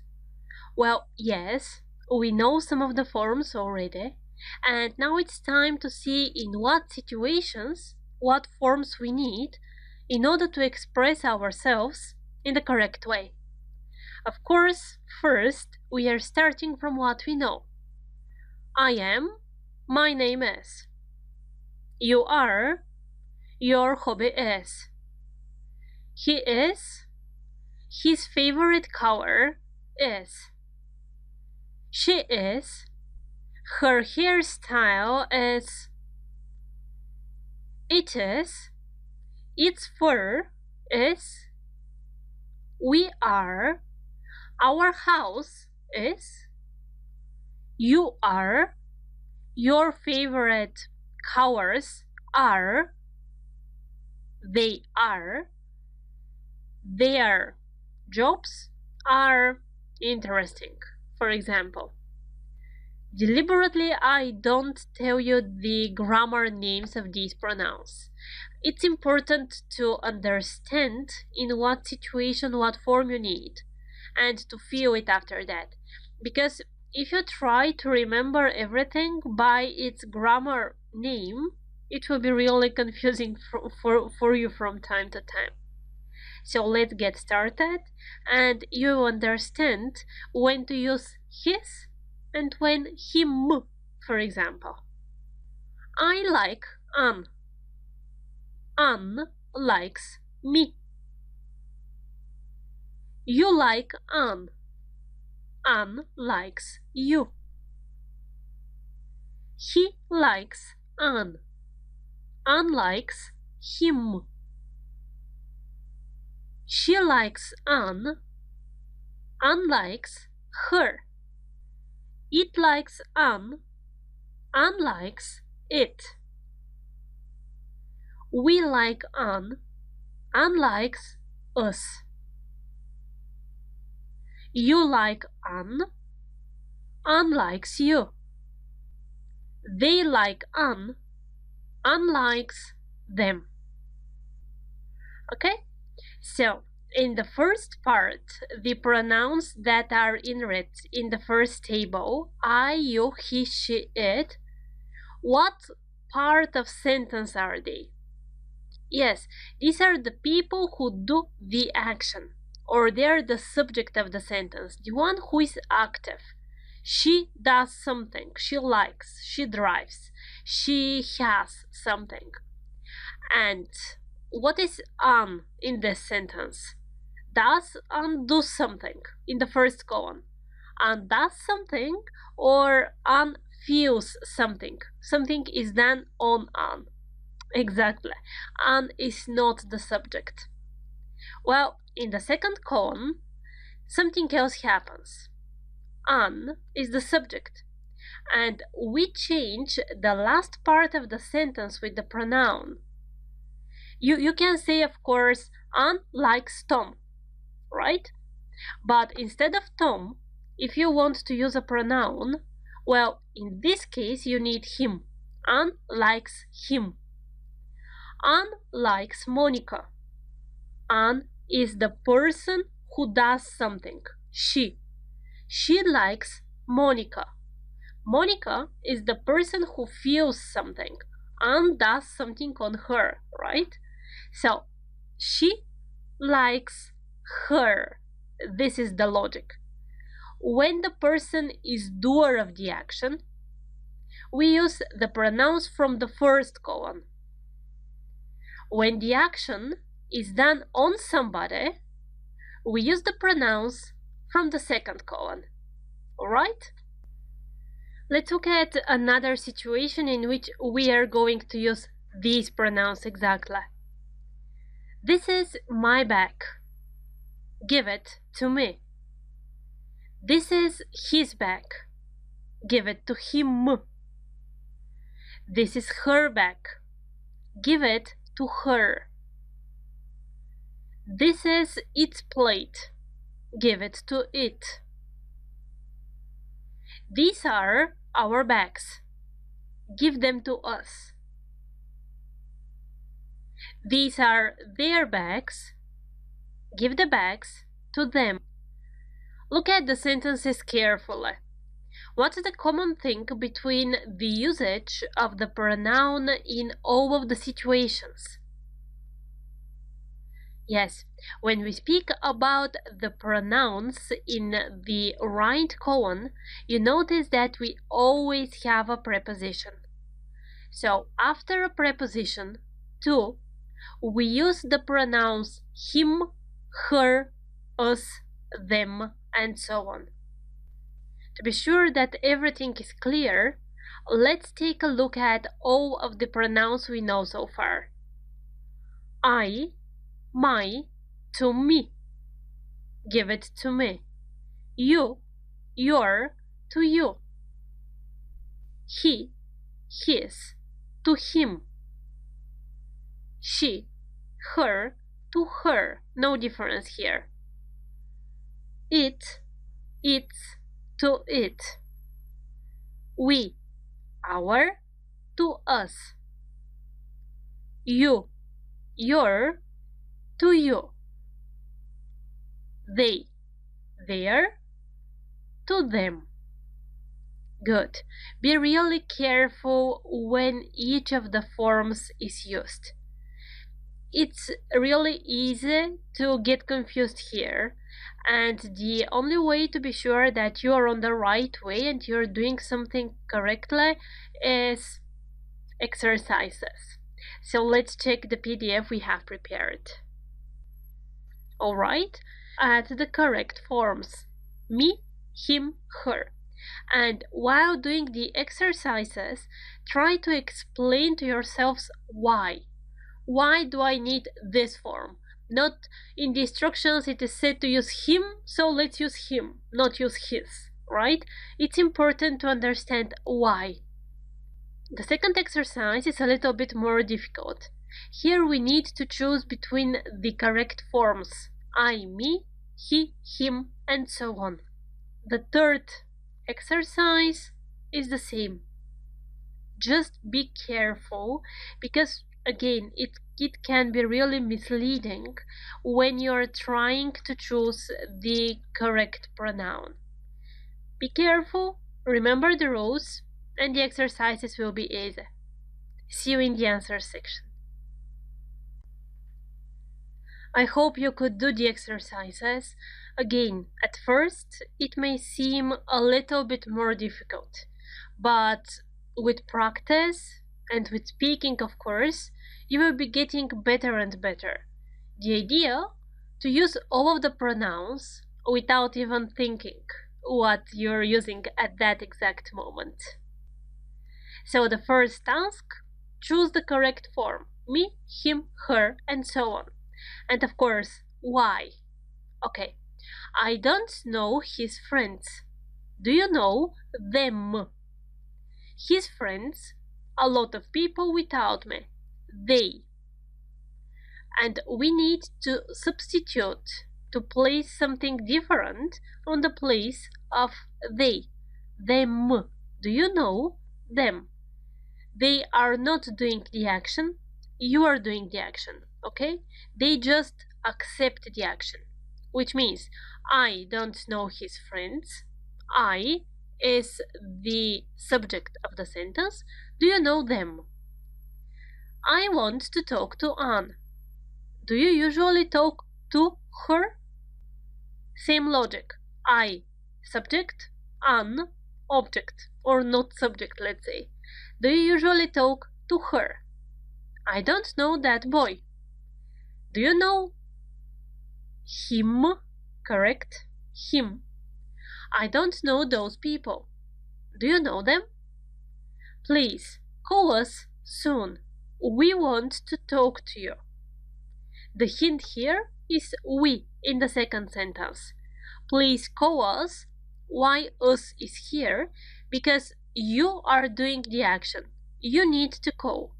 You need to call to us. The action reflects on us. Please call us soon. We want to talk to you. Second exercise. I, me, he, him, and so on. I want to talk to them, but they don't want to talk to me. Here you can see exactly how important it is to understand the logic. Where is the object? Where is the subject? Who does the action where and what pronouns we actually need? I, subject, want to talk to them, object. But they, in this part of the sentence, they is the subject, don't want to talk to me. After the preposition to, always that form of the pronouns, me. These are called object pronouns. Okay, I said it. This is the grammar name of the structure. I, he, she, these are the subject personal pronouns, and the others, me, him, her, are the object pronouns. So, she wants to talk to him, but he, subject, doesn't want to talk to preposition, to her. He wants to talk to her, but she doesn't want to talk to him. We want to talk to you, but you don't want to talk to us. They want to talk to us, but we don't want to talk to them. I hope you understood the logic. If there is something that I don't explain clearly enough, please don't hesitate to ping me on a question in the Q&A section, okay? I'm looking forward to receiving different questions actually. Next exercise. Again, I, me, he, him. Where are the tickets? I can't find them. I, the doer of the action. The tickets, we need to do something on the tickets. The tickets reflect. So I can't find them. I can't find my keys. Where are they? Not them. You feel the difference here. Where are they? Good. We want to go out. You can come with us. With preposition us after that. I have a new motorbike. Do you want to see it? You, doer of the action. It reflects the action. Maria likes music. She plays the piano. She, subject. She does it. Maria, she. I advise you on finding more exercises online and doing the questions in the Q&A section after that, in the exercises that teach section, but this will be at the end. I mean those exercises. For now, try to find more exercises online on pronouns. You need subject pronouns, possessive pronouns, and object pronouns. Good luck. As you are already master with subject and object pronouns, it's time to move on. The next group of pronouns we are going to talk about are a form of possessive pronouns. The situation in which they are used. Who says this? And till now we answered it's my sister's, it's my father's, right? Okay, let's see which are the forms of pronouns that can be used in order to substitute my sister's, my father's, and so on with the correct pronoun. Examples, of course. Whose is this car? This is my car. This car is mine. Okay? This is my car. This car is mine. I, mine.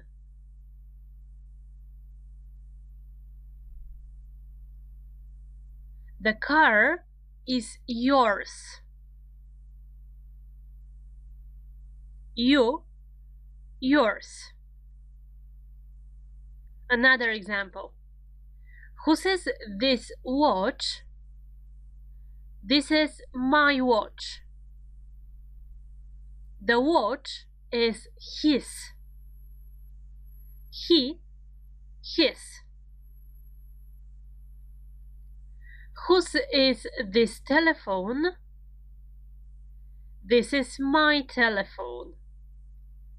The telephone is hers. She, hers. The forms first. I, my, mine.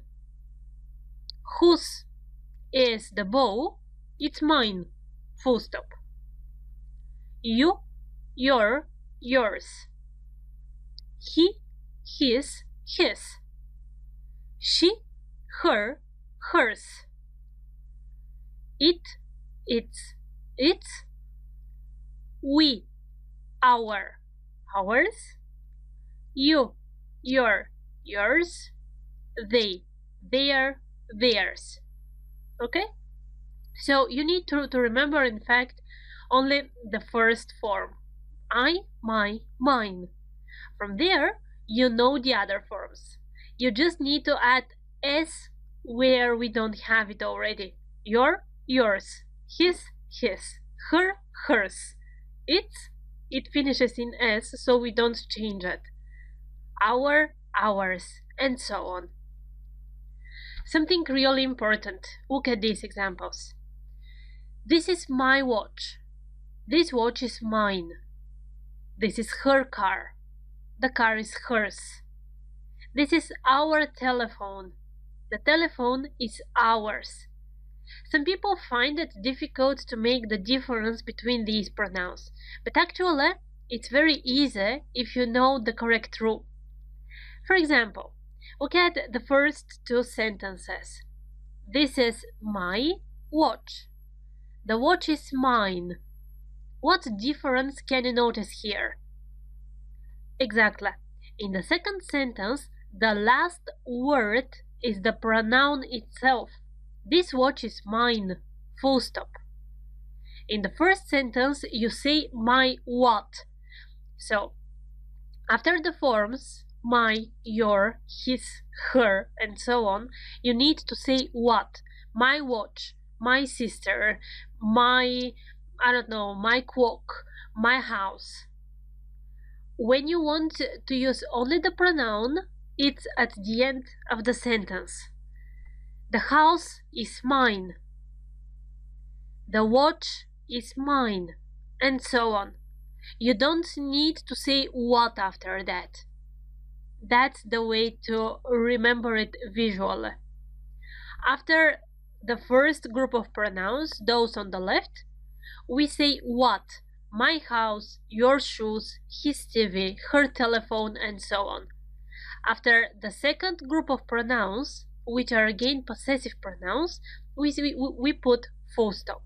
That's the easiest way to memorize it.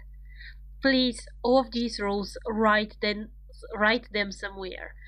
In all of the grammar books, that you have used or you're using or you will be using, you may find these rules.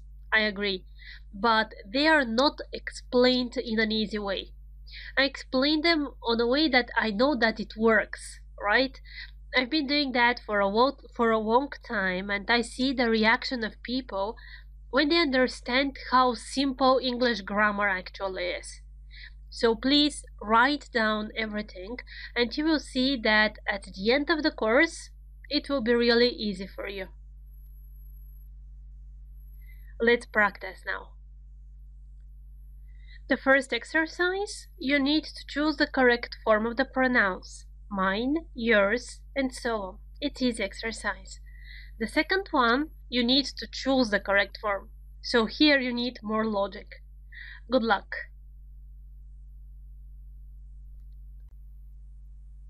Alright, let's check your answers.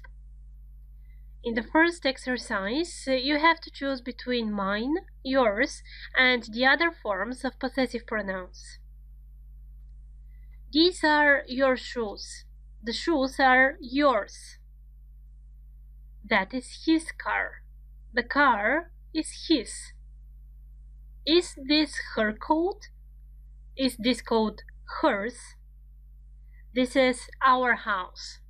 That house is ours. These are their cars. These cars are theirs. If you have difficulties in memorizing the forms, these are really easy. Remember, you need to put s at the end of the possessive pronouns, of the simple forms of the possessive pronouns. And the difference again, because we will need it for the other exercise. Your shoes, yours. After your, his, her, our, you need to say what. Then comes the full stop. After yours, his, hers, and so on, we just put the full stop. That's it. We are ready with the sentence. That's the end of the sentence. The shoes are yours. The car is his. I want to talk to my sister. My what? My sister. Full stop. After sister. Are you sure these socks are yours? End of sentence. Pronoun with the S form. Please answer her call. Her what? Her call. End of sentence. After call. Is this number theirs? End of sentence. Is this number theirs? This is my flat. My what? My flat. That flat isn't mine. Mine. End of sentence. Extra task. Please think for 5 sentences where you can use the short forms my, your, his, her, their, and after that, these 5 sentences transform in a way to use with the longer possessive forms, yours, theirs, mine, and so on. I'm looking forward to reading your answers in the Q&A section after this lecture. See you there, waiting for you in the next lesson as well. After I've explained you several forms of the pronouns, and you may be a little bit confused, I think it's time to stop for a while and to summarize what we know first, after that to make exercises. So in this video, first you see a chart with all of the forms. If you can't understand something still, please return to one of the previous videos or ask me with an example in the Q&A section. After that, you are going to check the PDF by yourself. I will tell you when. And we are starting with the exercises directly doing them here, which means that you need to stop the video to make the exercises if you want it to be useful and to play the video again. So this is the chart. Different forms, different usages. Let's see the main differences. I, you, he, she, and so on. These pronouns you use when you speak about the doer of the action, the person who does the action. I want this, you are that. Okay, this is the subject. After that, my, your, his, her, you use when you say that you have something or you possess something. For example, my house is, your brother is, his hobby is, and so on. You express some relationship between you and something else. And you always say what this something else is. By contrast to the very last column, mine, yours, his, hers. Okay? These pronouns answer to the question whose. Whose is this? It's mine. Full stop. That's it. Main difference between columns 2 and 4. In column 4, this is the very last word that you will see in the sentence. The third column, me, you, him, her. Give it to me, give it to her. Okay, you remember this one? After prepositions, we use these pronouns. Let's look at the exercises. Now is your time by yourself to check the PDF, to pause the video, to do the exercises, and after that to check them together. I hope you did it. So let's start, because otherwise if you're just looking at this, it will not be useful for you. Really, it will be kind of even waste of time. You looking at me explaining something that you haven't thought about, it doesn't work on that way. Okay, I want to talk to her. To plus pronoun, preposition. To her. Please tell me when to call. Tell to me. Tell me. Okay? Me here is not the subject of the sentence. Because of that, we need the object form, the pronouns from the third column. We need to discuss their offer. Their offer. Their what? We need the short form of the possessive pronoun. Is this idea theirs? Is this idea theirs? End of sentence. Theirs. This is the correct form of the possessive pronoun you need. Our family is big enough. Our what? Our family. So we need the short form of the possessive pronoun. Come to visit us. Come to visit us. Object pronoun. I know her. I subject, she object, object pronoun her, but I don't remember her name. Same logic. I know her, but I don't remember her name. May you help me? Me, object. Next exercise. That wallet is hers. End of sentence. Is that bag yours? End of sentence. Call them again. You do the action. This action reflects to somebody. Object pronoun, them. These are her photos. Her photos, her what? You say what, so you need the short form of the possessive pronoun. Are these photos yours too? End of sentence. We don't specify what. It's at the beginning, so the long form of the possessive pronoun. This is our key. Our what? Our key. Short form of possessive pronoun. Give it to us. To, preposition plus pronoun. To us. Object pronoun. I'm sure these cars are theirs. Theirs. End of sentence. Long form of possessive pronoun. I really hope that these 3 lectures, including the exercises parts, were really useful. I'm happy if I receive any feedback from you. and looking forward to reading your questions in the Q&A section. See you in the next lesson. Welcome to the first from a series of lectures in which we start talking about past simple. The only tense that we know so far is present simple. Present simple, you remember, we use when we speak about something which usually happens in the present. The next tense that you will use all the time is past simple. So let's follow the same logic and start with the verb to be, this time in past simple. In present simple we know what the forms are. I am, you are, he is, she is, we are, you are, they are. The question is, what's happening in past simple now?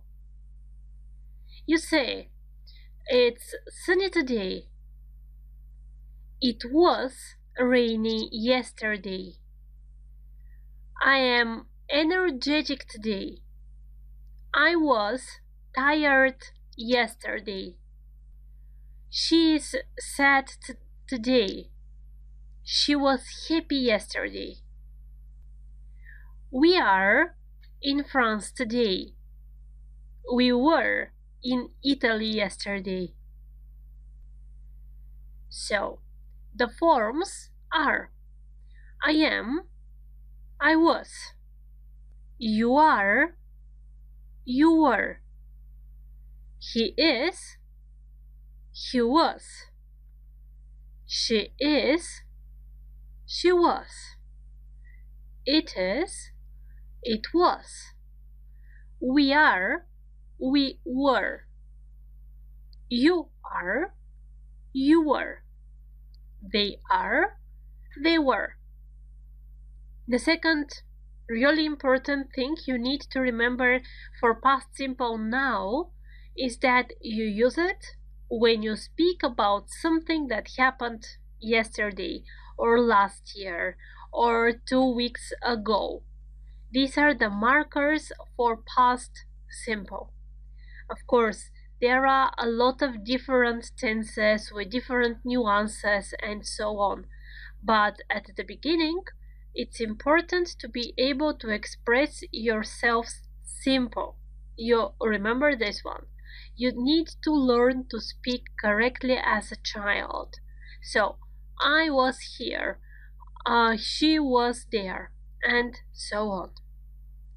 Let's practice just the verb to be, just the positive forms. And let's check the exercise. Only 5 sentences. Look at them, do them by yourself, and let's check them. Okay? I hope you're ready. So, you're careful about the marker, today or yesterday. Today, present simple, the verb to be am, is, are. Past simple, was or were. We in the garden yesterday. Yesterday, past simple. We were. It really hot today. It is really hot today. I 10 last year. Last year, past. I was. I was 10 last year. My friends happy to see me at the party yesterday. Yesterday, past simple. My friends, they were. My mother's sisters, they, in Austria now. Now, present simple. My mother's sisters are in Austria now. They, in Italy yesterday. They were in Italy yesterday.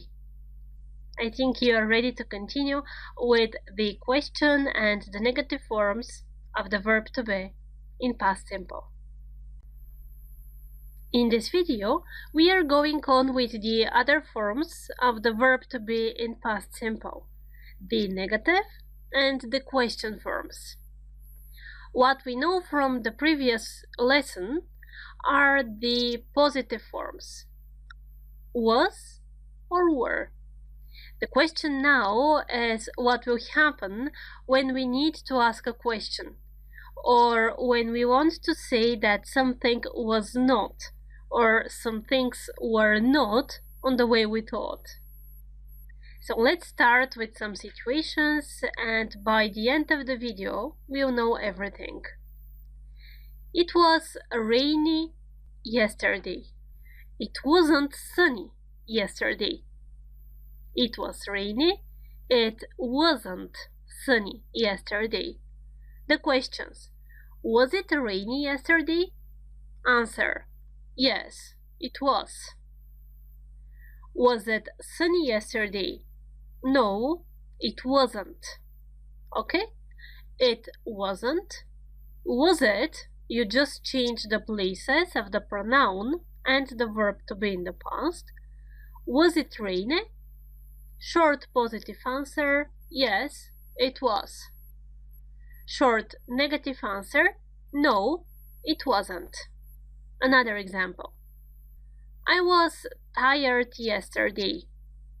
Negative: I wasn't energetic yesterday. Question: were you tired yesterday? Yes, I was. Were you energetic yesterday? No, I wasn't. Were you tired? Yes, I was. Were you energetic? No, I wasn't. Another example: she was happy yesterday. She wasn't sad yesterday. Was she happy? Yes, she was. Was she sad? No, she wasn't. And last example: we were in Italy yesterday. We weren't in France yesterday. Were you? Yes, we were. Were you? No, we weren't. Okay? It's important to remember that there are two forms: was and were. You were, they were, we were. Everything else goes with was. And just to have it as a chart, if you need, write it down. Okay, the exercises, only one. What you need to do is to make sentences. Pause the video, write the 3 sentences on your own, which means that at the end you need to have 9 sentences, and let's check them after that. Alright, I hope you did it. So, it rainy today. It is rainy today. It isn't rainy today. Is it rainy today? Answers? Yes, it is. No, it isn't. I at home yesterday. I was at home yesterday. I wasn't at home yesterday. Were you at home yesterday? Yes, I was. No, I wasn't. Third sentence: we were. You remember I was, you were, we were. We were together yesterday. We weren't together yesterday. Were you together yesterday? Good job. Now we are ready to start with, let's say, the more difficult part of past simple. Everything that you know so far is about the verb to be only. Thanks to the verb to be, we can form really simple sentences. To be able to make one sentence longer and to express more things, we need other verbs. So let's see how the verbs are used in past simple. Start the next lesson, please. When we speak about the past, now we know how to make sentences using the verb to be. The past forms are was and were. You know the positive and the negative: wasn't, weren't. You know also how to make questions. Well, the question now is how to make sentences using verbs different from the verb to be. Example with something that you already know. Present simple. In present simple, you remember we use the verb, we are careful whom we are talking about. If we speak about him, her, or it, so we use he, she, it, then the verb goes with s. Okay? In all of the other forms, we need just the word verb in its basic form. And present simple, you also know that it is used for something that's happening every day or for something that's happening in general.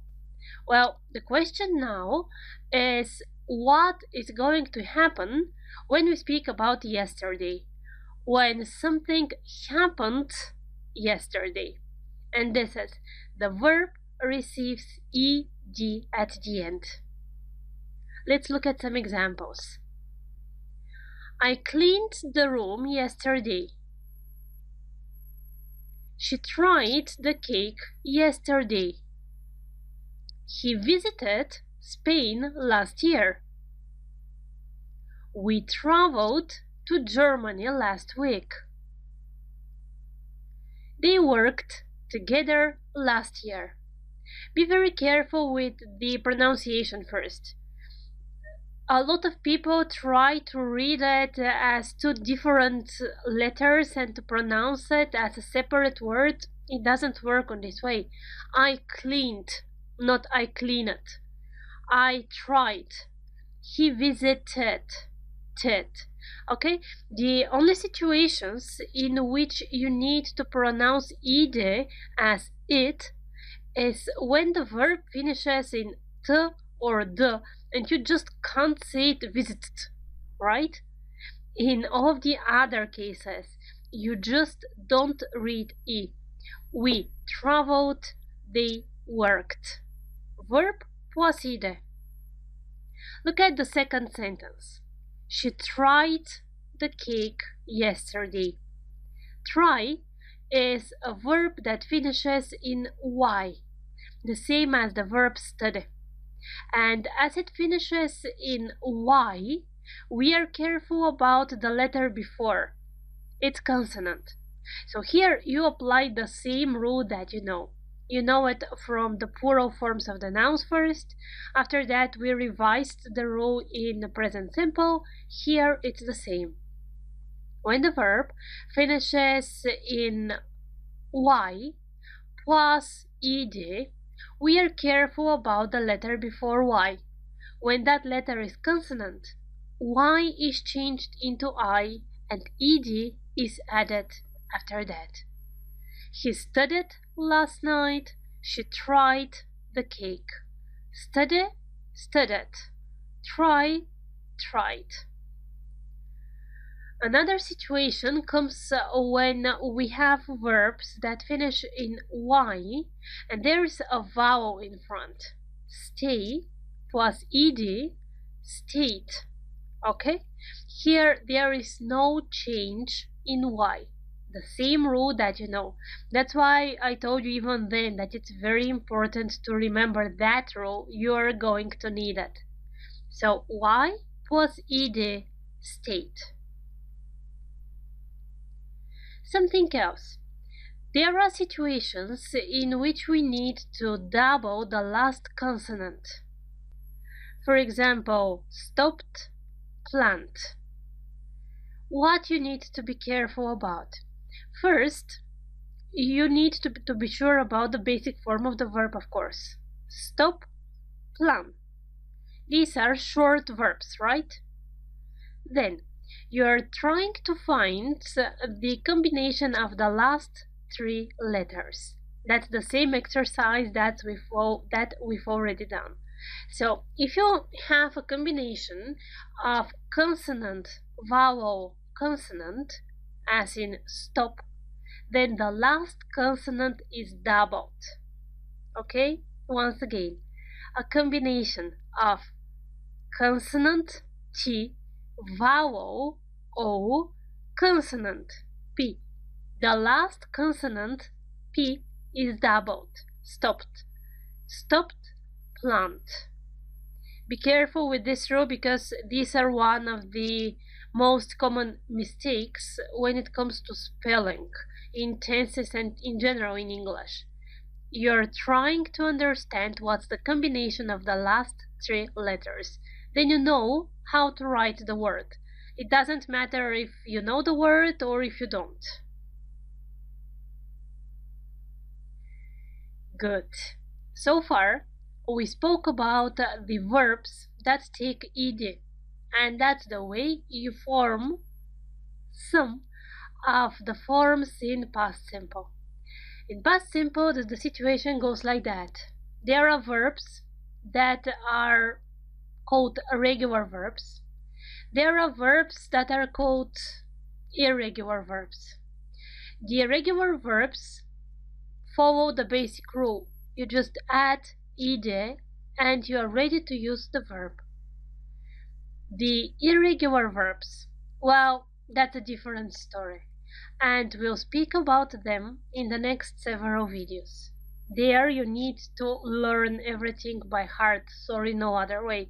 But I prepared you a set of cards that you will find as attached files. I hope they will be useful because there you have the three forms of the most common verbs plus example sentences. So I hope that it will be really useful, but about those things we'll speak in the next video. Now time to do the exercises.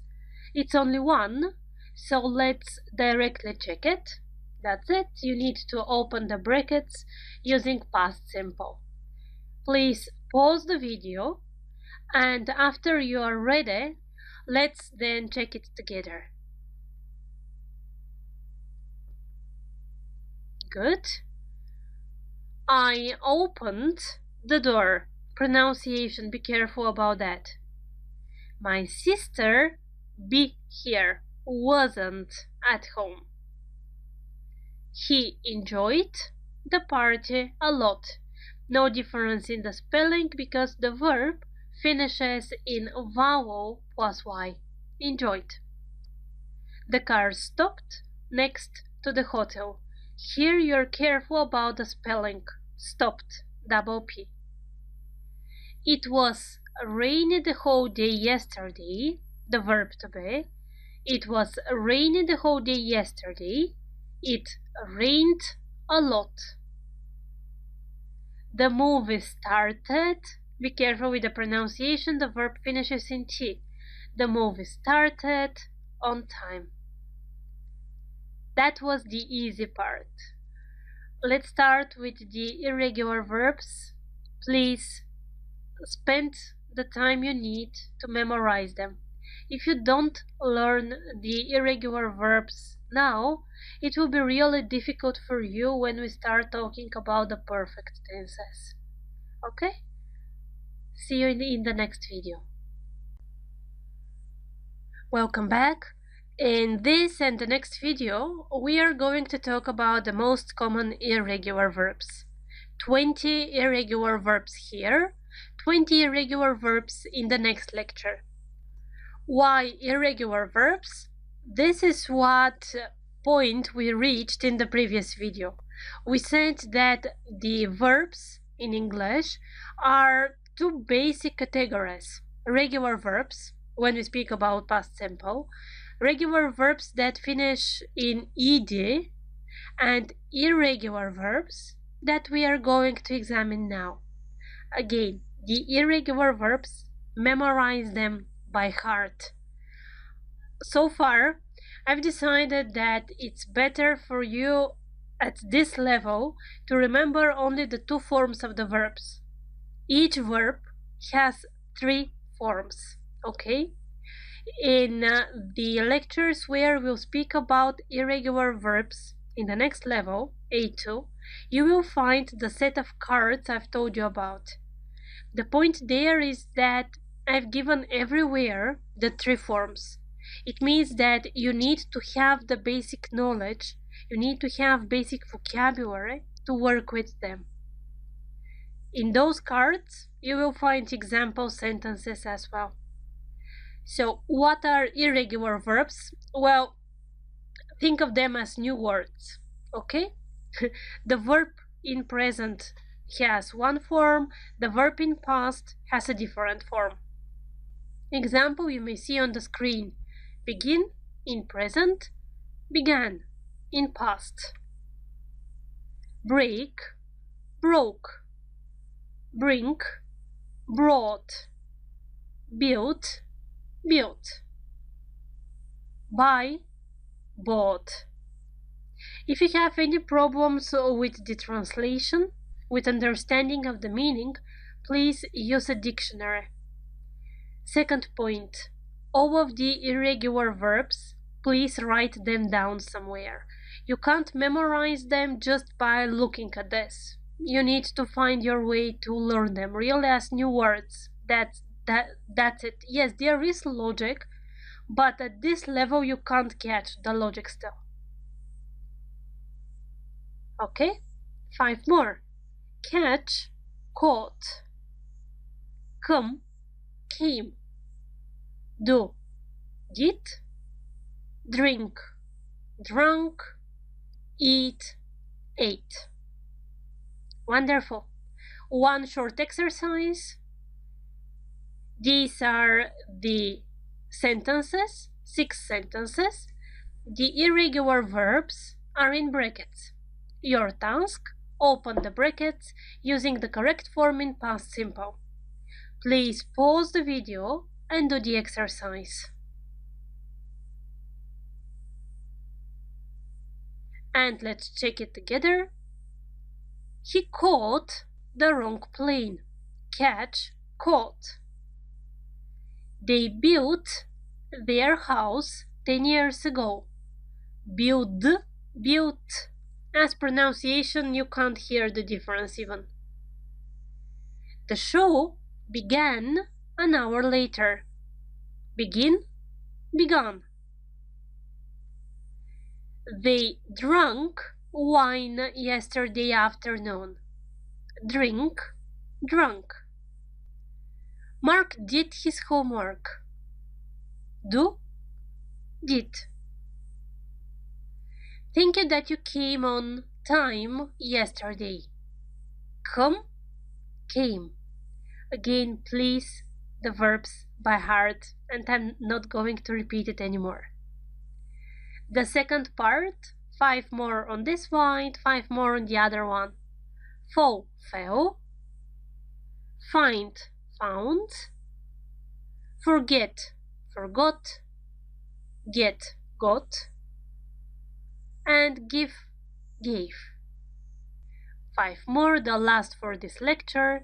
Go, went. Have, had. Hear, heard. Know, knew. And leave, left. The exercise, same logic we are following. Here are the sentences. You may find them in the PDF attached. So please pause the video, do the exercise, and we are checking in a second.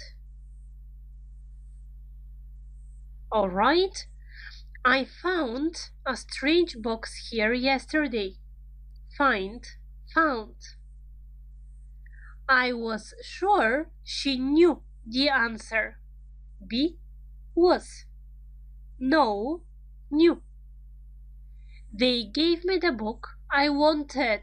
Be careful. Want is not an irregular verb. Want is simple normal verb. I wanted. We left the house early in the morning. Leave, left. I had temperature yesterday. She went to work by car. Have, had.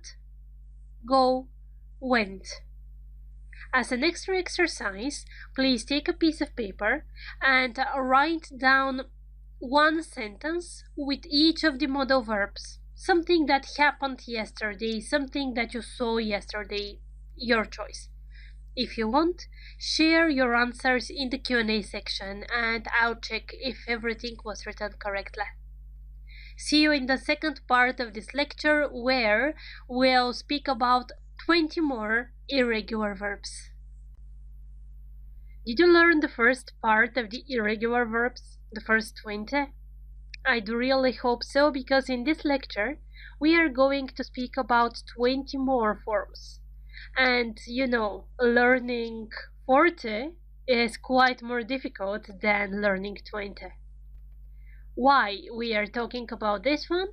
Because the verbs in past simple are two types: regular verbs that form their forms with ed and irregular verbs.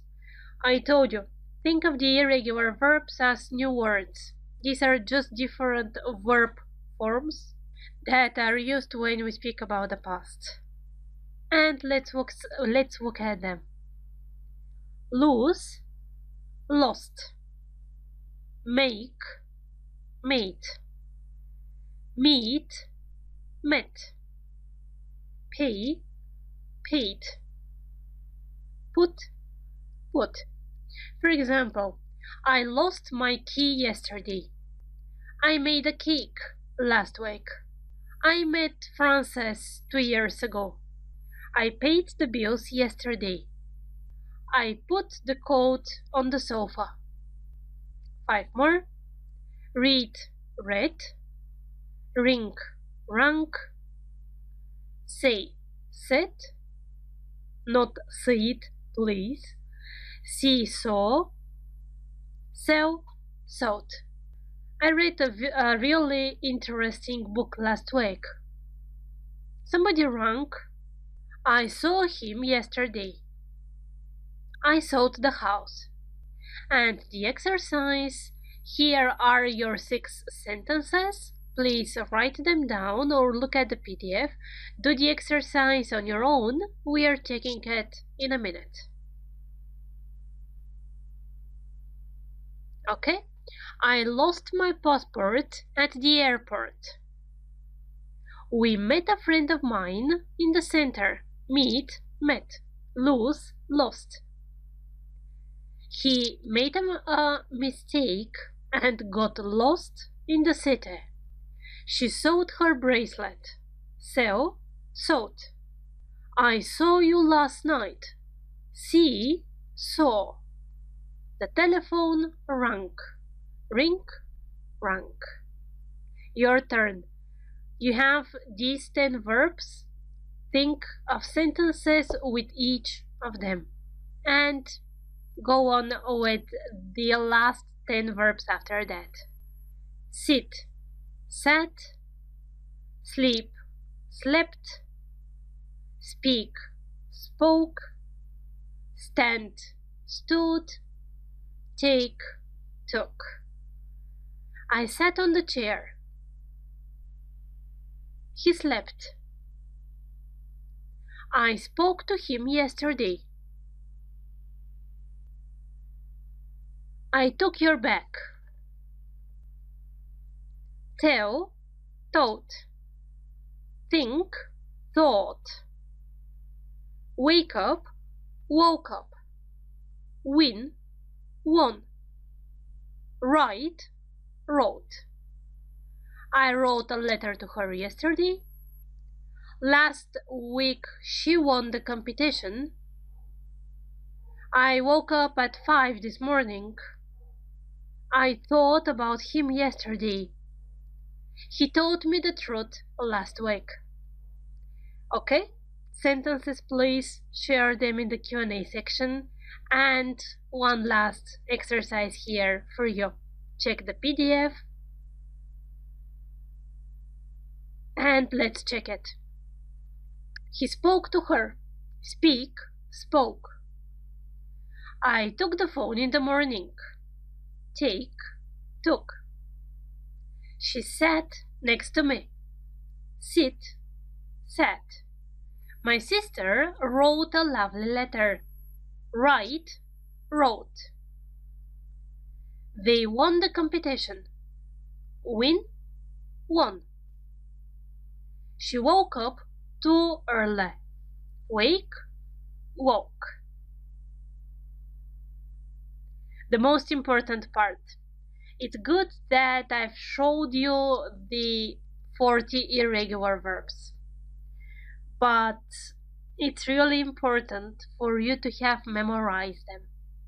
The easiest way to understand the first step is to examine yourselves, and this kind of exercises are really useful when you study new words or when you try to memorize something. So take a piece of paper, write down the 40 irregular verbs, cut the piece of paper in pieces, then choose a piece of paper and try to say the second form of the verb you have chosen. That's the way you may examine yourself perfectly well. Okay? Share how you found the exercise in the Q&A section. I'm looking forward to seeing you in the next lecture. Now we know not only how to use the verb to be, but how to form past simple of the basic irregular verbs, as well as of all regular verbs. The next step, how to make a negative sentence. And let's look at some examples directly. He watched TV. ED indicates that we speak about the past. Negative. He didn't watch TV. Didn't. Do in the past, did. To form the negative, we need didn't, did not, and after that we use the basic form of the verb, the infinitive of the verb. He watched, past simple ed, he didn't, and watch, the infinitive in present, didn't watch TV. Another example. He played football. He didn't play football. Didn't, and the basic form of the verb, didn't play. These two were regular verbs. Let's see if there is some difference if we use irregular verbs. She ran. She didn't run. Okay? You notice that there is no difference in the way you form past simple. You need always didn't, and after that the first form of the verb. Another reason for you to know the irregular verbs, otherwise you can't speak normally, really. So, she ran, she didn't run. Another example. The phone rang, the phone didn't ring. Be very careful at the beginning. It's a mistake that a lot of people do. They write didn't, and after that comes the second form of the verb. Please don't do it on that way. Didn't, infinitive. Didn't ring. It rang, it didn't ring. The rule. When we speak about past simple and we want to form a negative sentence, we use didn't, and after that we add the verb in its infinitive. And let's practice, because in theory it's always easy, and most of the times the problems come when it comes to practice. Let's check the PDF. Okay, so we speak about past simple, and the first exercise we need to write the negatives. The sentences are positive, you need to write the negatives. The second one, you need to open the brackets using past simple. And one extra exercise. If the verb here is positive, I want you to make it negative. And if the sentence is negative, I want to make it positive. Okay? Remember that the more you practice, the better you will be and the easier you will start speaking normally. See you in the answer section. Alright, let's check if you understood everything about the formation of past simple negative sentences. So in the first exercise, the positive sentences are given. What we need to do is to write the negatives. He worked in Madrid.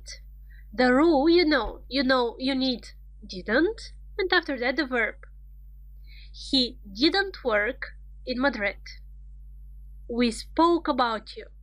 Speak, spoke. We didn't speak about you. Peter called Anne. Peter didn't call Anne.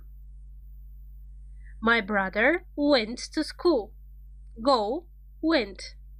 My brother didn't go to school.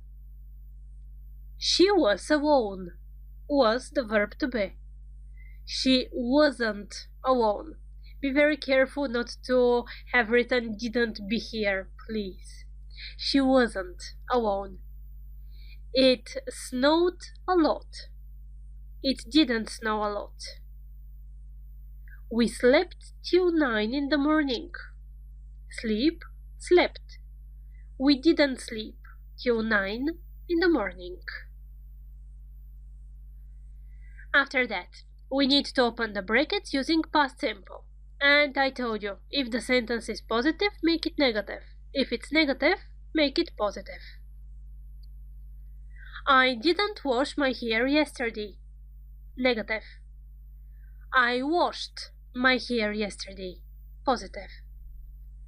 We went abroad last year. Positive. We didn't go abroad last year. Negative. My daughter called me yesterday. Positive. My daughter didn't call me yesterday. Negative. He didn't have a dog. Negative. He had a dog. Positive. It snowed a lot last year. Positive. It didn't snow a lot last year. Negative. They didn't look happy. They looked happy. Her dog barked a lot last night. Her dog didn't bark a lot last night. If you need extra practice, go to the first lecture about present simple and past simple and write the positive sentences negative. Good luck. See you in the next lecture. Welcome to the last lecture in this series about past simple. So after we've already learned how to use the verb to be in the past, and we understood what's the difference between regular, irregular verbs. We know also how to form the negative sentences. Well, now it's time to go on with the questions. And directly, let's just check some examples. I lived in a house. Did you live in a house? Yes, I did. Did you live in a flat? No, I didn't. One more example. He played football. Did he play football? Yes, he did. Did he play basketball? No, he didn't. Okay, let's analyze the sentence now. He played football. Past simple. ed shows that this is past simple. We want to form the question. What we need is first to put did, after that the infinitive of the verb. Did he play? Did he play? Did he live? Did he travel? Okay, so the question is formed with did, you, he, she, it doesn't matter. Then comes the verb. In short, that's all we have spoken about. The verbs are divided into groups: regular verbs, irregular verbs. The irregular verbs, now you know 40, the basic 40 verbs. When you reach the past simple lectures in the next level, you will find a lot of more verbs, plus of course the flashcards that I've told you about. So how is formed the positive sentence in past simple? If we have a regular verb, we need only ed. I visited. If the sentence is with an irregular verb, then you need the second form of the verb. Speak, spoke. It doesn't matter if the sentence is with a positive or with a negative verb when it comes to the negative and question sentences. The negative sentences are formed with didn't and the infinitive of the verb. The positive sentences, the questions are formed with did. After that, I, you, he, she, doesn't matter. After that comes the infinitive of the verb. Please write this down and remember it really well.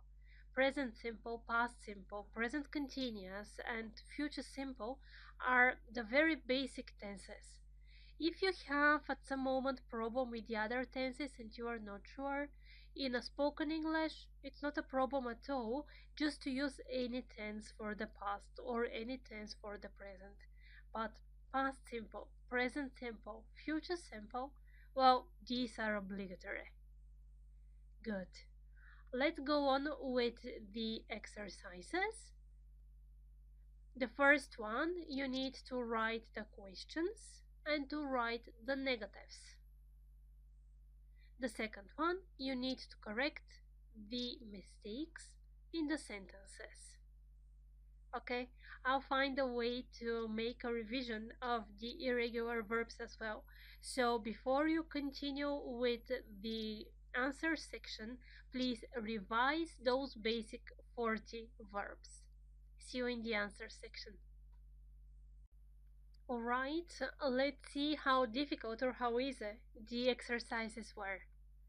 In the first exercise, you have to write the questions and the negatives for each of the given sentences. I washed the dishes yesterday.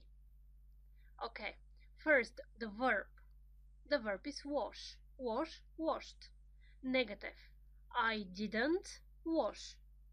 Didn't plus the infinitive. I didn't wash the dishes. You start the question with did. Did you wash the dishes? Okay, now I want you to make a question with an answer yesterday.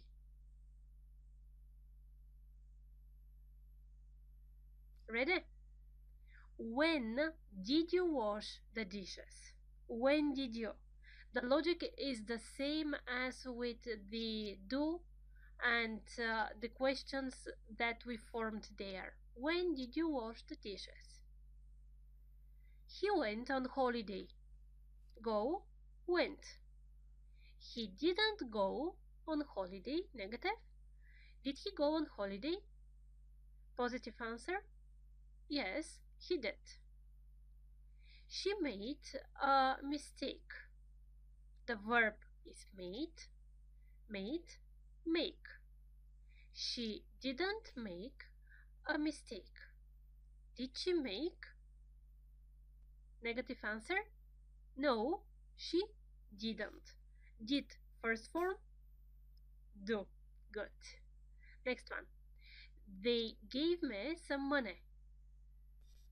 Negative. They didn't give me any money. Be careful here. Some positive sentences, any negative sentences, and questions.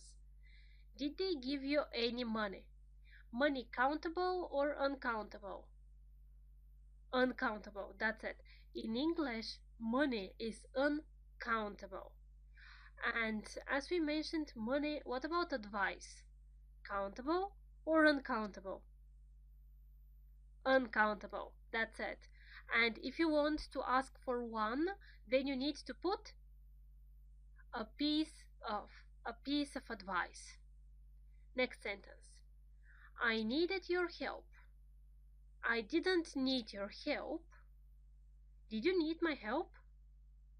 Need, regular verb. We paid the bills. We didn't pay the bills. Did you pay the bills? Okay. In the next exercise, there are 5 sentences given. There are mistakes in each of the sentences and we need to correct them. My mother speaks 3 languages when she were a child.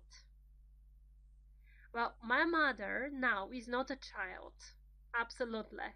So we speak about the past. When we speak about the past, the only tense that we know now is past simple. So we need the correct forms in past simple. Speak is a regular verb. No, it's not right. So speak is irregular. You see the mistake in the sentence. That's what a lot of people do actually. They quite often forget that the verbs are regular and irregular. So speak is irregular verb. The second form is spoke. My mother spoke when she was. We were, she was. Okay. Does your father called you yesterday? When you have a sentence, first you are trying to find the marker of the sentence, the word which tells you when this thing happened. Yesterday, that's our marker. When you see yesterday, it means that you speak about something in the past. Yesterday, past simple. So now just you need to make the normal question.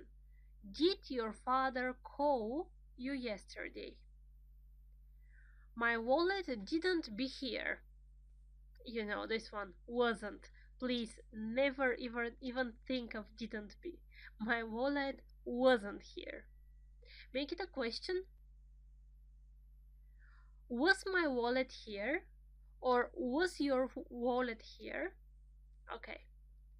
I love swimming every day. I love swimming every day. The marker? Every day.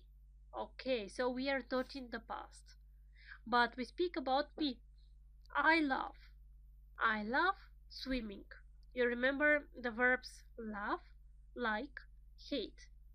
After them, the second verb is with the ing form. Last sentence. He loved watched TV when he was a child. The same logic. He loved, it's correct because we speak about the past, when he was a child. But the form of the verb after that is not okay. After love, you need verb plus ing. He loved watching TV when he was a child. Okay, make. Second form, made. Keep, kept. Go, went. Lose, lost. Prepare, it's regular, prepared. Well done. That's enough for past simple for now. Let's go on with something different. Okay? See you in the next lecture. In this video, I want to pay special attention to the structure there was, there were, and of course its forms. There wasn't, was there, were there, and so on.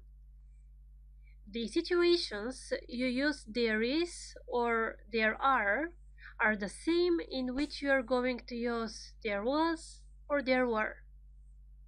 So you say there is a cup on the table.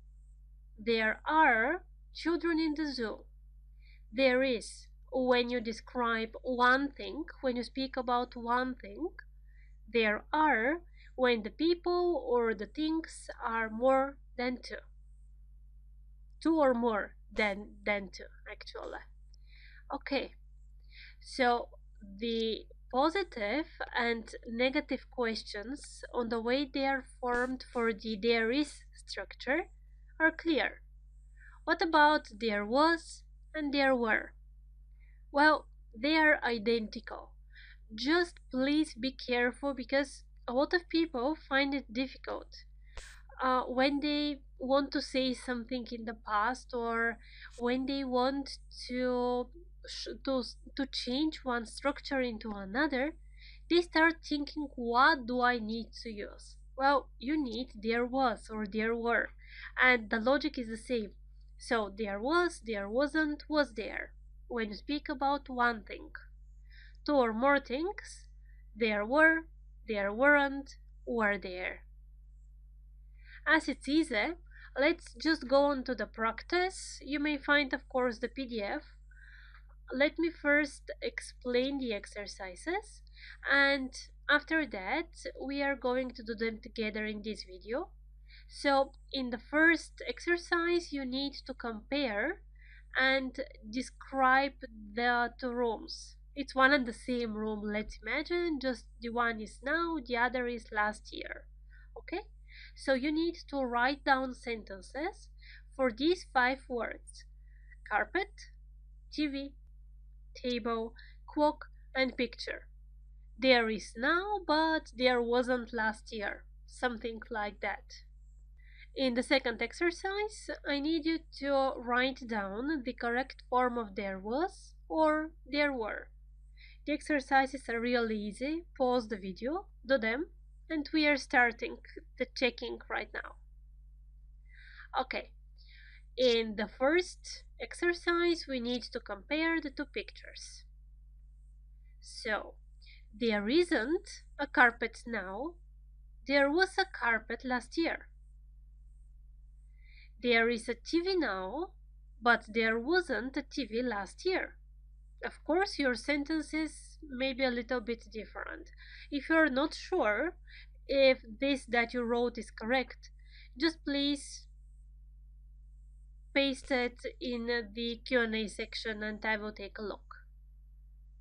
There isn't a table now, but there was a table last year.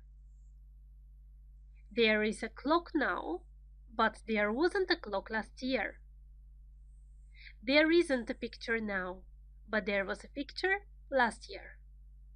An extra exercise: choose a room in your flat or in the house where you live and imagine how it was, or just remember how it was.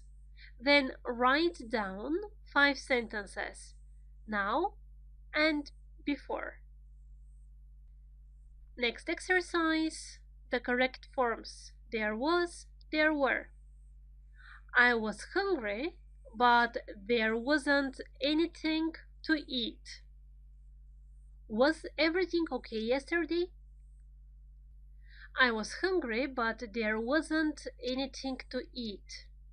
Okay, I was hungry, but after but, you need the opposite structure of the first one.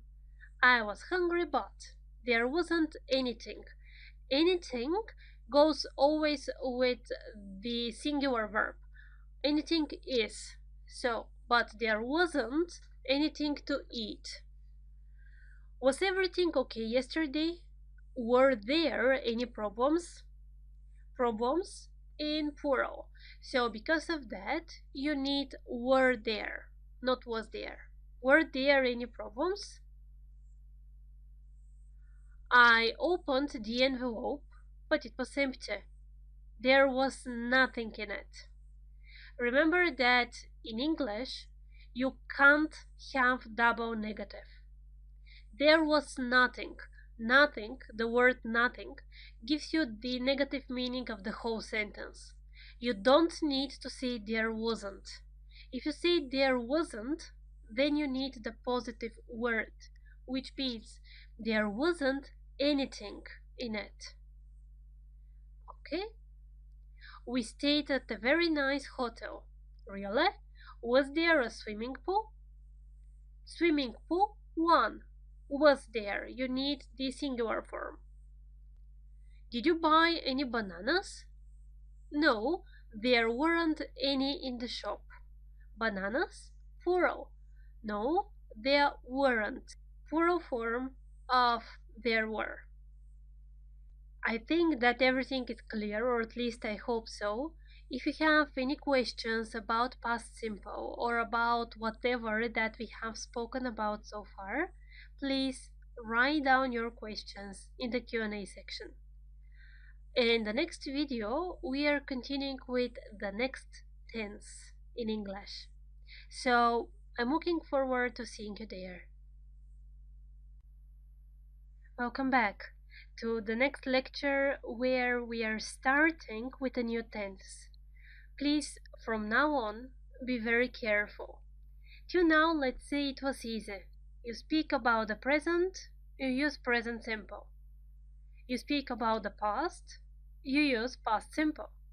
Okay, but the tenses are a lot. And the next tense we are going to talk about is present continuous, or the ing form. Let's first see how it is compared to present simple. She reads every day. Okay? Every day, present simple. She is reading now. Now, present continuous. She is reading now. Another situation. I run every day. Something happens often, something happens usually. Okay, something happens every day. But I am running now. Now, different tense. Here are the two pairs of sentences. I run every day. I'm running now. She reads every day. She's reading now.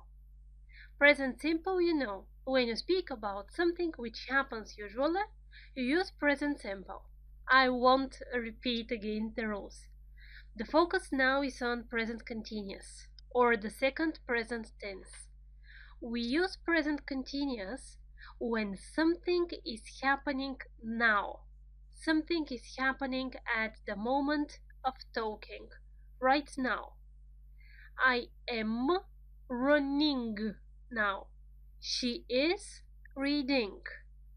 So how do you form it?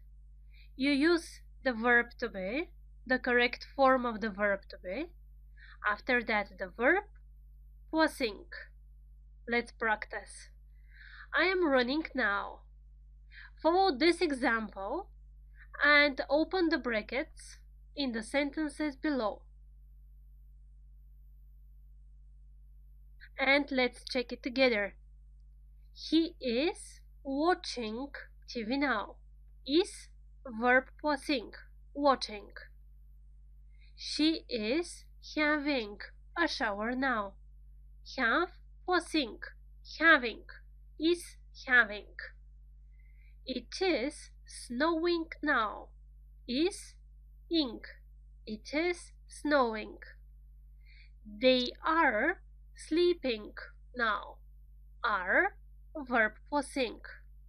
They are sleeping. You are studying now. Are verb passing. We are running now. The verb to be, the verb passing. Pay attention to the second sentence, having, to the fifth sentence, studying, and to the sixth sentence, running. Exactly. We are going to talk about some spelling rules. In fact, some of them you know, just because the spelling in English is kind of identical. I mean, it doesn't matter what we are talking about, the spelling rules are the same. That's why it's very important to learn everything at the beginning. And these lectures, in fact, A1 and A2 level, are really the most important. Usually in the courses, after, let's say, the middle of B1, from there on, the focus is on vocabulary, not on grammar. Because people think that you know the grammar already, or you can understand how to say something in a different way. So, spelling. We are baking a cake. Or she is preparing the salad. Okay? The verb finishes in E. When the verb finishes in E, you don't write E in the ing form. You skip E. Okay? And you just write the ing form. Baking, preparing. Another rule. We are eating. We are running. We are planning. Please look at the verbs. Look at the combination of letters and form the sentences on your own. Pause the video and think. I hope that you did it and that you understood what's the logic. You know already that when the verb finishes in consonant, vowel, consonant, then the very last consonant is doubled. Running, double N. Planning, double N. Okay? By contrast, when the verb finishes in vowel, vowel, consonant, as it is in eat, you see, then nothing is doubled. Remember this one. Try to apply it. Practice this rule. A lot of people make mistakes all the time in their writings just based on this rule. Okay? Consonant, vowel, consonant. When the verb is short, it's important. When the verb is short and you double the last consonant. Another spelling rule. I am studying. They are playing. Pause the video again, look at the two verbs and note if something is not okay for you. I mean, if there is something strange, if you expected something different. Okay, what's new here and what you really have to remember is that when we are in present continuous, the verb finishes in Y. Study, Y. Play, Y. It doesn't matter if before Y we have A or we have D. In other words, it doesn't matter if the combination is vowel Y or consonant Y. When you add ing, nothing changes. Remember this one. Nothing changes. Okay. Let's do the exercises. First, of course, we are going to check the PDF. Here it is. So the first exercise, you need to open the brackets in present continuous. Be careful. And the second one, here be even more careful. You need to open the bracket in the correct tense. Correct tense. I won't tell you anything else. See you in the answer section. Be careful. Alright, let's do the exercises together.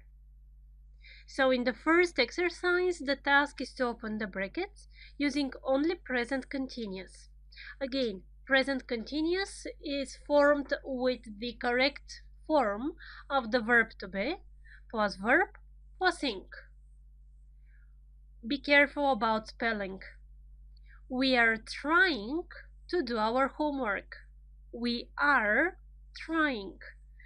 The verb try finishes in Y, but you know that in present continuous, or when you add the ing form, it doesn't matter that the verb finishes in Y and there is a consonant before that.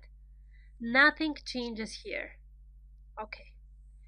They are planning the weekend. Plan, short verb, finishes in consonant, vowel, consonant. So you need to double the last consonant. I am making a plan. Make finishes in E. When the verb finishes in E, you just add ing. I am making a plan. She's eating in the kitchen. Eating finishes in consonant, vowel, vowel, which means that you don't need to double the last consonant. It is snowing outside now.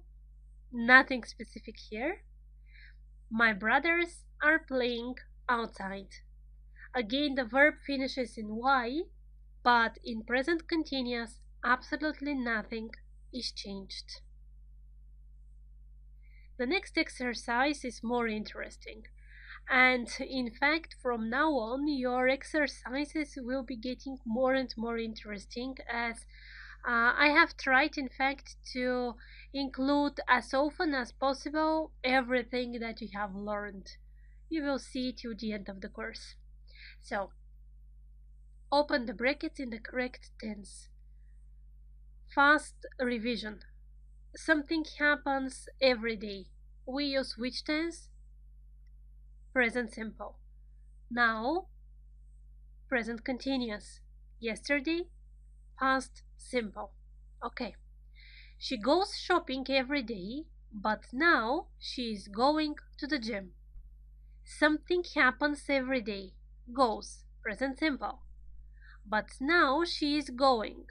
Contrast. Now, present continuous. Now she is going. He washes the car every week, but last week he was ill and didn't wash it. Every week, something happens usually. Present simple. Last week, past simple. The verb to be in past, be was. Okay? Not wash. To form the negative verb form in past simple, you need didn't plus the verb. Didn't wash. The music is so loud that I can't do my homework. You speak about the present. The music is so loud that I can't do my homework. Can't, modal verb. You remember this one. After the modal verb can't, you need the infinitive. Can't do. They are watching TV now. Now, something is happening at the moment, which means present continuous. They are watching TV now. I hope you did it. If you have any questions or if you found it more difficult, it's not a problem. That's the first time, in fact, in which there were sentences with different tenses. So if you have any doubts about rules that we have already spoken about, please come back to the lecture and watch the video again. If something is not clear, just ask me. See you in the next video. Welcome back. In this video, we are going to talk about the negative sentences in present continuous, how they are formed. And after we finish with the theory, we'll do the exercise directly in this video. So let's get started with some examples. What you know so far from the previous lesson is that when you speak about something which is happening now, you use present continuous. Present continuous is formed with the verb to be, I am, she is, and so on, and plus the ing form at the end of the verb. Look at these negative sentences. The baby isn't sleeping now. The girl isn't dancing now. So what do you need to form the negative form in present continuous? Yes, you need the negative form of the verb to be. I'm not, you aren't, he isn't, she isn't, we aren't, and so on. So here is the rule. I'm sleeping now. I'm not sleeping now. She is dancing now. She isn't dancing now. You see that the only change is in the to be form. The verb is the same. You need the verb plus ing, which means that the spelling rules are the same. Remember what's happening with the verb when you add the ing form. I am running now. I'm not running now. So use the pattern and make the negative sentences with not. Remember, we are practicing the negative forms. Ready? Okay, let's do it together. So, he isn't watching TV now. Of course, you can say he is not watching TV now, but let's say that when you speak, people prefer short forms. Okay? She isn't having a shower now. Isn't having. It isn't snowing now. They aren't sleeping now. You aren't studying now. We aren't running now. It's easy. So let's directly go to the exercise. Be careful. Open the brackets in the correct tense. Pause the video, do the exercise, and we are checking it together after that. Okay? So, my sister doesn't like ice cream, but she's buying one now. My sister doesn't like ice cream in general, every day. So present simple. Present simple negative. She, you need doesn't plus the main form. Doesn't like. But she is buying one now. Now, something is happening at the moment. So present continuous. I run every morning. Unfortunately, it is snowing now. Every morning, run. Present simple. Something which happens usually, often. In the second sentence, the tense marker is now. Unfortunately, it is snowing now, which means that you need present continuous. Exactly. It is plus the verb passing. It is snowing now. My parents don't like going abroad. Be very careful here. When you speak about what somebody likes or what they don't like, this is something in general, which means that you need present simple. My parents don't like. After that, you know what's happening with the verb after like. Exactly. The verb after like, love, and hate receives ing. It needs the ing form. So the correct structure here is my parents don't like going abroad. Just don't make the mistake that going is present continuous. No, this is the second verb form. The fourth sentence, I don't speak Italian. I'm studying Spanish now. I don't speak in general. I'm studying Spanish now. Now, it can be not at this moment, I mean exactly now, but at this period of time, for example, this year, okay, I am studying Spanish. So because of this, you need present continuous in the last gap. I hope it's all clear, so see you in the next lecture. The last step of our introduction to present continuous is to understand how we need to form the questions. But first, let's revise what we know. So far, we've understood how to make positive and negative sentences. She is reading now. The verb to be in its correct form is plus the verb passing. She is reading. The baby isn't sleeping now. Isn't sleeping, the correct form of the verb to be, in negative form, plus the verb passing. Let's look at the questions. The situation. I'm playing football. And you ask, is he playing football? Yes, he is. Is he playing basketball? No, he isn't. So how we need to form it? We exchange the places of the verb to be and the pronoun. He is playing, is he playing? Okay? And we give accordingly short, positive, and short, negative answer. Yes, he is. No, he isn't. The answers here are the same as the short answers with the verb to be only. Another example. They are riding bicycles. Positive answer, yes, they are. Negative answer, no, they aren't.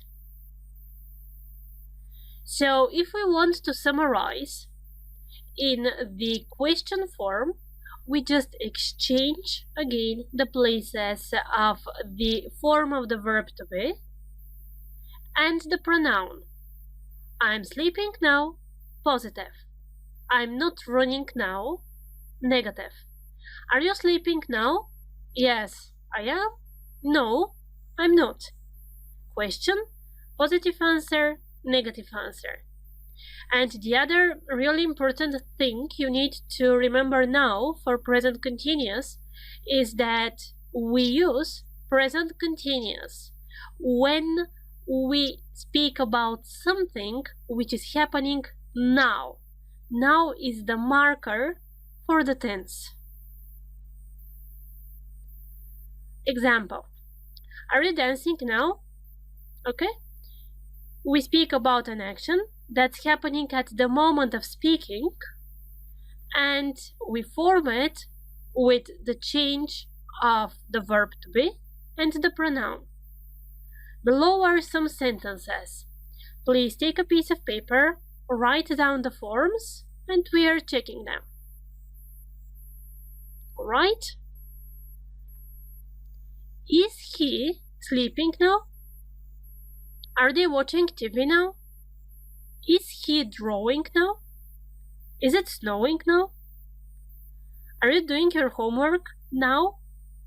In fact, when you use present continuous, it's not necessary every time to say now. It's clear. Present continuous is used when something is happening now. So when you speak, it's quite okay to say, is the child sleeping? Which means, is the child sleeping now? Okay.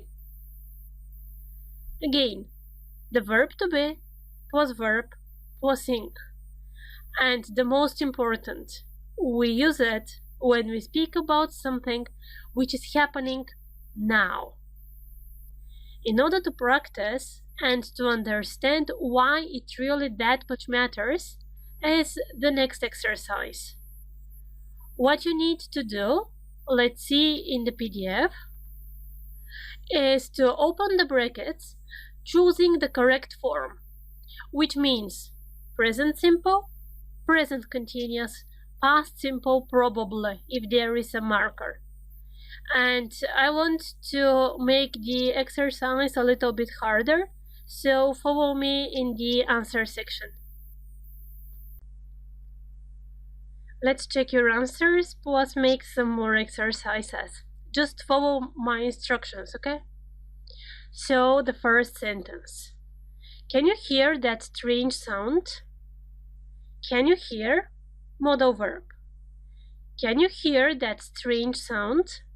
Can, physical or mental ability. Make the same sentence negative. I can't hear that strange sound. Or he can't hear that strange sound. It doesn't matter, just I want to remind you, after can, the verb is in infinitive, and can, as a modal verb, never changes. You can't say he can't hear, okay, or I don't know, he can't hear. Some options like that I've seen, in fact. The second one. Somebody is trying to enter the house. Somebody is trying to enter the house. Why present continuous here? Because the first sentence shows you the situation is happening at the moment. Can you hear that strange sound now? And when something is happening now, you need the form in present continuous. Make the same sentence negative. Here we have two options. You can say somebody isn't trying to enter the house, which is in fact a little bit strange. Or you can say nobody is trying to enter the house. but about this one we'll speak later. Okay? Sentence number 2. Are you going out now? Are you going out now? Now, the action is happening at the moment of speaking. Question: are you going? Give short negative answer. No, I'm not. Sentence number 3. Does she run every day? Why? The action happens usually. It happens every day. Does she run every day? Positive answer? Yes, she does. What about the same sentence, but you need to use now? Okay? Is she running now? Run spelling? Running spelling? Double N. Yes. Short verb finishes in consonant, vowel, consonant.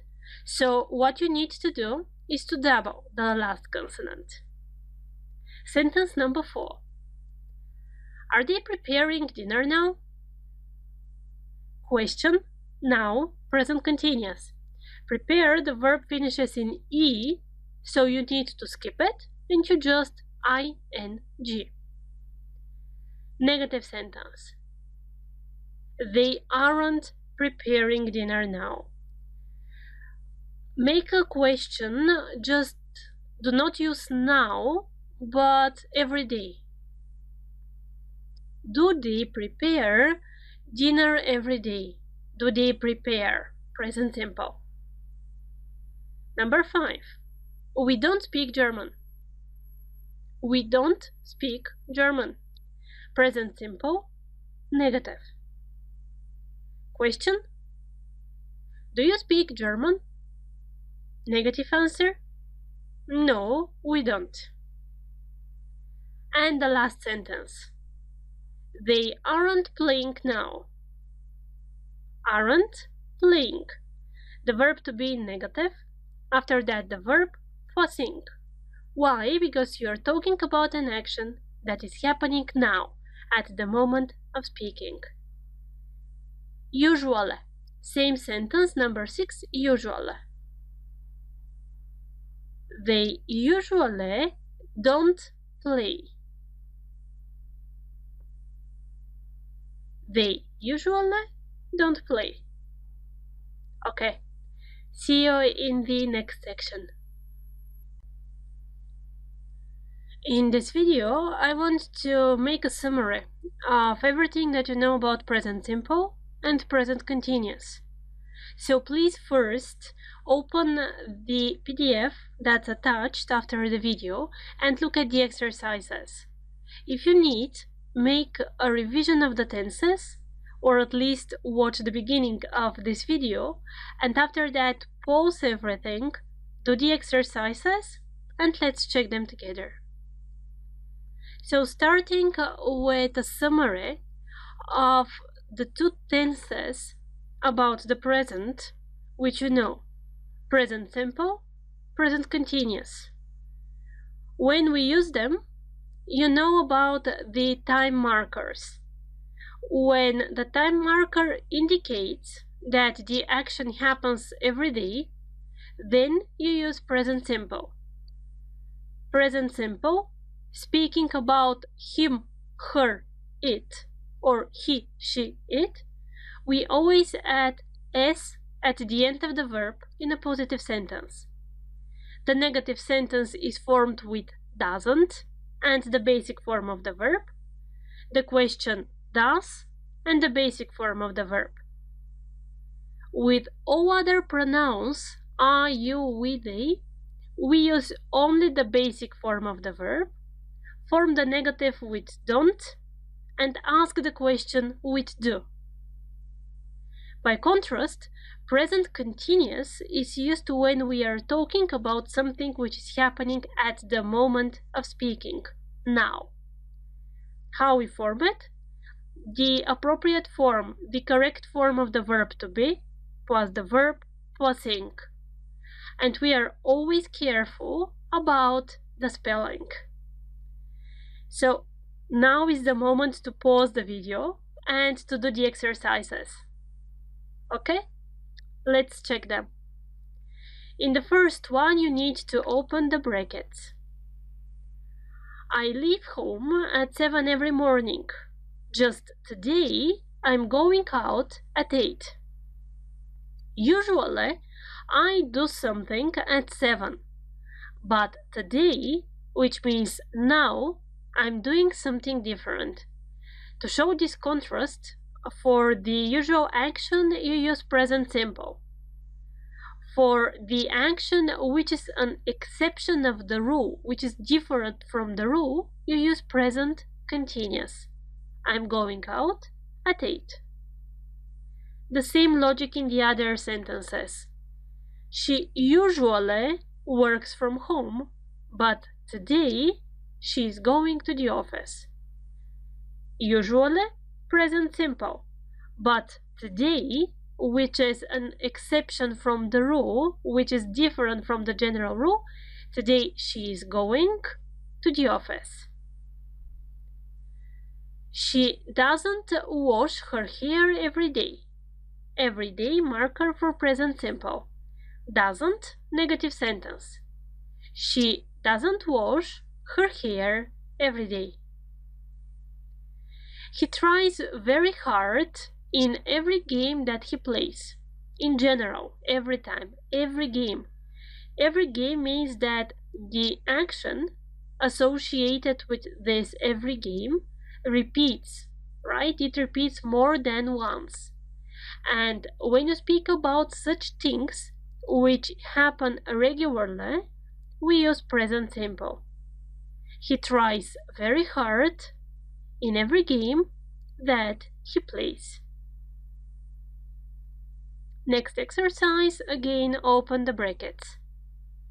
Usually I work till 6, but today, contrast, I am working till 7. Usually, always, and whatever, these adverbs of frequency, if you remember the terminology here, they need present simple. Usually I work, but today I am working. I don't like drinking coffee. I don't like it in general. After don't like, we need the verb posing. I don't like drinking. I don't like drinking coffee. Don't like drinking, this is present simple. Be careful. When you see the drinking form, it's not present continuous. After like, we need verb posing. So this is the correct verb structure. Number 3. She goes to the gym every day, but she doesn't like doing exercises, cardio exercises. Every day, present simple. But she doesn't like, again in general, she doesn't like plus verb posing, she doesn't like doing cardio exercises. My brother is a writer, in general. He doesn't have any other hobby, in general. Question. What is the form of the verb to be in present continuous? The same as in present simple, exactly. I am, and that's it. I'm here, now. It's not I am being here now. I am here. Remember this one. The forms of the verb to be in present simple and in present continuous are one and the same. Next exercise. You need to write sentences. I am taking the bus to work, but usually I walk. But introduces contrast. It means that there is contrast between the first and the second part of the sentence. In the second part, you have the marker usually. Usually I walk. So I'm taking the bus to work this week, but usually I walk. She speaks 3 languages, but she doesn't speak Italian. in general. The two actions are in general. She speaks 3 languages in general, but in general, she doesn't speak Italian. Usually, I go out at 4, but today I'm going out at 6. Usually something is happening? No, usually something happens. So be very careful here. Usually, present simple. But today, contrast, I'm going out at 6. I hope these two tenses are clear now, and so we are ready to continue. The next 2 lectures, we are going to talk about the future. So let's get started. In this last topic for A1 level, we are going to start talking about the future. The structure I am going to explain is be going to, in its 2 meanings, in fact. But first, let's start with plans. Situations. I'm going to buy that shirt. I'm going to sell my car. I'm going to visit Spain. I'm not going to have breakfast this morning. All of these sentences refer to the future. And what kind of future? This is the question, because in English there are different grammar structures that you use when you speak about the future. It's not only different tenses, it's different structures. The first one, be going to, it is used when you speak about your plans. And let's see it in more details. So in the present, you're saying something. I'm going to sell my car. You're saying it in the present. Or I'm going to visit Spain. You're saying this one in the present. But you say it when you decided it in the past. Okay? You made the decision that you're going to visit Spain. For example, last night you spoke with your husband or with your wife and you decided that you are going to visit Spain. This thing that you decided in the past and you are saying in the present is going to happen in the future. Remember this chart, this timeline, it's really important and it directly shows you what is important for this first usage of be going to. Plans that you made in the past and that are going to happen in the future. Let's see it in practice. I'm going to sell my car. I'm going to, so the be going to, and after that the verb. He is going to sell his car. She is going to, we are going to, and so on. So following the pattern, please make sentences with the snippets below. And we are checking them. He is going to buy a car. Be going to plus verb. We aren't going to visit Austria. Be going to plus verb. Are you going to buy a house? So how we make the question? We just use the forms of the verb to be. Are you going to buy a house? I'm going to speak Japanese. It's your plan. It's something that you decided and something that is going to happen in the future. I'm going to speak Japanese. Be going to plus verb. We are going to take pictures. Be going to plus verb. Good. There is one more usage of be going to, and this is what we are going to talk about in the very last lecture of this first level. See you in the next video. Welcome to the very last lecture of our first module, the A1 level. So here, as I promised you in the previous video, we are going to speak about be going to, and one more usage of its future application. In one situation, we use be going to. Let's look at some examples. The situation is like this. Look at that sky. It is going to rain. So you see something and you expect that something is going to happen. The situation is important. Try to memorize the picture, in fact. Look at the sky. You see something. You expect that something is going to happen. It's going to rain. Another situation. Look at that man. He is going to fall. Again, you see something and you expect that something is going to happen. This is really typical usage of be going to.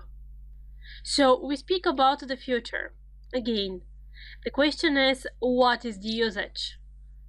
You see something, you expect something to happen. We use be going to when we speak about predictions.